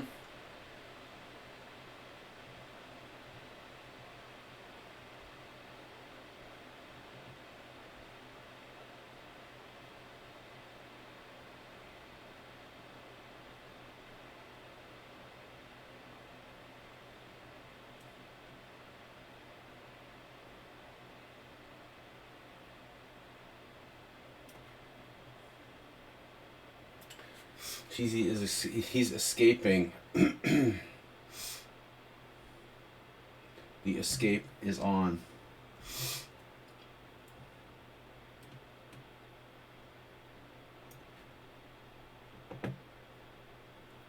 So now we have a legitimate question.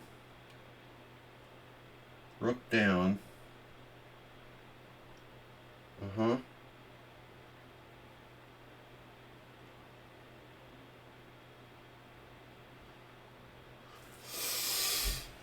Maybe I don't want to do rook down right away. Takes a lot of preparation. I need to.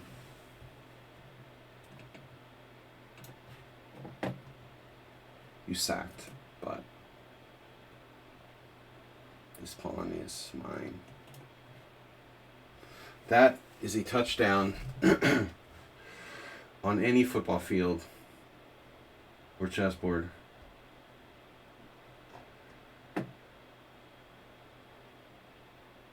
Yeah, Cheesy resigned. I mean, even like d7, king e7, rook b8 is over. Yeah, he has to resign. All right, good game. Almost. Chess Passionist has 3 legal moves. Now king c3. Interesting.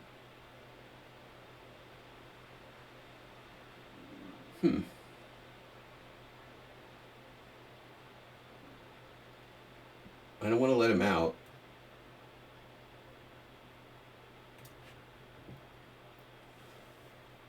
Not letting him out.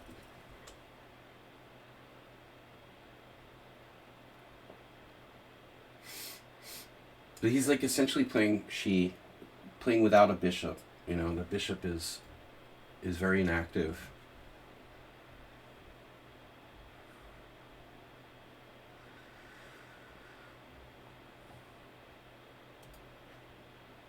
"13 seconds, come on." Oh no. What's the problem here? Could possibly go wrong. Check.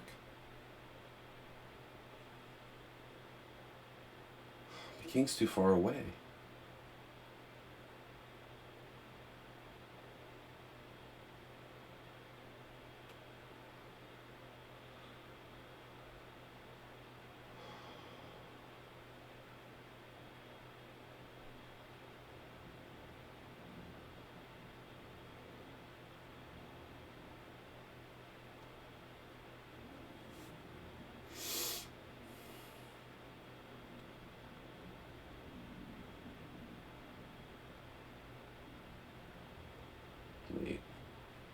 Wait.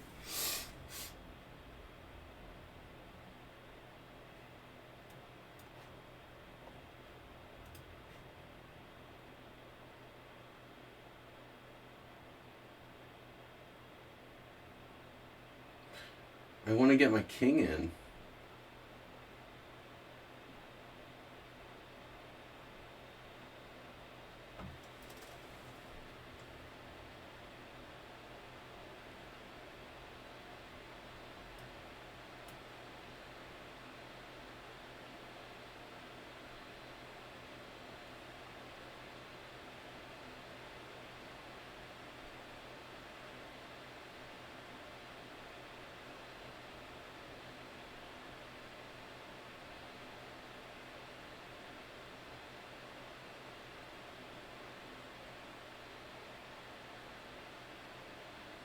No. Chess Passionist, you lost this? Oh my god, dude. You have to play king a8, h8, and you're drawing. Man. It's a theoretical draw, of course, king h8. Stalemate with queen takes f7.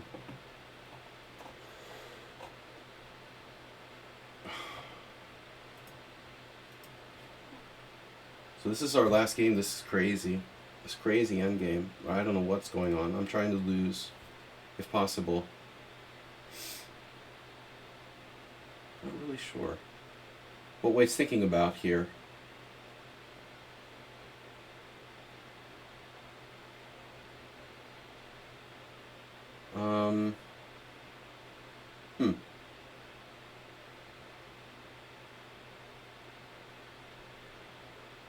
Yeah, so let's say there.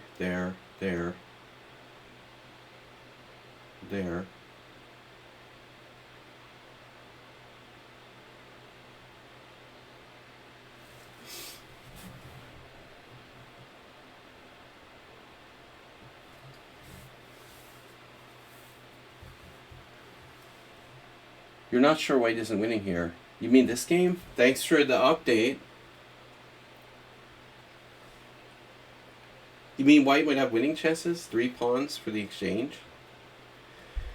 The bigger question is, how could I like screw up a 3 pawns against 3 pawns and lose all of my pawns? That's really crazy.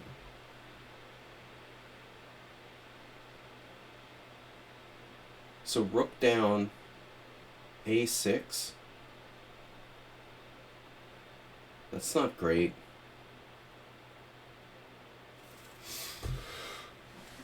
Rook h1.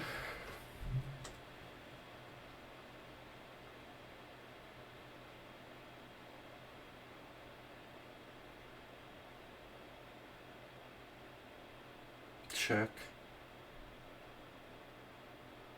Let's say, like, for example, rook h1, a6, king d4. No. Okay, rook h1.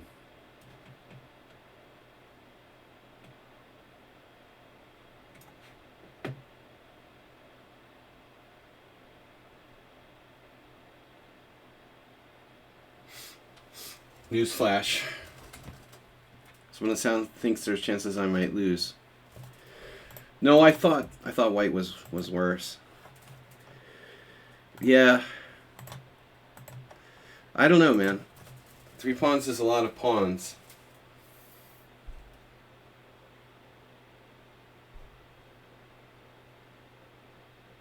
White really needs the bishop like on c4 though, you know. Bishop on e6 is problematic.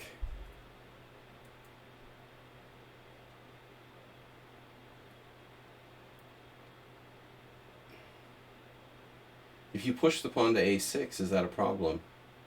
Is the pawn too far advanced? Check. Go behind. I could see it being a problem. a6 check, king up.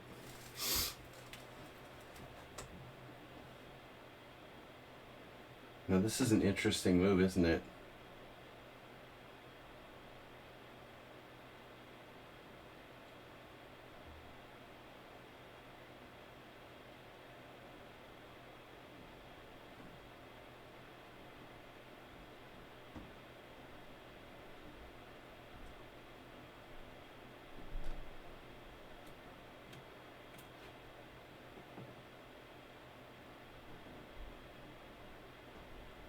Maybe I'd use the wrong rook now.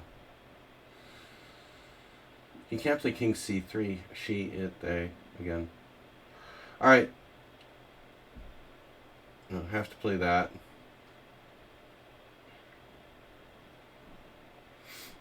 Curious position. Oh, I get it. The rook c5. Now I understand.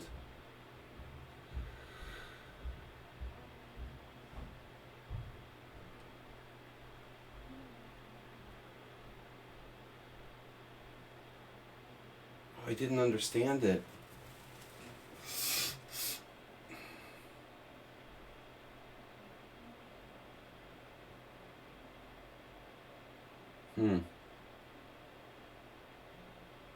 Wow, that's not what I expected. Wow, I expected rook c2.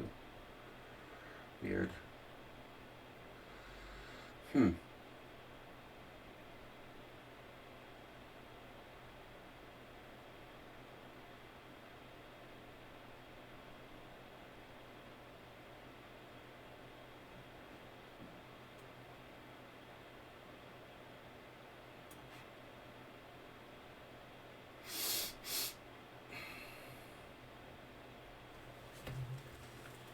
This is kind of crazy.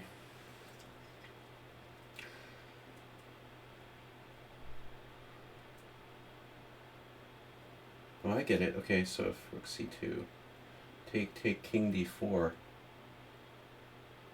It's tricky.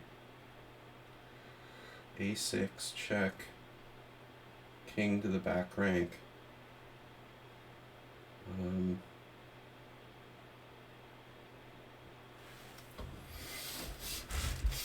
A7 rook down. The pawn could get as far as A7 and then fall in a single rook versus bishop scenario. This is weird. Alright. Pawn takes king d6. Pawn takes king d4, d6.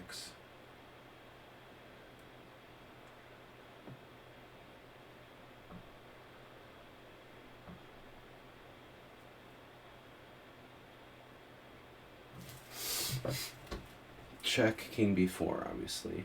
And I don't really want to connect their pawns, but otherwise rook a4 is a problem. So take. I think I can do this. King d4 is a blunder, but this move holds the key square.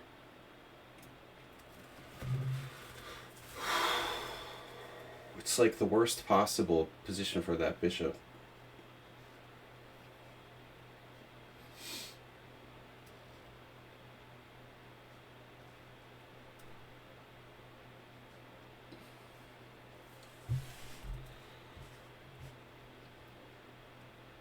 Can white hold both of those pawns, a5 and c4? If the answer is no, then it's a draw.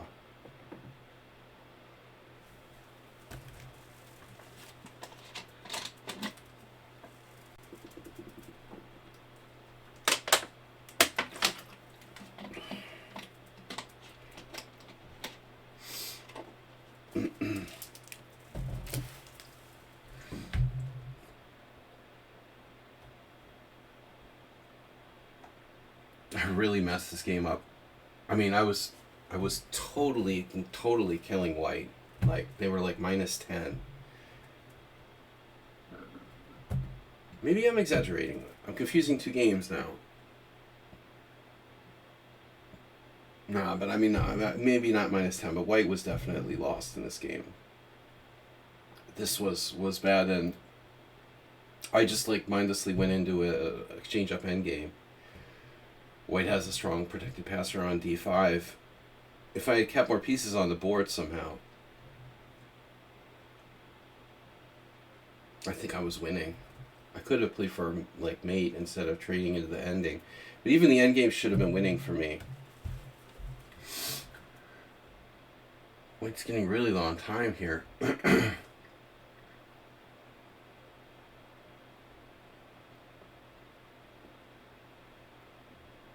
Yeah.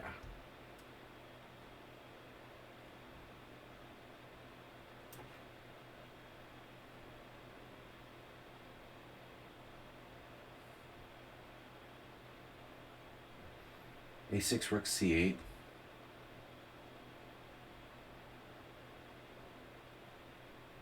Bishop d7. King takes c4. I mean, a6 rook h8.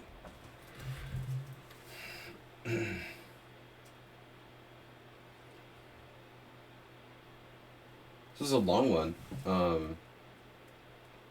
No, I guess, okay. We started at 7. That's 4 hours. Yeah, so why did I say why rook h8 versus rook, rook h8 makes sense. I'm threatening rook a8, white has to play bishop d7. And then I have king takes c4.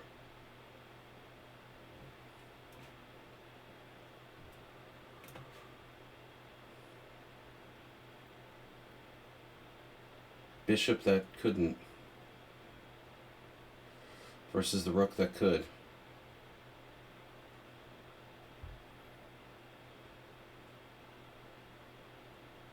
I'm not going to play on with like rook.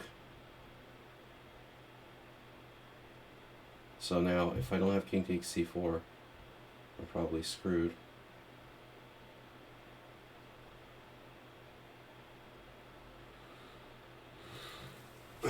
King takes c4, bishop c6. Yeah, but I have tricks there as well.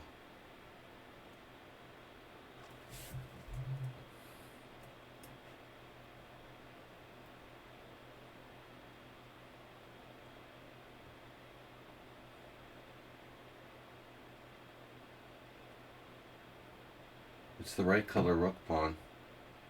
Check. What about rook b8 check?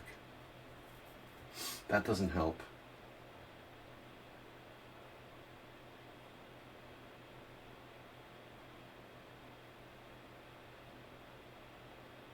Oh man, I have rook b7.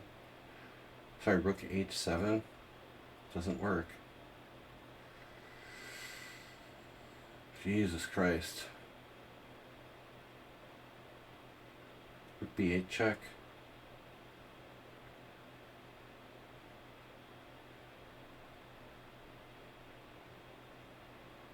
I should just check and go behind the pawn.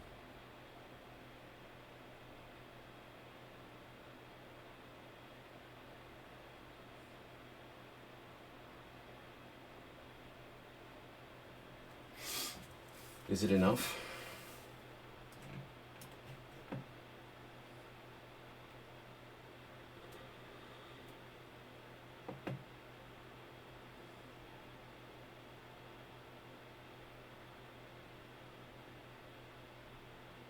Maybe not.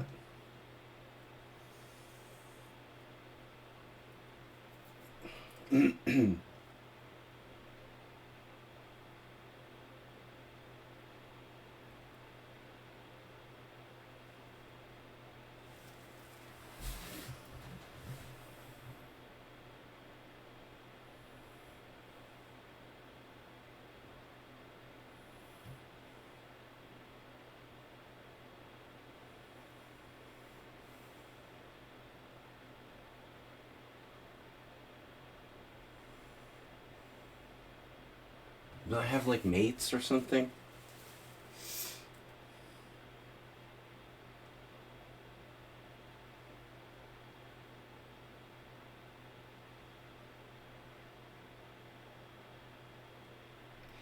The king a3, rook h3 check, king a4, rook a h1. That's a nice problem to have. Rook h3 check, king a4, rook h1, bishop e5 check, king takes d5.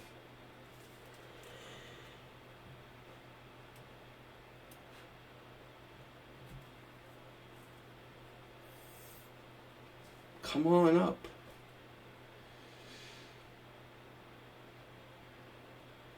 Come on up and enjoy the show. Well, you don't get mated automatically yet. But there's always that wonderful possibility of rook a1 mate. Rooks are better than bishops, ultimately. So is a heroic rook. So either get behind or like checkmate white. King a4, rook h1, bishop e5 check. Or king a4, rook h1, king a5, king c5. And he has rook a4 there. Uh-oh.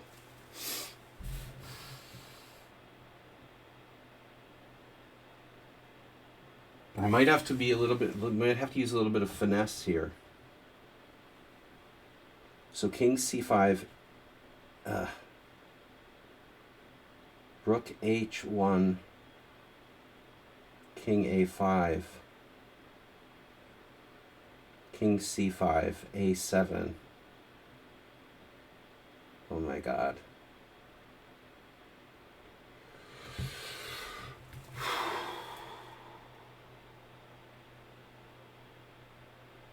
Rook h2, king a5, king c5.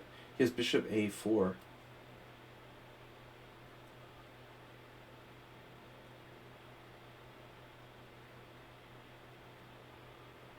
But I have rook a7, rook h7 holding the a7 square. Alright. So I can blockade it like, you know.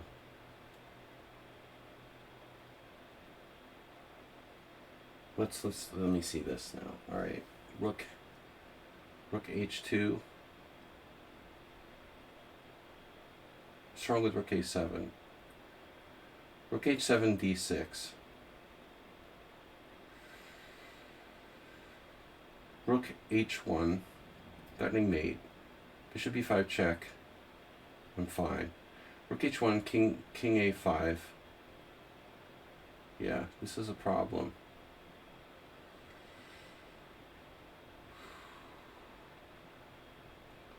h1, king a5, king c5, a7. Now I have to play rook h8.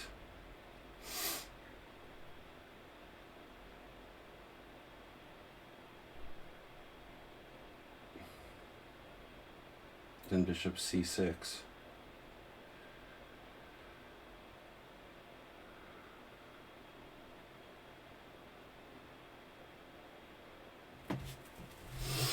I don't believe that this is a win for white.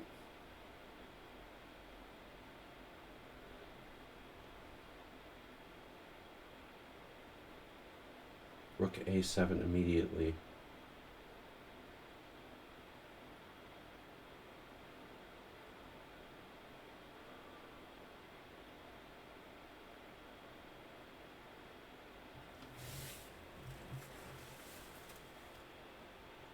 Mm-hmm.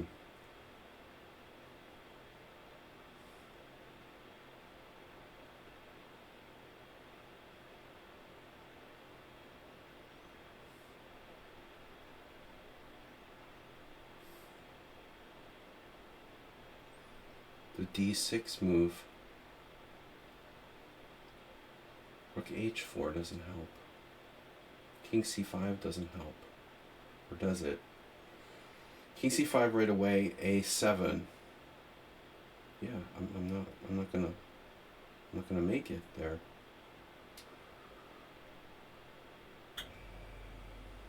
This is crazy.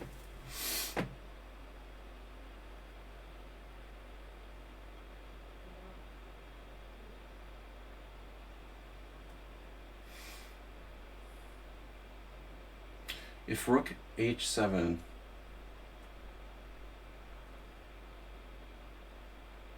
d6,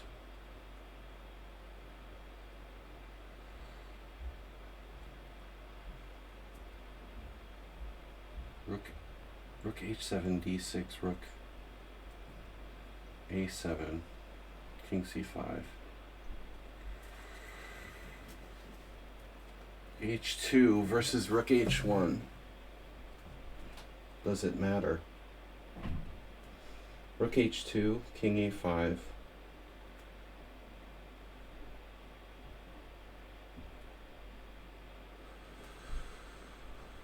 Can't believe this is happening.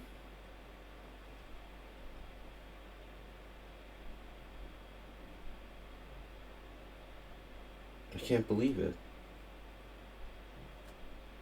That's so crazy.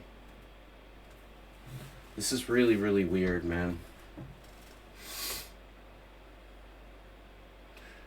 It's like on the verge of getting mated and they're winning. It's unbelievable how perfectly set up this is. Is it a coincidence? Unlikely. All perfect play by white. The whole end game. I predict when we check it with the engine. It'll turn out to be like white played every single move perfectly. Nothing suspicious, as usual.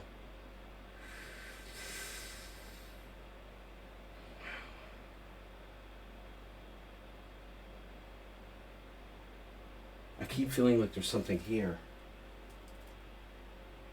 It's really weird. If only my rook was on a decent square to begin with. But I missed the rook a4 thing before. I keep feeling like there's something. Rook down. King a5. I've got to be lost. King c5. a7.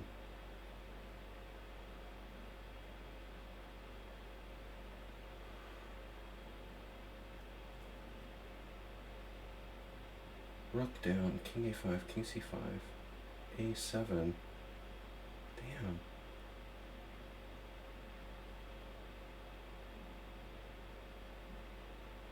Let's check the rook H7 once more. Rook H7, King A5. King C5. Rook H7, D6. King C5. Wait, Rook H7, D6, King C5. H7, D6, King C5, D7, Rook D8.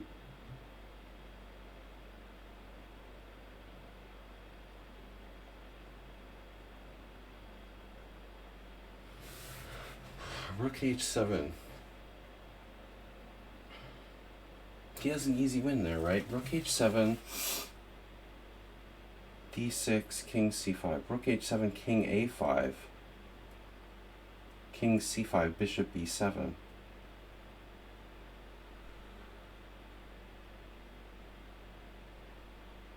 But then I have the rook down, threatening mate again. Alright, let's try it. I don't see anything better.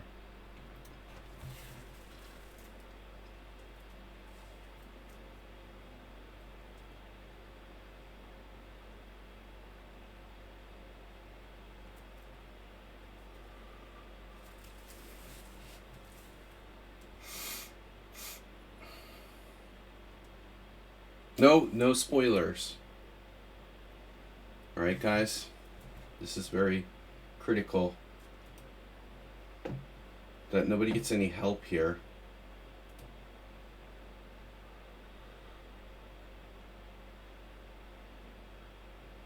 King A5, King C5, Bishop B7, Rook A1.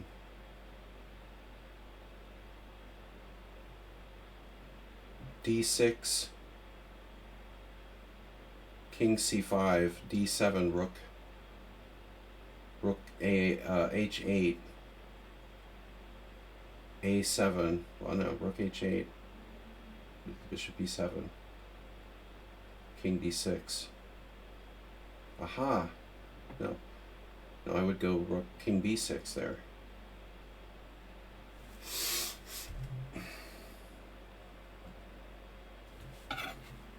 Nice knowing you. This was not the original plan.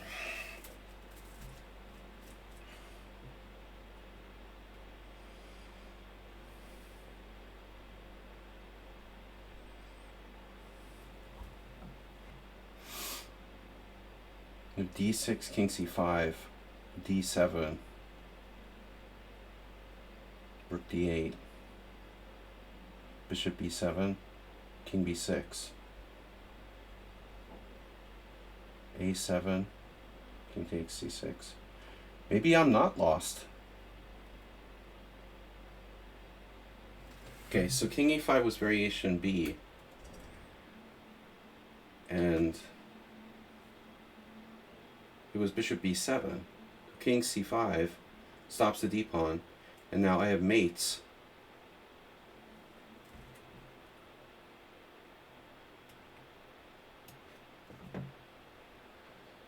Bishop B7 is the only move, and I have mates. Man, I don't think he can win. She can win. Crazy. Famous last words. Bishop A8. Ding, ding, ding.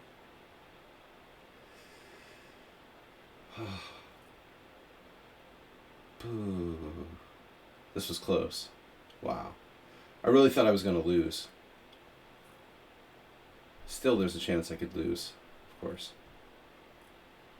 I have a plan.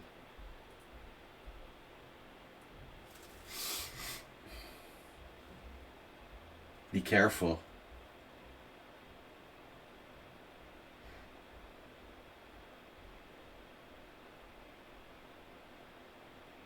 Yeah. Now it's a draw.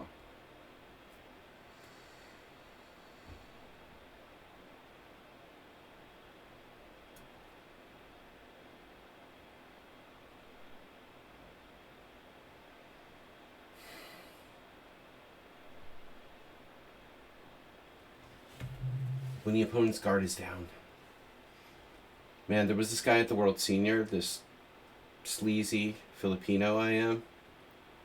I have nothing against Filipinos, but this guy happened to be sleazy and Filipino. And I like a lot of Filipino players, but they tend to be like blitz players. And he was playing on against Dishman. I guess I mentioned this last stream.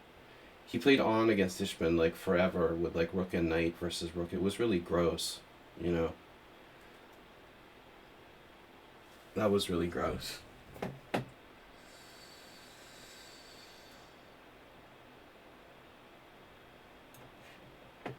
Go away.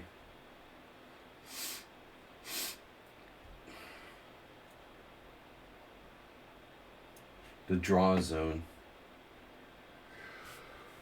Ah, finally.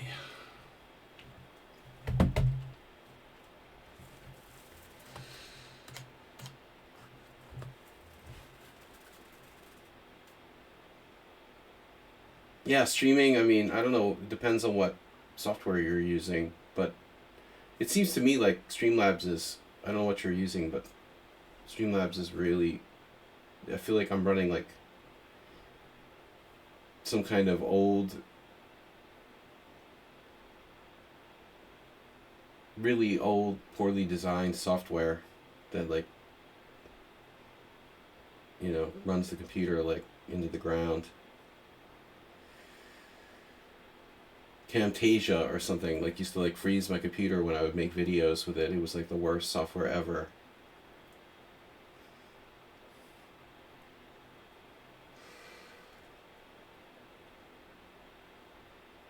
Ta-da! We did it. Draw. Yes. All right.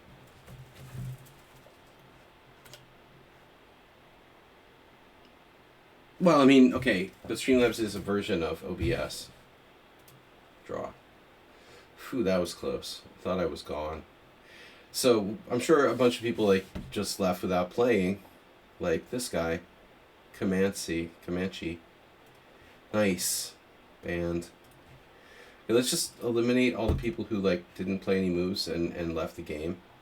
So we never have to play them again. Ikonikov. Gone. Lock. Who else? Here's another one. Chess. Crash. Yeah. That player was too high rated anyway. Maybe he heard I said he was too high rated.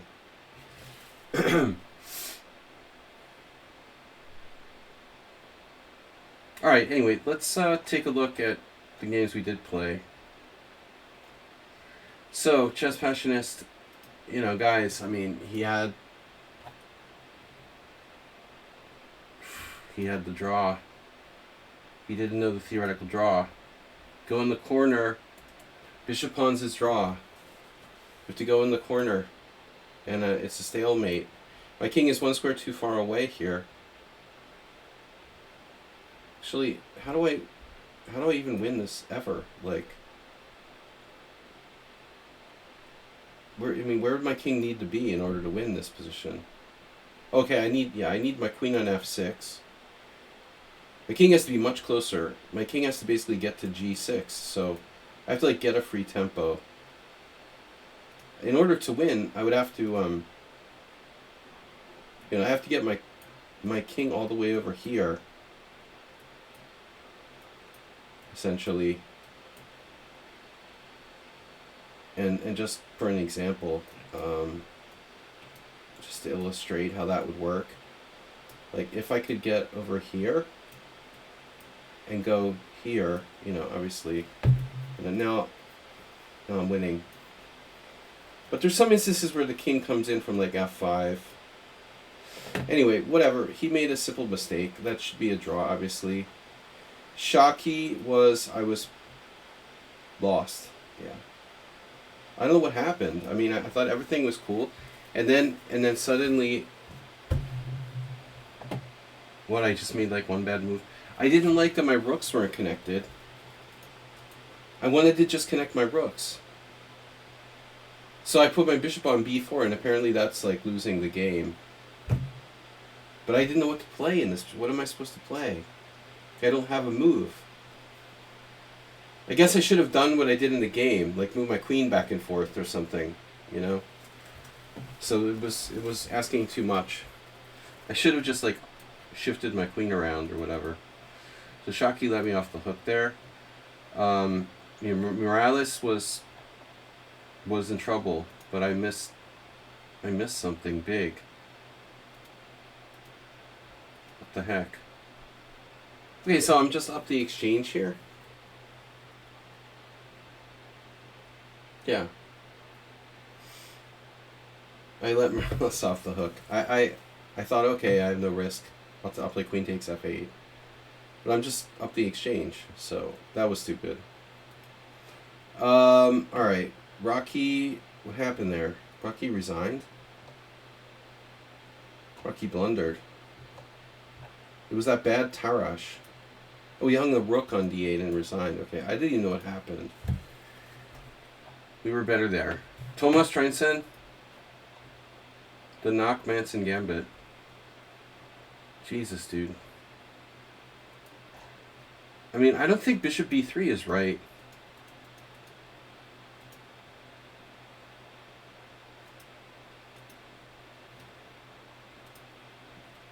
The computer wants to play d takes c3, but it's dicey, you know, I don't feel safe with that.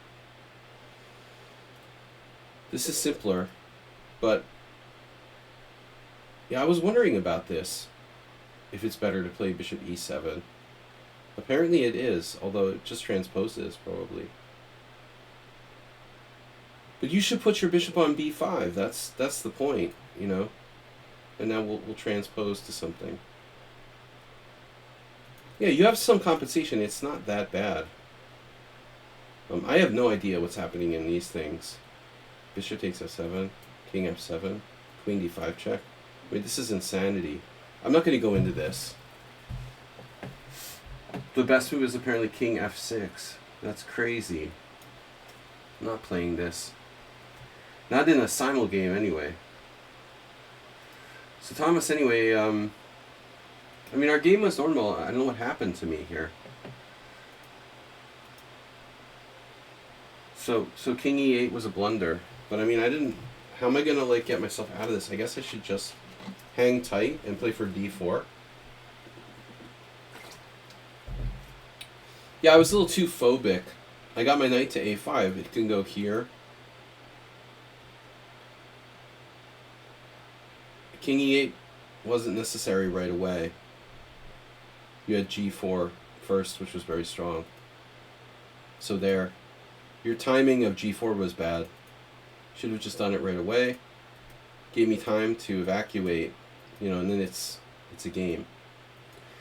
But I thought, yeah, g4 was bad, very bad move when you played it. Yeah. All right, that sums that game up. Tanya, was I lost? Wow, I wasn't lost. Oh my god.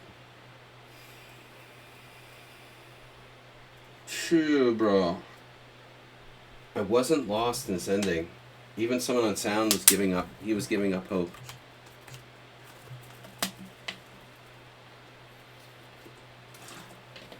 Man, I mean, I was killing white earlier, and I just threw it all away. Jeez. I lost all my pawns.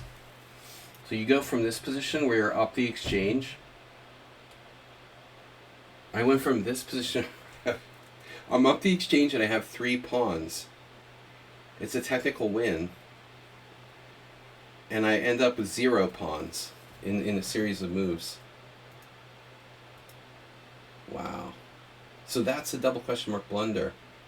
Can you imagine that? Rook cd8 is double question mark blunder. I could have played rook f6.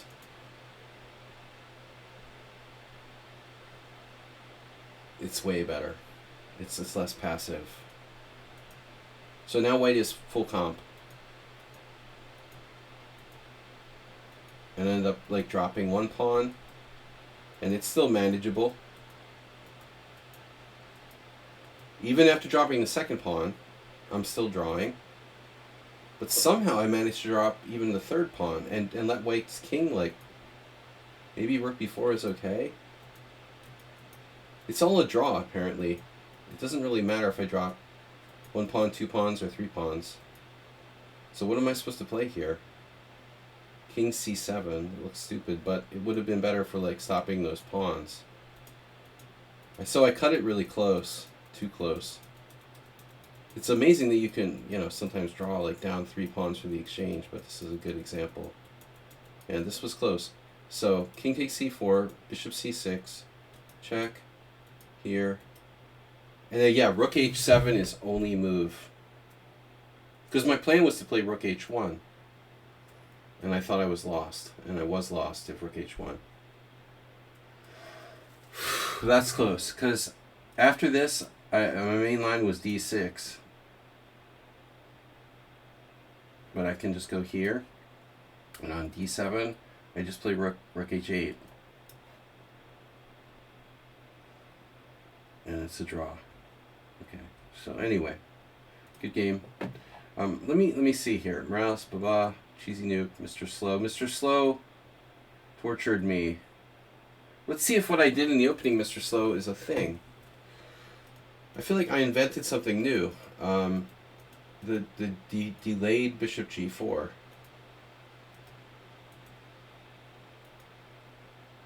So whatever I play, it's not good. It looks like e5's main line, bishop g4's main line. This is rare. Okay, and so you're supposed to play h3, which is very natural. Bishop g7, d4, takes, castles, and well, we have a kind of standard-ish position where I just have no space.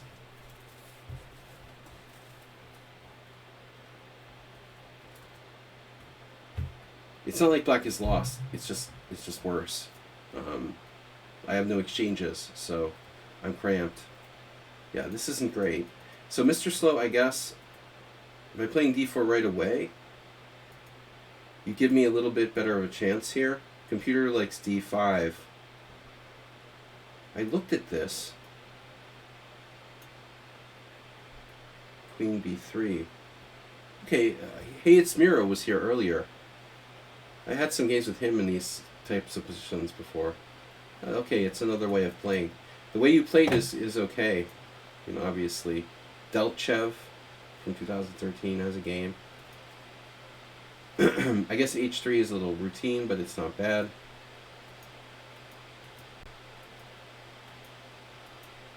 And then I almost got in big trouble, so rook c8 may be a waste of time. I have no space. I expected you to take like you had previously.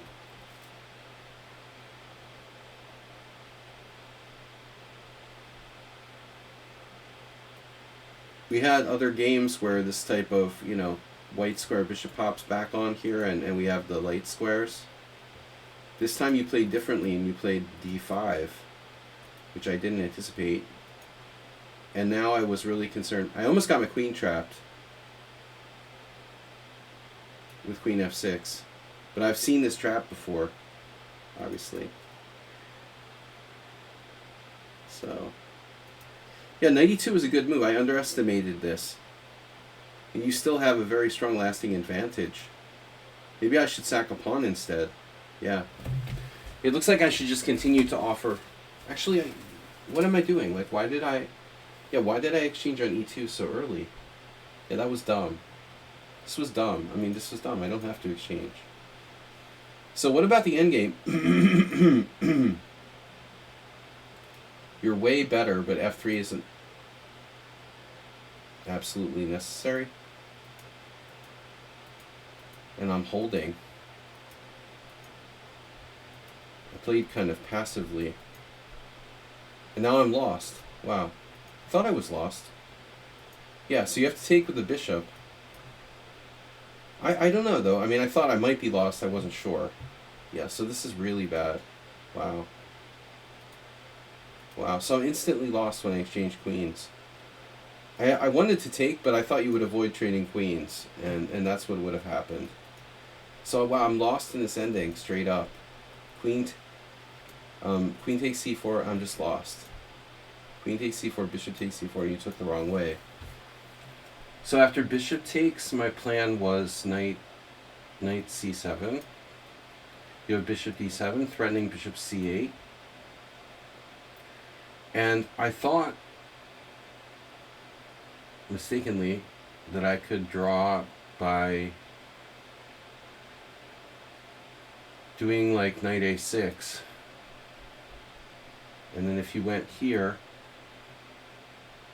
you know, I'm looking at stuff like this, and I thought I could possibly hold on. But the problem is, apparently, like, you don't have to do that. You can squeeze me with a5 first. That's really brutal. So, you just play a5, now knight c5, bishop c8. Now you're threatening to take and take. So we check this out now. Very hard for me to stop both pawns. Oh no, oh no. Bishop takes b7, the rook pawn, the knight's favorite pawn. Terrible. Alright, anyway, Mr. Slow missed his chance. As usual, he has chances. Cheesy noob finally lost, but he's always a nightmare to play against. This guy just left the game pretty early. Carmen. I thought I was better in the final position. Computer doesn't agree. This position has happened before. Alright, Oof Nielsen. Guttand with a miracle draw. He swindled me. I'm totally winning. Totally winning. Nice job though. Out of nowhere, e5. I should have just taken his bishop. But I wanted to win a piece and I was greedy. So he sacks his bishop now.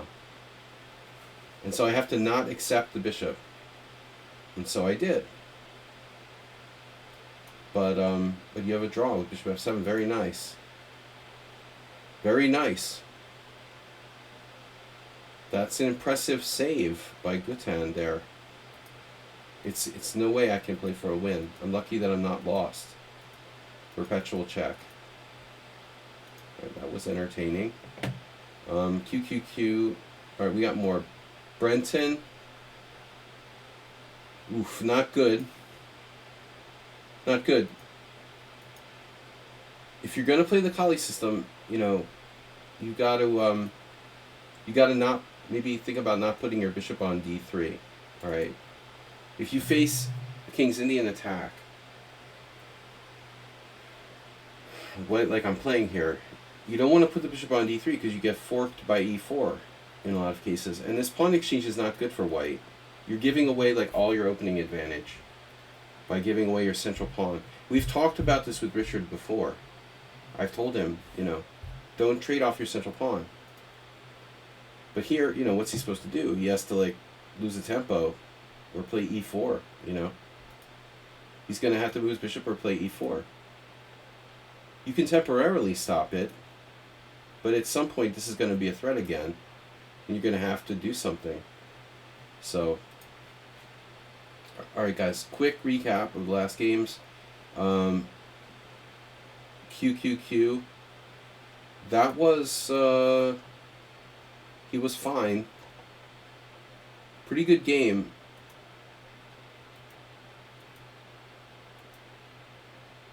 I missed something here.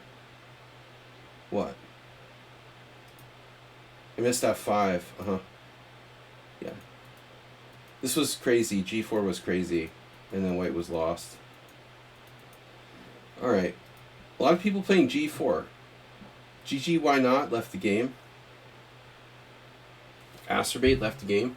What about this angel that I lost to?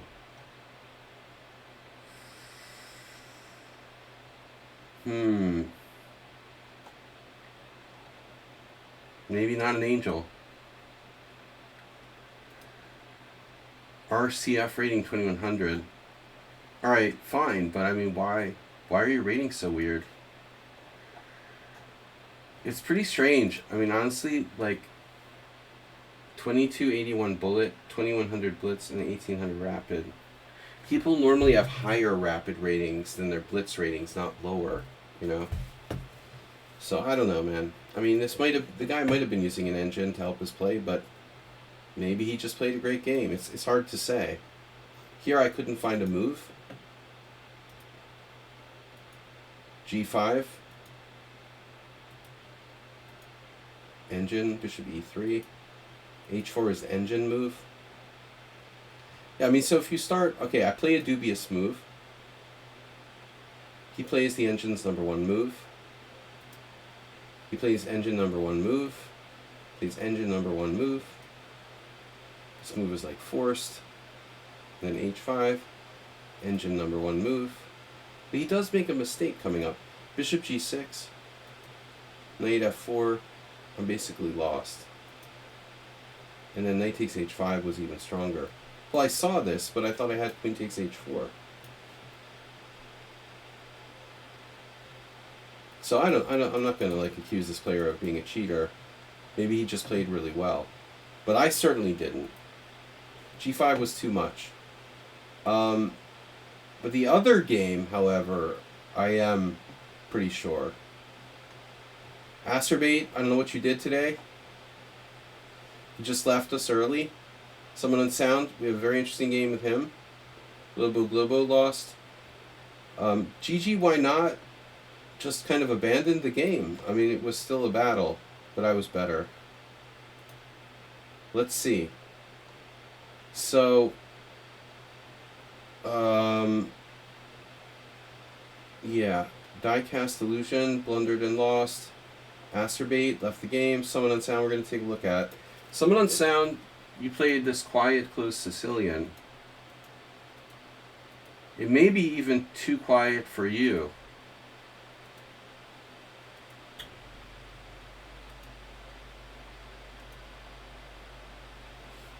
So the number one move for black is apparently b5. But it's not like, I'm not obligated to do that. Especially not against someone on sound. I'm not going to take any risks. Yeah, I know, you know, in my experience, b5 is kind of overrated. So I tend to play like this. There's this really old lady in the World Senior, Strutinskaya, I think. She's like the oldest one in the women's World Senior. She's still pretty tough. She sat next to me on the charter plane. Rook b1. Queen d7. Bishop d2 here. Yeah, I mean, so you were better, right? f6 was a good move by me.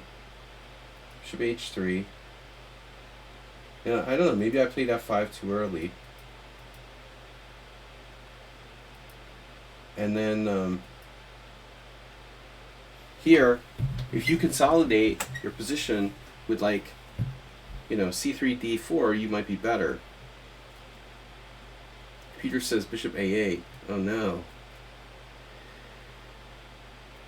So I played a5. A really fancy move. And probably not good.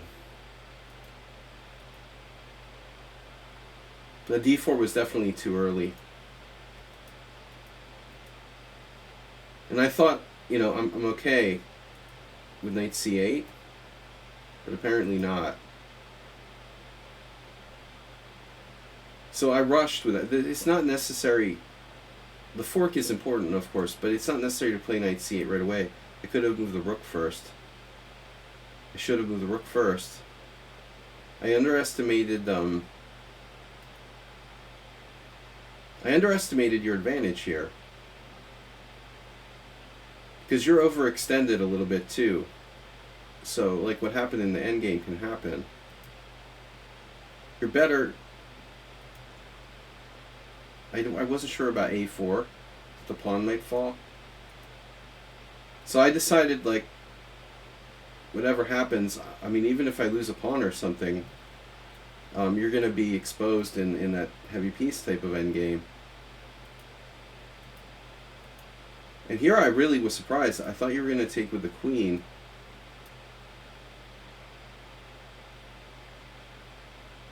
But it looks like this is far better. But I thought I was really in trouble here. Apparently not. Yeah, I miscounted pawns. I mean, I was thinking like I was down a pawn. That was why I was really stressed out. Yeah, so it's a draw.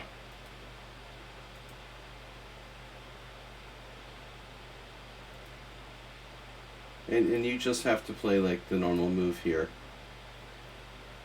I don't think that I'm going to win this game. Now you're lost. You have to play rook back. Wow. I have to play rook A2? I didn't think it mattered.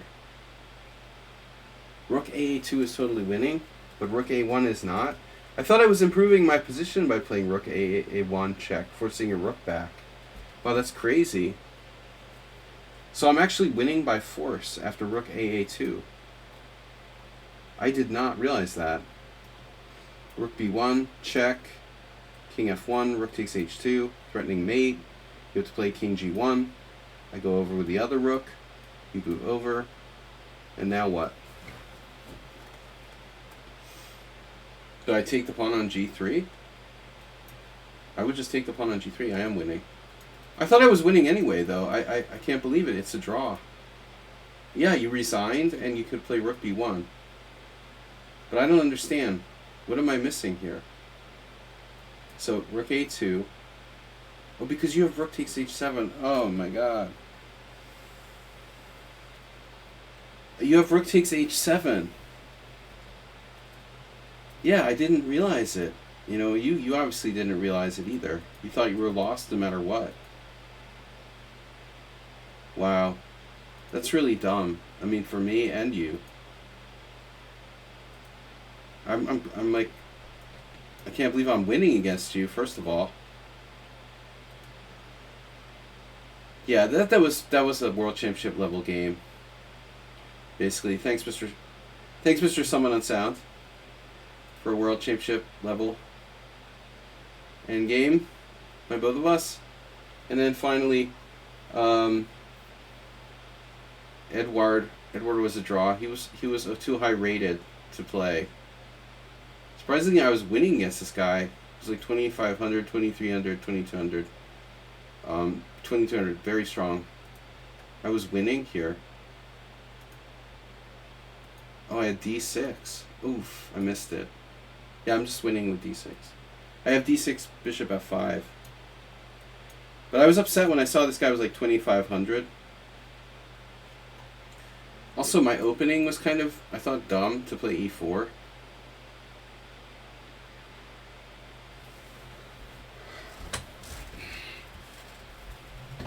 I don't know.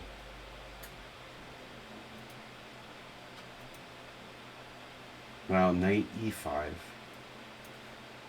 Knight E5 is better. Who would have thunk it? And I thought he like equalized. He actually transposed to a game from 1977.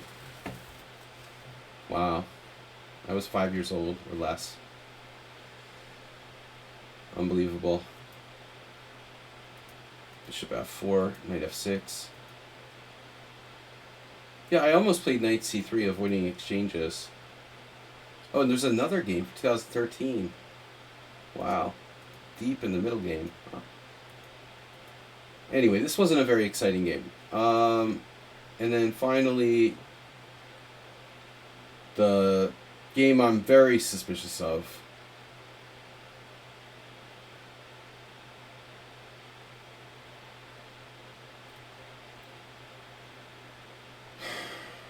I mean, the player's rating is 1100 bullet, 1300 blitz, 1500 rapid, 1500 classical, 1500 puzzles, and so it looks like he was losing.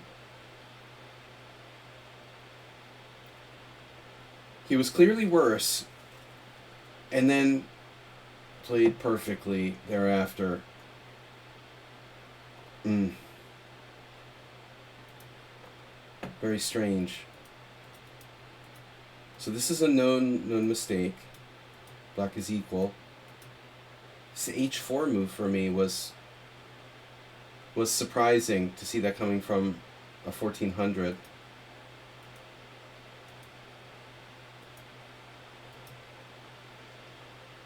No, he's like losing a pawn.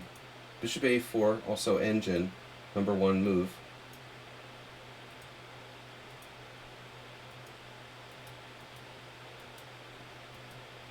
And then f4 here, which is really weird.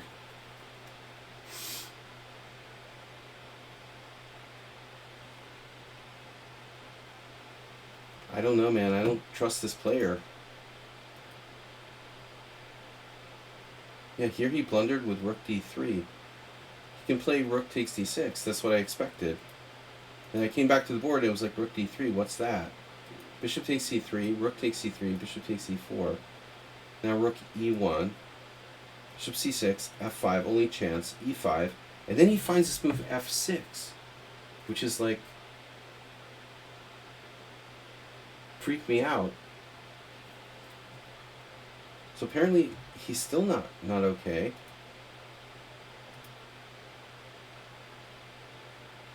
But I mean, I was panicking because I saw king e7, g5 here.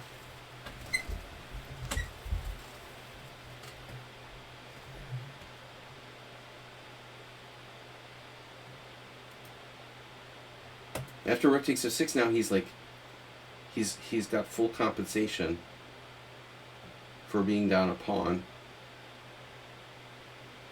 And my move is a blunder. And instantly he finds the engine move, bishop a4, which isn't so hard to find, but I mean, you know, you're expecting the guy to play rook takes f7 if he's 1400. I'm completely missing bishop a4. So, I don't know. I mean, it felt like a player who played on his own, and then okay, the end is also really accurate. I'm probably lost here. But against the 1400, I should be able to outplay him in the endgame and at least salvage a draw.